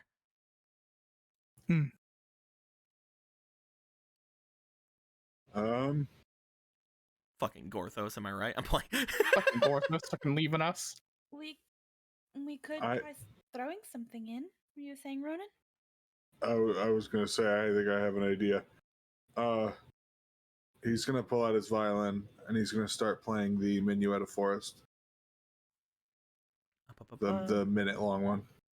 Going off to the Minuet of the Forest, we can check things out here. Short Reveals excerpt. magic Ornaments were born. bullshit. When playing this song, imaginings from attempt to detect magical or spiritual entities that are new or altered in an area. Only detects anomalies in the area that have been there for less than 30 days. As you begin to play this, unfortunately, you do not gain any information. If this is magical, it has been here longer than 30 days. Well, I have nothing. That is something. It's just been here for a while. That is something. If there is some sort of magical effect about it, it seems to have been here for quite a bit. One thing you guys know is that apparently this trial is something that a lot of people have to go through, and they took away both Gorthos and the bishop beforehand, meaning it probably was here whenever they were here. Mm-hmm. Which I don't know how magic works entirely, but the solution doesn't seem to involve dispelling whatever spell is there. I don't pick up anything at all with that. Like, I don't pick up like any other magics that were used in this area. Currently, let me see if there has been any. You look over at Obra as she took that elixir, and you find that there is some sort of a magical effect there from potentially the ingredients in the cooking. Yeah. Other than that, look over at Magic Frog. He's just a constant fucking radiating magic that probably should or should not be there. Nothing that would show us like here's a path that somebody took or something. No. However, with that being said, though, would you like to roll me for your diligence there? Sure. I'll put all of these in. Do it, my boy. I am. I shall. I will. 13, 14, That's pretty good. 17, 18, 19, 20, 21. You would note, again, from what Obra had just said, it would be a small chance, because if they do fail it, then they just fail it and they can't do it again. But if they need someone else to try to dispel stuff, there is also Magic Frog who can do any magic that he sees the one time. That's right. Hey, Magic Frog, can you come over here for a sec, bud? Bloop bloop bloop bloop bloop bloop bloop bloop bloop bloop bloop bloop. Obera, do you think you could do that dispelly thing that you said? Because if you can, then he would also be able to do it. It would be very much something that would require more than one of us to do. If Magic Frog can assist in something like that, I would say that it would be worth a shot at the very least to see if we can dispel at least something that is going on here. Okay. Also, how are you doing? Is that stuff working? It's working. Okay? I'm not feeling as if I am dying. It's just very hot. Okay. Gotcha. All right. Yeah. I'd say let's give it a shot. Okay. We can attempt, as Obra would get close enough to get again around where the foliage is, so as not to hurt themselves. Magic Frog would just do this. She is going to attempt to dispel magic. The dispelling that she is trying to do is obviously the heat, because that is what is being told by Marco. That is a big problem right now. As Magic Frog and her are going to be doing this, Magic Frog will have to roll. She will not, because she is proficient very much in this spell. Can he use the frog spiration that I have? Yeah, dude. Let me go ahead and use the Zork. Oh wait. I do have Zork Aspiration. Magic. Can he use those? Sword of Magic. Give me a second. I'm reading something real quick. Where is the? Can attempt. How dare you read? In order to try to do this, he will first have to attempt to see if he can even do the spell, which will be a magic check. So if you would Okay. like to use any Zorka or Frog Inspiration on him, you can for the I will first put thing. all However, three of these. this is not the dispelling. This is to see if he can dispel. I will hold Okay. back one Zork Aspiration. Okay. Okay. So that you get one of them. Thank you. Mhm. So go ahead and give me a roll then. His magic is a +4, so it's whatever this is, +4. Alrighty. Well, that's yeah. fucking great. Yeah, he can do it. He can dispel. Okay. Now is going to be the actual dispel check itself, which is again going to be his magic. But he sees Obra do it. Obra brings her hands forward to attempt to get rid of the whatever this heat magic is around the area. Magic Frog just kind of like looks over. Instead of like doing the super big concentration thing that's going on over there and like staring like her life depends on it, he just sort of smiles and croaks. Go ahead. Can I put a goddess point in? Yeah. Cool.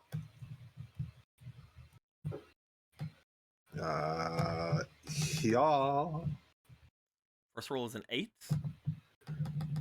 Come on. Come on, buddy. Yeah! So Obra is looking again like extremely like she's trying her hardest. She has to concentrate on this. She did not underestimate things when she said she would need someone to help her. She is not able to concentrate right now. Things are going kind of cray. As she does this, however, Magic Frog just kind of like looks over. You see like the small bits of magic that she is doing. You see like that there is a bit of something going through the air. As soon as Magic Frog croaks, all of the heat disappears. Several like layered fucking magical circles appear over top of him as he croaks. You guys Gates of feel Babylon levels of shit. You guys feel the enchantment that happens here. All of the heat in the area seems to almost immediately disappear. The heat radiating from the rocks, as well as some heat coming from the water itself, appears to somewhat still remain. But at the time, for right now, you guys do not feel that oppressive heat coming out at all. Okay, that's a lot better, says Vega, who's been standing in the heat the entire fucking time. Anyway. Have you gleaned anything from this, Brother Vega? Oh, no, I've been trying to figure out if I'm going to jump in or not. Don't! Please do not do that! Why? I'm immortal. But is the cloak immortal? Have you considered that if the cloak was to submerge itself into lava and become ashes, that would then nullify its power, thus causing you to die? I don't think you have. Do magic items melt like that? See, this is why a king needs a good counsel to help him make decisions, and he starts backing away. He's like, oh no. All the time I'm trying to the flaming buildings and shit.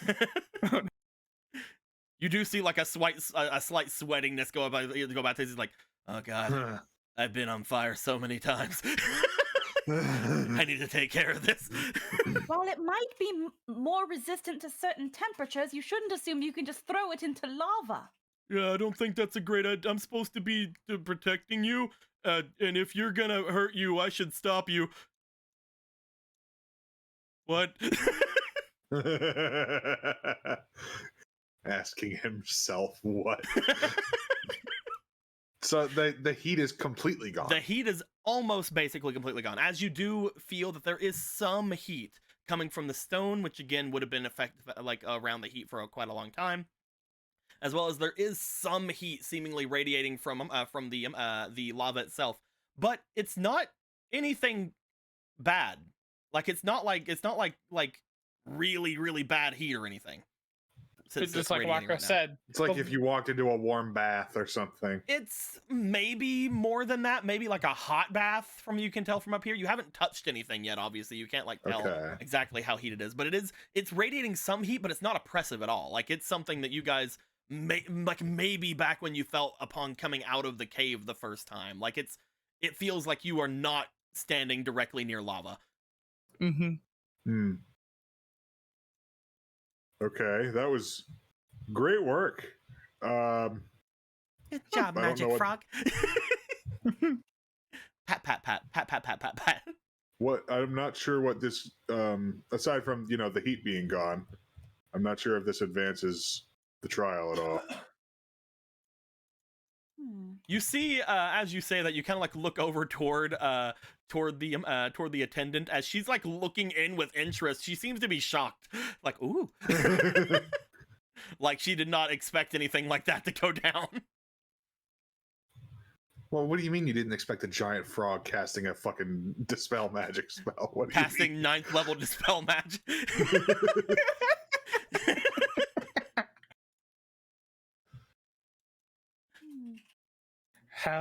Any questions that we have for her now that we've destroyed the magic? How much more could she even answer? Hello, guys, I'm back. Hello? Welcome back. Oh, I You was. find anything? Whew, 1 second. Oh, jeez. There's some hot springs up there. Ooh. Oh, cool. Oh yes, it's Is rather there anything nice else looking. up there?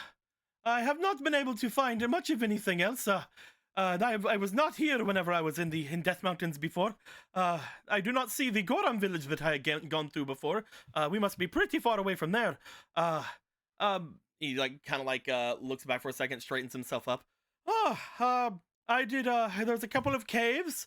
Not much of anything else. I did not find any other lava pools like this. I must be sweating up a storm. I don't even feel the heat anymore. No, we got rid of it. If there's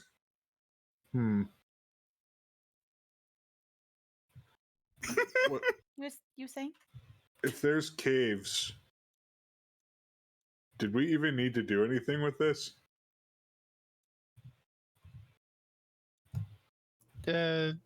Is this whole lava pit just not even Misty? part of the trial?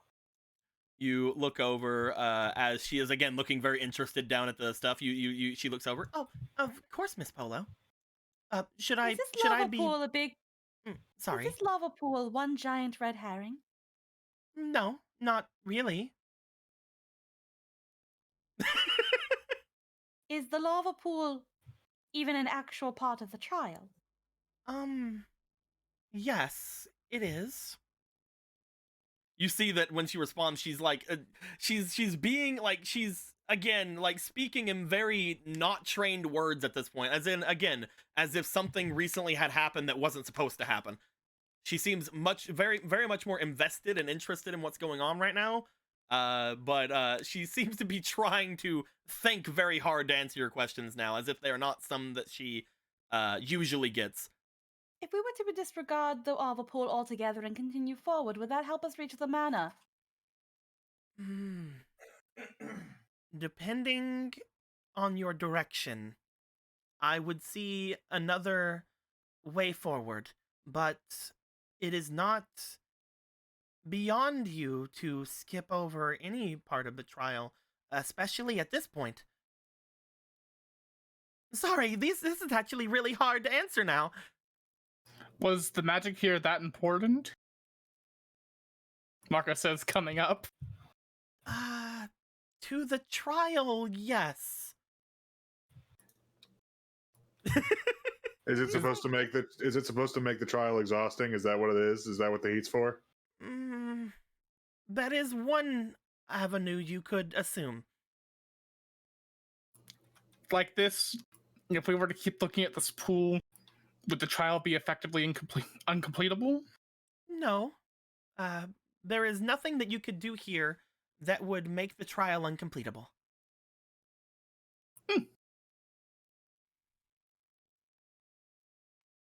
I mean, I'd say we go check out what Kuro was talking about. Just at the very least, check it off the list of things it could be. Oh, I did. Do not worry. Oh, what's in the caves? Did you go in? There was one cave that seemed to have some dodongos in it. Okay. There was another that seemed to have some lava chews in it. Okay. And there was one outside of the hot spring that seemed to be a place for someone to stay in case there was needing rest from the hot spring. Okay. Lava chews can live in lava and consume it. Dodongo usually habitat around lava, I think. I'm gonna roll for someone who is just dumb enough to take what you just said and get any sort of epiphany from it. Please? Do. All right, I'm gonna roll for the other one. We have a lot of dumb boys. You have with exactly 2. Hey, it did it again, but this time in your guys' favor. Hey! Time. It did the leaning thing, but this time in your guys' favor. That's great. How come there's no lava chews here if there are lava chews around? Weren't the ones back in our place bathing or living in this? Yes, actually. You're If anything- right! If anything, lava chews should detest water and favor lava, which then makes me wonder of the integrity of this lava. There must be something about it that the lava chews do not like, or it is not actually lava. Maybe it's the location. I mean, there's apparently demons around. Says I'm the gonna- guy who rolled a 2 whenever I rolled for my dumb, amazing luck or whatever. Picking up, I'm gonna try to I'm gonna pick up a rock like what Marco did, and I want to toss it in. And does it sploosh, or does it Or does it whenever you toss it in plop? the rock, just like what happened with Marco, it does seem to hit and sink, not sploosh. However, Okay. you also see that there is some steam rising up from it, and the steam itself appears to be just as hot as it was whenever Marco had thrown his in. You're not entirely sure, like, if it should have been steaming that much. Like, it's doing. You guys got rid of some magic, but it didn't seem like as if that made any much of a difference upon throwing something in. I thought maybe it was water. It I don't wasn't know. a bad theory, though. The only issue is that I mean, I don't know how much choo-choo's like it, like you were saying, Rocket, but this is just pristine, all lava. There's no like big craggy bits. There's no impurities it's just whole melted rock. What if? Yeah, you would. Not think even that would- wait, Mhm. not even any of the impurities from just random rocks are coming up at all, unless they just be too. I don't know how lava works specifically, but The What theory if we I- go bring the chews here Yes, and have that's them what- eat it? That's just what I was going to suggest. Maybe we can bring on a lava chew and see how they react to being around this. You guys see Kuro give that same kind of expression that Ronan did in that one den image, as he like looks over. But if this is not lava, you'll be condemning them to death. Well, I'm not saying we would should we? throw them in there, but we should see if they resist. Then there's something about this lava pool that they do not like. Well, Just sit remember them the next last to it time and see what they do. Remember the last time there were lava chews. If they touch the water, they go solid. Well, then we just sit them next to it, and if they like it, then they'll go eat it. If they don't, then they won't, and Also, they'll their be fine. chews. We have plenty of lava chews. How dare you! We don't have any of the lava chews in any of Miss Cloudy's cards, though. Oh, I realize that. I was just mostly meaning that they don't seem to be like they're a strong, hard resource to obtain.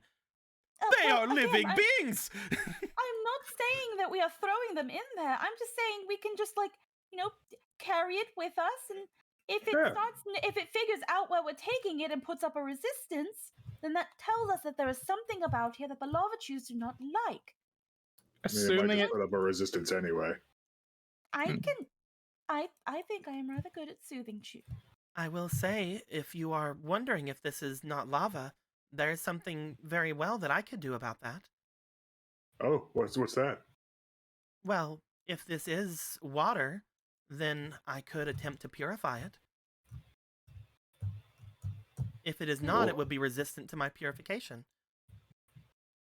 Okay.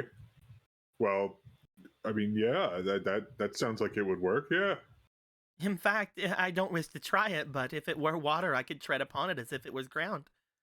Maybe don't. Let's not try that first. Yeah, Ronan says, flashbacking. if we're not swimming in it, you're not walking in it. I do not want to be the Zora on duty that kills the mortal goddess.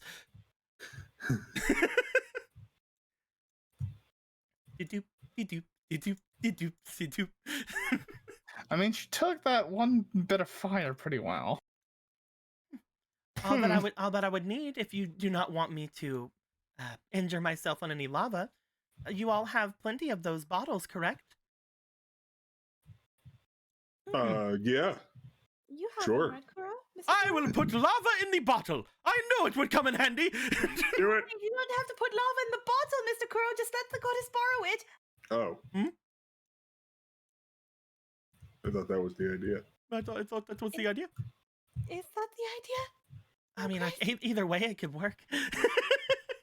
I will give you the bottle, and I will share with you my expertise on how to put lava in a bottle. You see, you do not touch the lava yourself. You keep hold of the magic bottle, and no matter how much it stings your knuckles, you do not let go or you will lose the bottle. Okay. Have you lost a bottle like that? Yes. How many? They were very cross at me. How many? If Just the one. I think Once you make a Okay. mistake like that, you try your best not to make a mistake again. Mm-mm-mm. Apparently, bottles are very expensive. I did not know that. Yeah. Right now, us having 3 of them in one place is pretty rare. well, they are magic bottles. It's not just any old bottle.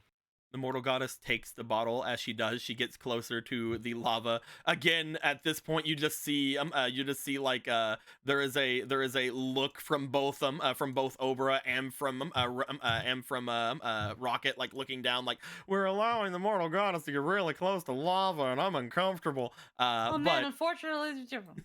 But she goes down. As she does, she just sort of like leans inward and gives a small dip into the water. You note that not even her gloves seem to be being singed or anything from being right over top of it. I love how you keep saying water. Well, you know, if it is water or not. As she lifts it up, she brings it back over upon corking it, and holds out the lava-filled thingy. Upon doing so, Ooh. she looks to it, and as she brings her hands upon it, you guys see a bit of a golden light coming out from her hands and out from the like hair that she's going. The golden light coming from each of the different parts of the gold parts of her outfit, and with the light coming out from it, you guys see in her hands, replacing the red orange hot liquid from before, you guys see crystal clear water inside. Ha! There we go. It's water. As she Okay, opens the then. water, you see that that there appears to be somewhat steam coming out from the water still, but you see that she's holding it. With that in mind, Ronan's gonna walk up to the edge and like put his hand in it. You are really high up at this point. You'd have to go down the Oh. little I'll- down thing. Yeah. I'll do that then. Boop, boop, boop, boop, boop. You're gonna try Are to you put your hand in it. Yes. You Are you remember sure? you remember your Yes. your talk from Pika. Just be weary listen, of be we've- weary of lava. I will put a finger in it. Just dip a pinky in it. You try to put your hand in lava. As you do, Ronan. Hmm. You see Yeah. you see that as you put your finger into the lava, I would like you to roll me for your resilience. I got fire armor on. Does that help at all? Probably. Roll me for your resistance, please. You're out of here. And so are you. Eh. I'm going to put a goddess point in again. Go ahead. Because I don't trust myself. And Emerald just gave you a fleeting. In fact, Well, thank and hold you. on, let me check really quick. I haven't been keeping track of fleetings today. Gorthos had gotten one earlier, but it wasn't used. Okay. Yeah. He's gotten 2 earlier. In the rewards queue, we have from today. There is 1, 2. Oh, no, that's from a long time ago. What the fuck? There is 1 for Gorthos, 1 for Ronan, 2 for Gorthos. That's it. Okay. 2 for Gorthos, 1 for Okay. Ronan. Thank you That's so much. 18. And 1 more roll. Cool. That's a lot of 20s today. Do we want to say that does the goddess point still get used, or? I'll be nice. Go ahead and put it back. Okay. It's a fleeting one. I'll be nice with this one. Yay! I'm a nice DM. Super nice. He's a nice DM. You put your pinky in. Ronan, as you look down at it, you do see that the water begins to steam as something enters it. You see that it happened with the magic bottle. It happened with the rocks. There is a steamy, burny sensation coming up from the water. It is letting off the same noise as something that would be steaming and burning. Everything seems to be going off. You feel absolutely no pain. Cool. He's going to stand up and he's going to jump in. Guys, you watch Ronan jump into the lava. As he does, he hits the water and seems to sink downward into the water, just sinking very slowly, like you would expect a body to sink down into lava. You see that that there is steam coming up from him as he is burning in the lava, but there's Ronan, you none of that happened. You are inside the lava. There is that you are swimming in some sort of red liquid. You can see in front of you. Everything seems to be fine. He's in that thick water. It's not What do I even see very down here? thick. It's the consistency of water. I think there's some maybe illusory thing happening. You look as you get further and further down. You do see what appears to be at the very bottom of this section of thing. There is a hole that maybe seems to be where this water is coming up from. But there is a section down below that shows some sort of an entrance to this water. Okay. Cool. Swimming up to it, does it look like? It's it a goes decent real way. deep? It's a decent way down. Swimming up to it would take you a bit. Except you are now actually better at swimming because of your thing. So no, never mind. You fucking you dart over there. This is the first time you've been in water this deep since you got the gem from before. You swim extremely quickly down to the bottom of this place. Oh. As you get down, you feel that there is a slight current coming from in there, as if this is where the water's source is. As you look down into the water itself, there does appear to be some sort of a light coming from underneath it as well. Ooh. I'm gonna go a little ways in to see if I can see it. People on the surface. See what's causing it. Ronan is gone. He's dead. He's sacrificed himself. You know, you make a good point. Before doing that, he will swim back over. You guys see Ronan resurface at a little bit away from where he was. You see the steam coming off and burning sensations everywhere. Oh man, Ronan. Oh shit. Ronan, are you all right? Yeah, I'm fine. It's just water. It's just water. It looks like you're burning alive. Slides. It might be a little hot because I'm Damn- wearing armor, so I don't know if you're gonna be fine with it. But Damn it, we should have brought our boy with us for another lick of lava. Of water. If we use the cooling liquids, it shouldn't be that hot for us, should it? yeah, that sounds like a good idea. I found something over there. Before we blow all those on this, I might want to check out what's over there. You guys see, as you are all talking about this and stuff, there is just the demon lady on the side of the rock. She seems to be smiling awkwardly, like kind of like looking away, scratching her cheek. Do not look at the person behind the screen.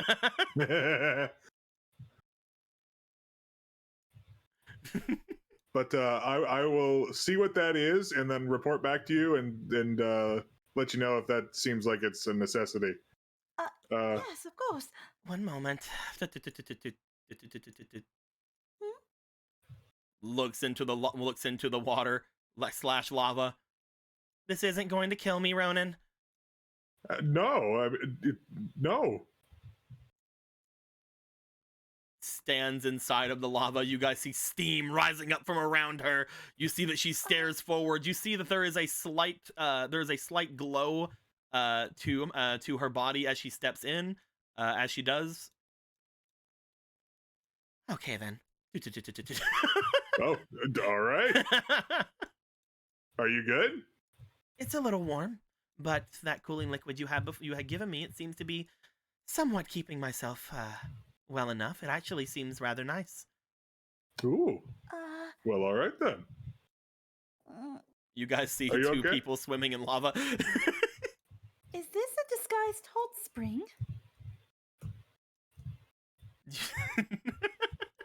Who could say?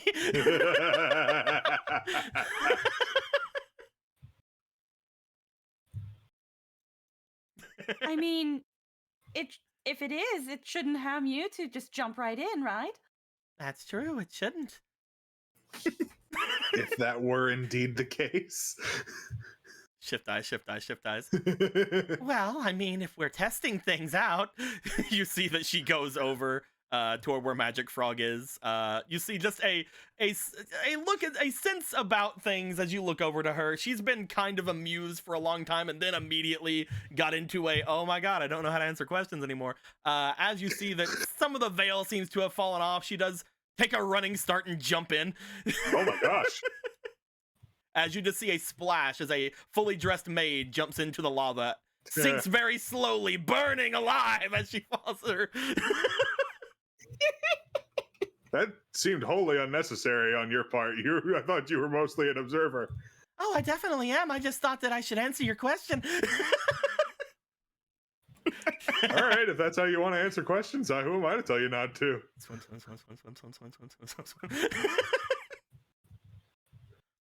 All right. So we shouldn't worry about this anymore, huh? Well, it saves the trouble of her having Orion push her. Oh, All right. Well, I guess we go check out that thing. Whee! Or he, Koro if jumps we in. had brought, It seems like y'all are okay to come in.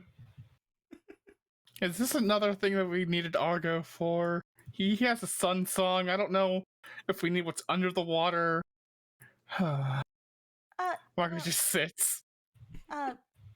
Actually, no. Vega doesn't know the sun song. Does he? Nope. No. In any case, I feel like we're fine. I think if she can go in, there's no problems for you then, Brother Vega.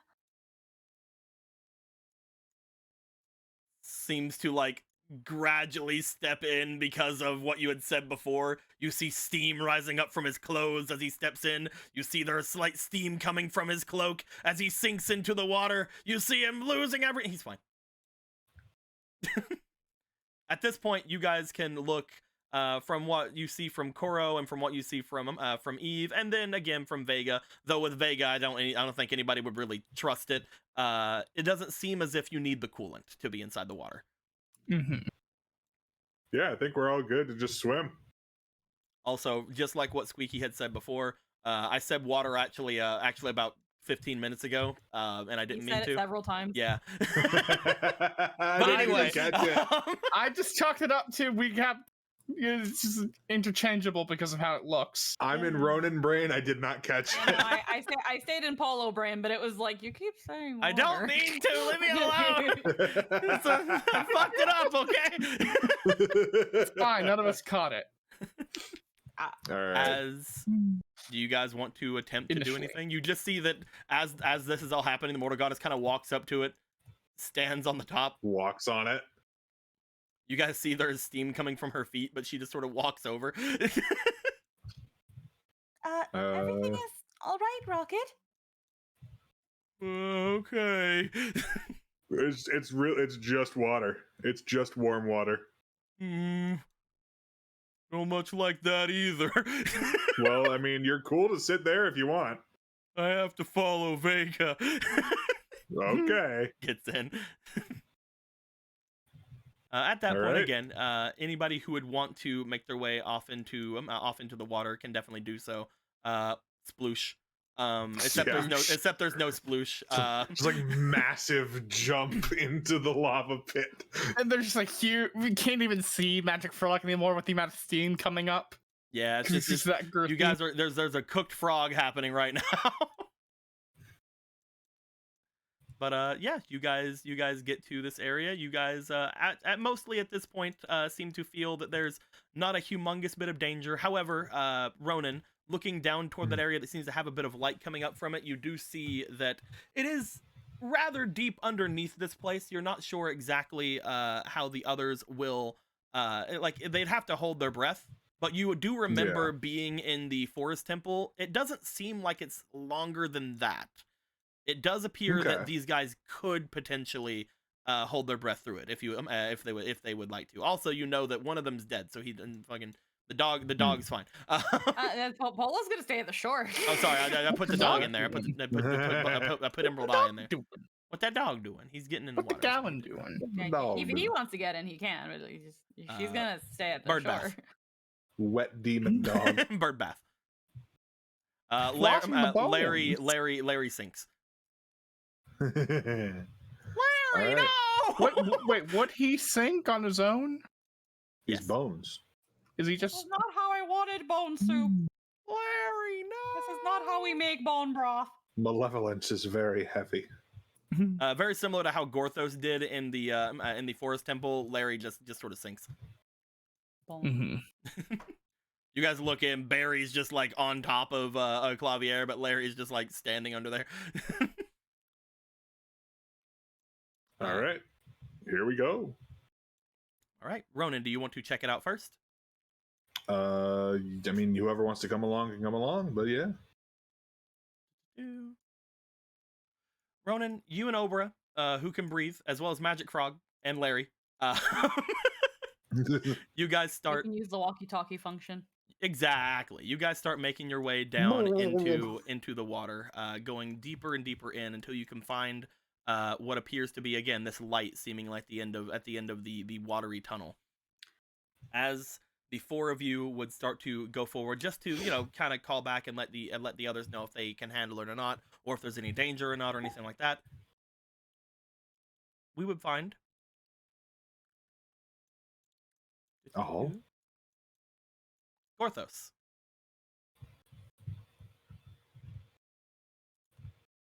If Gorthos is here. Oh. Gorthos. You do not find Gorthos, but Gorthos, are you here? Yeah, yeah. Okay. Right. Gorthos. Give me the first one. You find whenever you would make your way through. I can't find the thingy. I'm gonna have to make another one again. When you attempt to make your way through to the other side, or to make your way through the forest with your friends, your new demon pals, all your demony pals, you would We're find having a bit of a fit. No, this is great. Now, if you see it this way, you will observe. Jesus fucking Christ, it's still going. What's like up? those little wind-up toys. Did you not see this over here? I'm trying to get a thing in. I do not see anything. You dropped on the butler. He went from here to over here, just violently jiggling all the way over. There it is. Wind-up toy. Just going on its own. You would find yourself, Gorthos, going through the woods until you find a large manor, seemingly showing itself in the evening sun just ahead of you. This manor appears to be large, but you don't see many signs that there's many different floors to this place. There does not appear to be a lot of different height, different floors going through. You just see the large doors that would be leading off into it. Upon you looking off into this place, trying to upload it.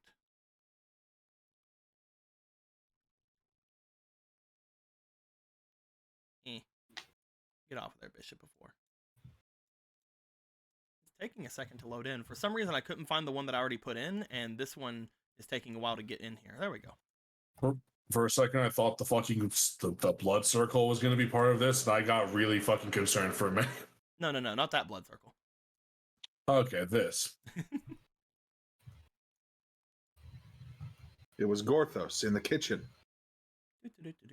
With the master Nice. sword. with the master sword. Porthos, you find yourself just outside of the main doors to this place. As you would have the butler open up the doors as the two of you would approach, he would allow the two of you to step into the main hall of the section you are looking into.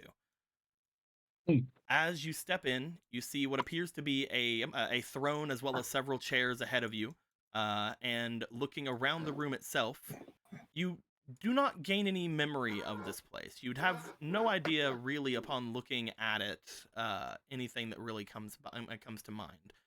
As you begin attempting to, however, you find that, unlike whenever you see something before and potentially get some sort of a flash or a chance or even just kind of deja vu, you step inside with the bishop and nothing comes up. The bishop begins looking around. The butler from behind closes the doors for you and sets its way looking forward. If you do not mind, I should one moment. He steps forward, and upon doing so, he seems to bow his head and go to a knee in front of the empty throne ahead of you, and seems to stay there for a moment. He's looking at he's looking between him and the butler and the bishop, like, is there someone supposed to be sitting there? I believe that he is informing the one who is in charge here of our arrival. Though to be fair, as he begins looking around, I can already feel myself attuning to this place. Does Gorthos feel like he's attuning to this place? You do not.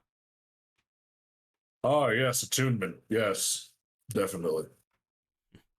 You feel it as well, What? then? No. Oh, well. That's Gorthos has no idea what this place is. To be fair, I would not have been surprised either way. If you truly are the one called Gorthos, then you attuning to this place would have been understood at the very least, though. What I assume from this place, I haven't been here too often, the strongest demons, when they appear, are chosen to be the master of such a place.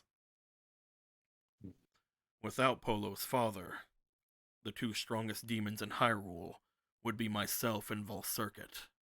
And since there had been no true battle between the two of us, no one, not even fate, I guess at this point, would understand who truly is superior between the two of us.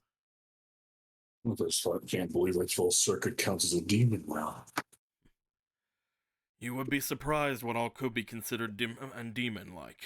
This place was founded before I was even a thought. Back when the era of the first master of this place, there would be many races out there who would be considered demons. I believe that demon in this case would be anything but a Hylian. Those were very ignorant times, weren't they? Though, at this point, only demons make their way here. They sort of keep those away that are not suited for that. Volcircuit, where he may not be a demon from the look of him or from the feel of him, he is considered that as far as this manor is concerned. He looks over toward the butler. When will we be meeting with our host? Sorry, I was just informing the master about this place. As he looks to you, as well as, I guess, it would take you a while, I assume, but he goes instead to bow in front of the bishop as well. It is My honor to welcome you home, master. Would you perhaps like dinner? I'm playing. As he bows down to the bishop, you see the bishop just kind of like raise a hand, just like, yeah, whatever. As the butler would bring himself up to his feet and look over towards you, Gorthos. The master is actually very impressed that you have made your way here this time. Apparently, you were not here for the last one. Last one? The last gathering. I believe that was before my time.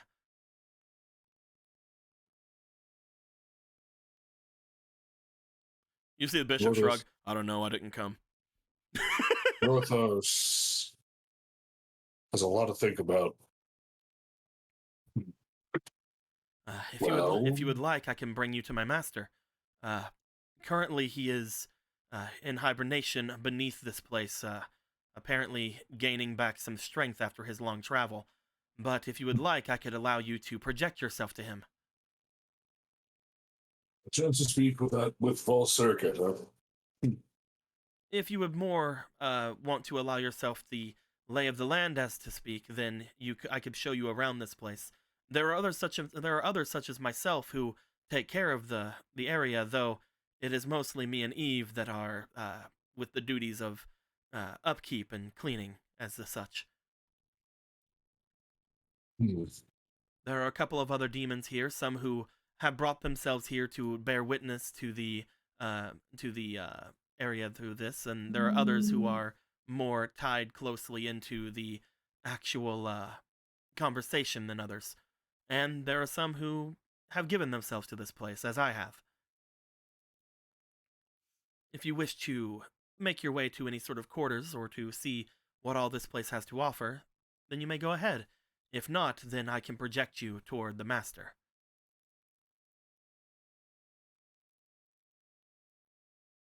Gorthos is curious as to why he's being summoned. Apparently.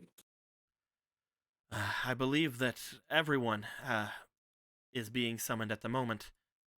This meeting is, according to my other master, looks to Bishop, according to my other master, is one of great importance. This is the first time that there is ever a challenge as far as the master of this place is concerned. Well then.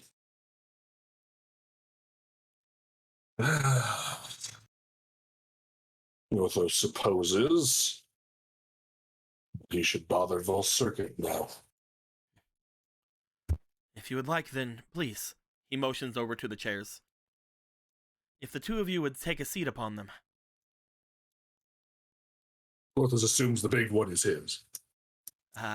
You can sit in either one you wish, though I believe the master would most likely... He just waves them off like, I don't care which one I sit in.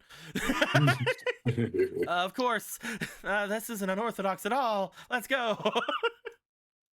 You just see the bishop like go over and just sit in like the furthest one. Just like sits down, just like whatever. Well, just like struggles to climb up on the big seat and just sits there. Do you need help? Oh no, oh you got it. Okay. Well, those can do it. You've done it before. You are a lot smaller than the first time I had saw you. I just was wanting to know. I will, of course. You see him go over and kneel in front of the seats once again. As he does, Gorthos, you feel as you sit there, you feel a sort of relaxation come across you. You lay yourself back, you close your eyes, at least, as far as you can close your eyes in a skeletal body. As you give yourself over to the magical sensation around. Your eyes close, and you almost feel yourself lift up from where you are. Upon that feeling showing itself, you find yourself deep in a chasm, a man-made dungeon of a place. As you do, the light and heat from the area below seems to give off a sense of foreboding. you open your eyes to find a scorching depiction of lava in front of you. Maybe it's water, who knows? But you find a scorching depiction of lava pools off to the sides and the front of where you are. As you do, you look around as you do see that the others are standing there with you, off to the exit of such a place. You look forward. At the very far end of this place, you see what appears to be a large skeletal creature coiled around the very edge of this area.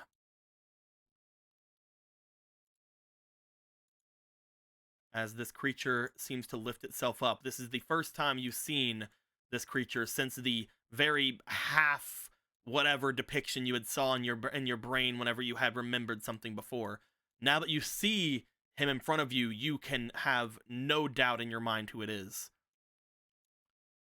As the skeletal creature lifts up after being laying itself in front of this large throne behind, you can see from behind its rib cage. You see the stall lord known as Volcircuit rise himself upwards.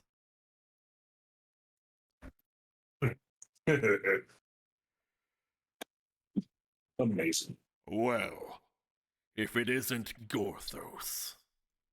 If it isn't Volcircuit. As Volcircuit rises himself to his full height, looking back toward all of you, the glowing malice in his eyes, I think that's where we're going to hold things off for the night. Yeah. Look at this big boy. What a big boy. Doing his That's a big boy strong thing. boy. Look at him. Look at him. He's rising up Look at from that below. big boy. Rising up. He's a little angy. One of his fingies is missing, and you didn't bring it with you. What do you mean we didn't bring it with us? Oh, Gorthos didn't bring it with him. Well, yeah, it's his. Why would Gorthos bring it? His I was follower just, brings it. exactly. I was just saying he seems a little angy because he's missing a finger. That's what I'm saying. Yeah. No. Maybe he just needs to get a little thing. He needs to get the fuck over it. Maybe some people should finish these trials faster. Maybe people should stop losing fingers. Is all I'm saying. I think it's the Jedi who are wrong. From a certain perspective, they are. As again, you just see this large creature rising up from around this throne. Seemingly was in a resting state beforehand. Gorthos, looking forward, it's like, oh yeah, that's kind of a dragon. Like look at the scaling here. Look at the.